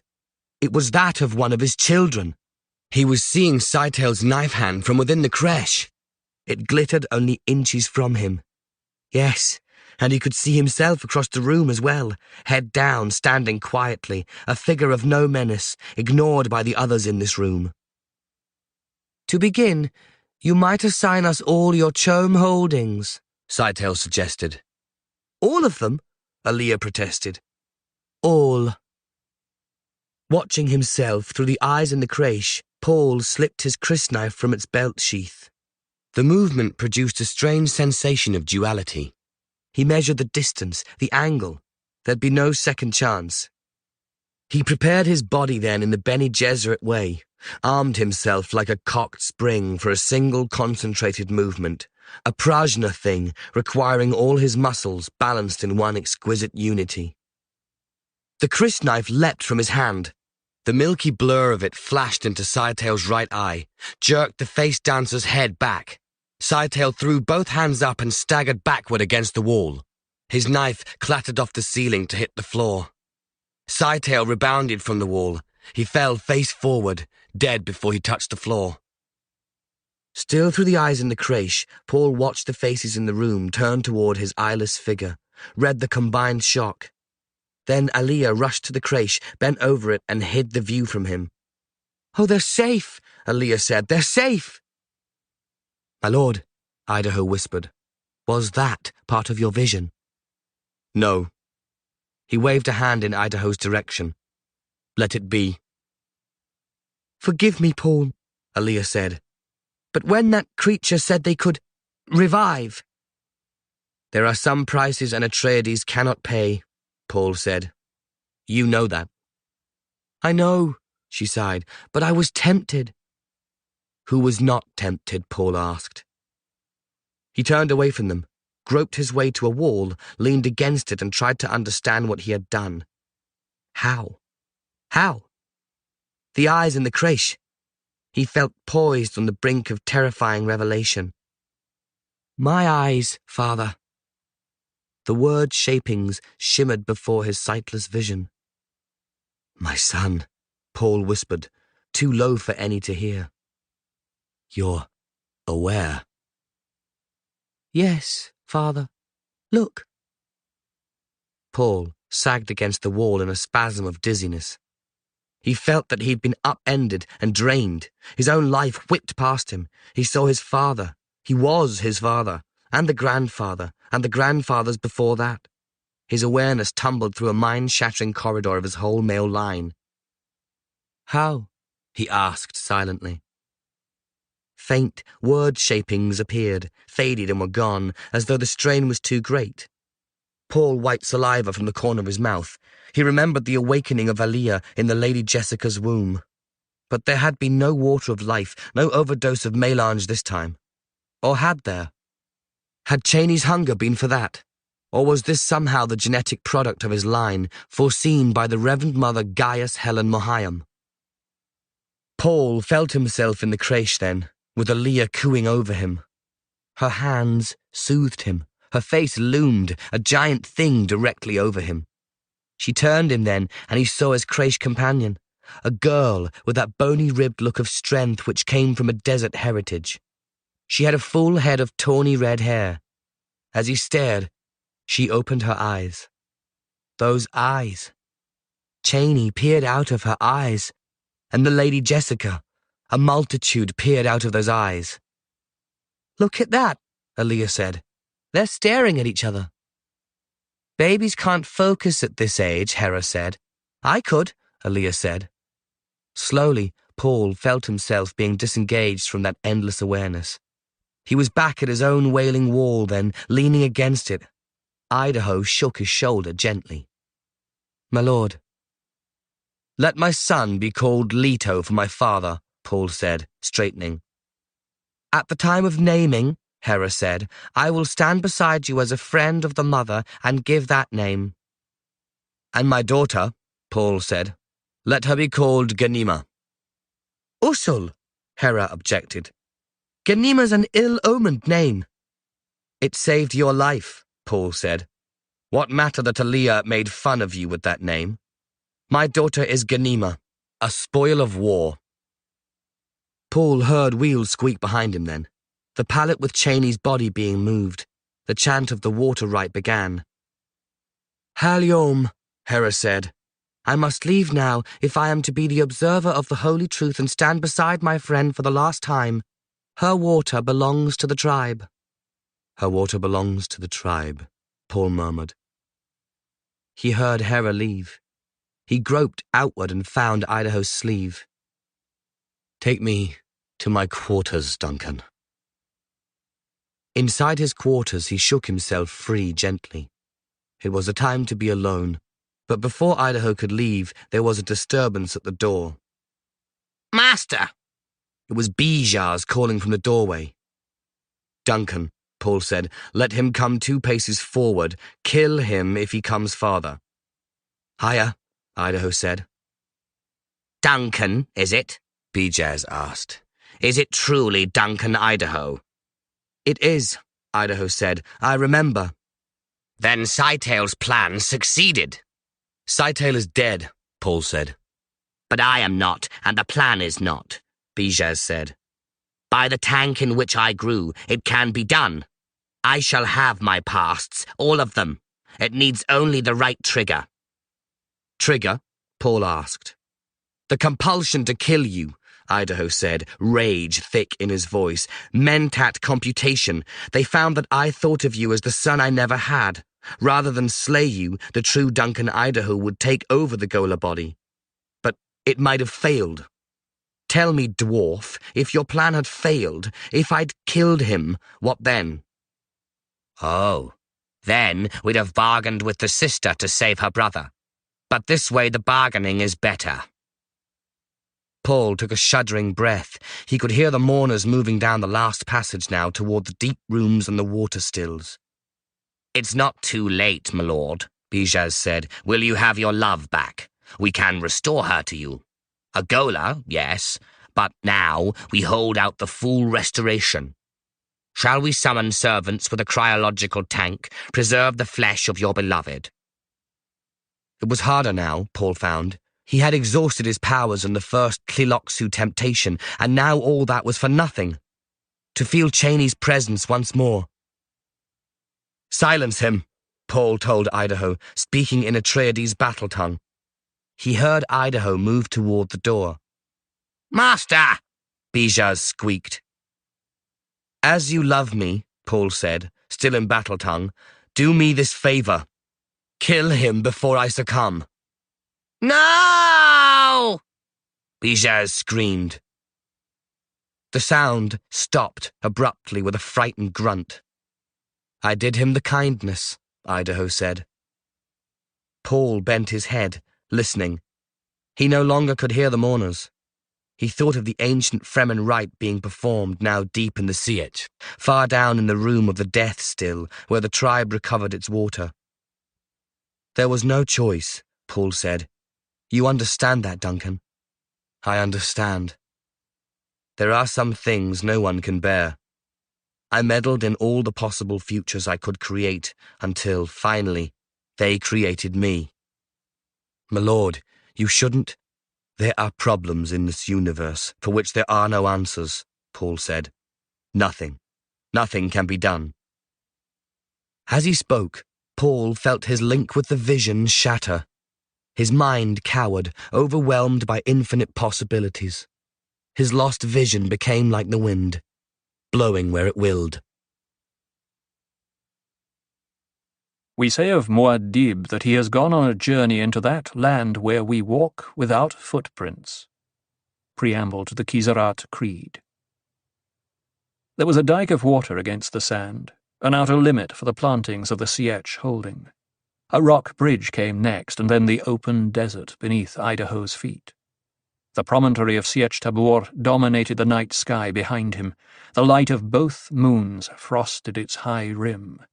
An orchard had been brought right down to the water.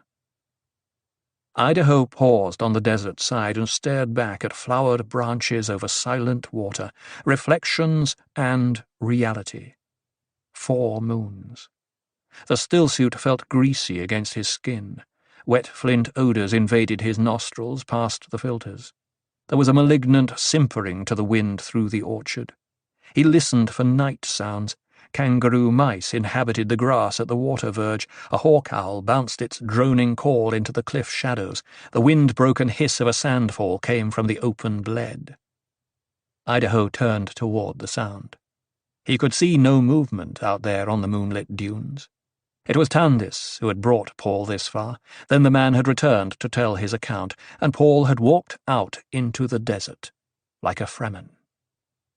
He was blind, truly blind, Tandis had said, as though that explained it. Before that, he had the vision which he told to us, but— A shrug. Blind Fremen were abandoned in the desert. Muad'Dib might be emperor, but he was also Fremen. Had he not made provision that Fremen guard and raise his children? He was Fremen. It was a skeleton desert here, Idaho saw. Moon-slivered ribs of rock showed through the sand. Then the dunes began. I should not have left him alone, not even for a minute, Idaho thought. I knew what was in his mind. He told me the future no longer needed his physical presence, Tandis had reported. When he left me, he called back. Now I am free, were his words. Damn them, Idaho thought. The Fremen had refused to send thopters or searchers of any kind. Rescue was against their ancient customs. "There will be a worm for Muad'Dib," they said, and they began the chant for those committed to the desert, the ones whose water went to Shai Hulud. "Mother of sand, father of time, beginning of life, grant him passage." Idaho seated himself on a flat rock and stared at the desert. The night out there was filled with camouflage patterns. There was no way to tell where Paul had gone. "Now I am free." Idaho spoke the words aloud, surprised by the sound of his own voice. For a time he let his mind run, remembering a day when he'd taken the child Paul to the sea market on Caladan, the dazzling glare of a sun on water, the sea's riches brought up dead there to be sold. Idaho remembered Gurney Halleck, playing music of the baliset for them, pleasure, laughter. Rhythms pranced in his awareness, leading his mind like a thrall down channels of remembered delight. Gurney Halleck. Gurney would blame him for this tragedy. Memory music faded. He recalled Paul's words, "There are problems in this universe for which there are no answers." Idaho began to wonder how Paul would die out there in the desert. Quickly, killed by a worm? Slowly, in the sun. Some of the Fremen back there in the Sietch had said Muad'Dib would never die, that he had entered the Ru world where all possible futures existed, and that he would be present henceforth in the Alam al-Mithal, wandering there endlessly even after his flesh had ceased to be. "He'll die, and I'm powerless to prevent it," Idaho thought. He began to realize that there might be a certain fastidious courtesy in dying without a trace.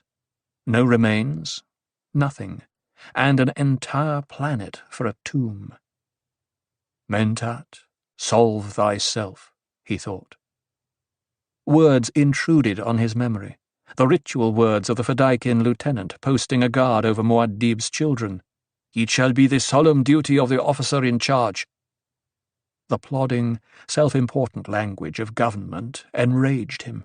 It had seduced the Fremen. It had seduced everyone. A man, a great man, was dying out there, but language plodded on, and on, and on. What had happened, he wondered, to all the clean meanings that screened out nonsense? Somewhere, in some lost where which the Imperium had created, they'd been walled off, sealed against chance rediscovery. His mind quested for solutions, Mentat fashion. Patterns of knowledge glistened there. Lorelei hair might shimmer thus, beckoning the enchanted seaman into emerald caverns. With an abrupt start, Idaho drew back from catatonic forgetfulness.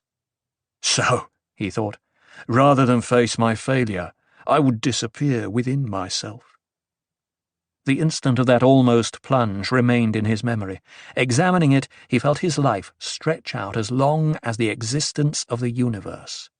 Real flesh lay condensed, finite in its emerald cavern of awareness, but infinite life had shared his being. Idaho stood up, feeling cleansed by the desert. Sand was beginning to chatter in the wind, pecking at the surfaces of leaves in the orchard behind him.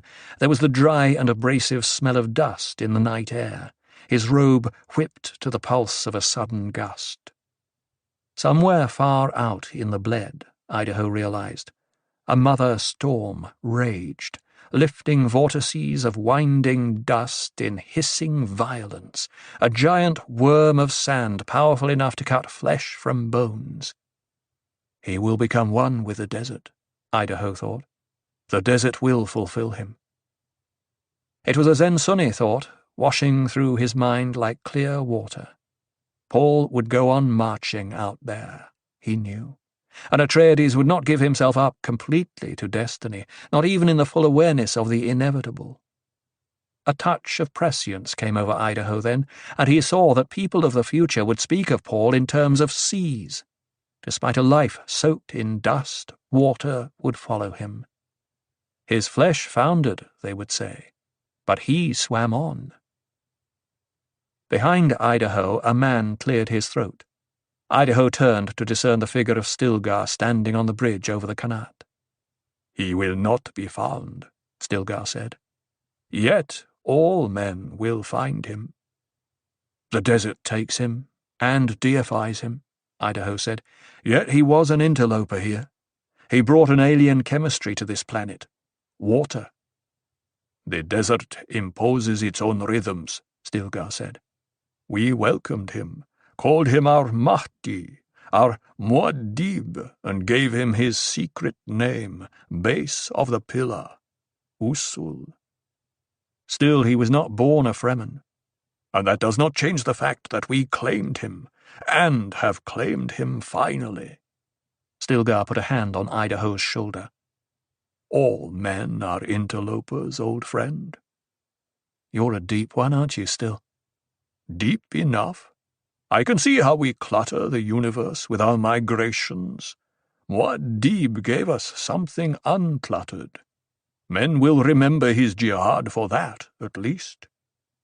He won't give up to the desert, Idaho said. He's blind, but he won't give up. He's a man of honor and principle. He was Atreides trained.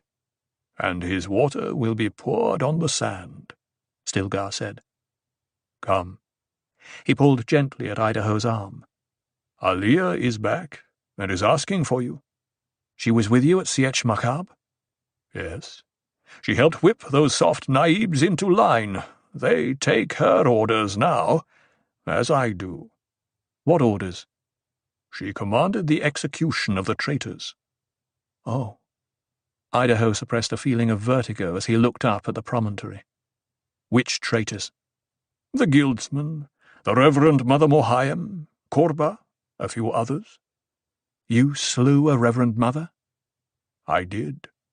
Muad'Dib left word that it should not be done. He shrugged. But I disobeyed him, as Alia knew I would. Idaho stared again into the desert, feeling himself become whole, one person capable of seeing the pattern of what Paul had created. Judgment strategy, the Atreides called it in their training manuals. People are subordinate to government, but the ruled influence the rulers. Did the ruled have any concept, he wondered, of what they had helped create here? Alia, Stilgar said, clearing his throat. He sounded embarrassed. She needs the comfort of your presence. And she is the government, Idaho murmured. A regency, no more. Fortune passes everywhere, as her father often said, Idaho muttered. We make our bargain with the future, Stilgar said. Will you come now? We need you back there. Again he sounded embarrassed. She is distraught. She cries out against her brother one moment, mourns him the next. Presently, Idaho promised. He heard Stilgar leave. He stood facing into the rising wind, letting the grains of sand rattle against the stillsuit. Mentat awareness projected the outflowing patterns into the future. The possibilities dazzled him. Paul had set in motion a whirling vortex, and nothing could stand in its path. The Bene Tleilax and the Guild had overplayed their hands and had lost, were discredited. The Kizarat was shaken by the treason of Korba and others high within it, and Paul's final voluntary act, his ultimate acceptance of their customs, had ensured the loyalty of the Fremen to him and to his house. He was one of them forever now. Paul is gone. Alia's voice was choked. She had come up almost silently to where Idaho stood and was now beside him. He was a fool, Duncan. Don't say that, he snapped. The whole universe will say it before I'm through, she said. Why, for the love of heaven? For the love of my brother, not of heaven. Zensuni insight dilated his awareness. He could sense that there was no vision in her, had been none since Cheney's death. You practice an odd love, he said. Love? Duncan, he had but to step off the track. What matter that the rest of the universe would have come shattering down behind him? He'd have been safe, and Cheney with him. Then why didn't he? For the love of heaven, she whispered. Then, more loudly, she said, Paul's entire life was a struggle to escape his jihad and its deification. At least he's free of it. He chose this. Ah, yes, the oracle. Idaho shook his head in wonder. Even Cheney's death, his moon fell. He was a fool, wasn't he, Duncan? Idaho's throat tightened with suppressed grief. Such a fool, Alia gasped, her control breaking. He'll live forever, while we must die. Alia, don't. It's just grief, she said, voice low. Just grief. Do you know what I must do for him? I must save the life of the Princess Irulan. That one. You should hear her grief. Wailing, giving moisture to the dead. She swears she loved him and knew it not. She reviles her sisterhood, says she'll spend her life teaching Paul's children. You trust her? She reeks of trustworthiness. Ah, Idaho murmured. The final pattern unreeled before his awareness like a design on fabric. The defection of the Princess Irulan was the last step. It left the Bene Gesserit with no remaining lever against the Atreides heirs. Alia began to sob, leaned against him, face pressed into his chest. "Oh, Duncan, Duncan, he's gone." Idaho put his lips against her hair. "Please," he whispered. He felt her grief mingling with his, like two streams entering the same pool. "I need you, Duncan," she sobbed. "Love me." "I do," he whispered. She lifted her head, peered at the moon-frosted outline of his face. "I know, Duncan. Love knows love." Her words sent a shudder through him, a feeling of estrangement from his old self. He had come out here looking for one thing and had found another. It was as though he'd lurched into a room full of familiar people, only to realize too late that he knew none of them. She pushed away from him, took his hand. "Will you come with me, Duncan?" "Wherever you lead," he said. She led him back across the Qanat, into the darkness at the base of the massif, and its place of safety. Epilogue. No bitter stench of funeral still for Muad'Dib, no knell nor solemn rite to free the mind from avaricious shadows. He is the fool saint, the golden stranger living forever on the edge of reason. Let your guard fall, and he is there. His crimson peace and sovereign pallor strike into our universe on prophetic webs to the verge of a quiet glance. There, out of bristling star jungles, mysterious, lethal, an oracle without eyes, cat's paw of prophecy whose voice never dies. Shai-Hulud, he awaits thee upon a strand where couples walk and fix, eye to eye, the delicious ennui of love. He strides through the long cavern of time, scattering the fool self of his dream. The Gola's Hymn.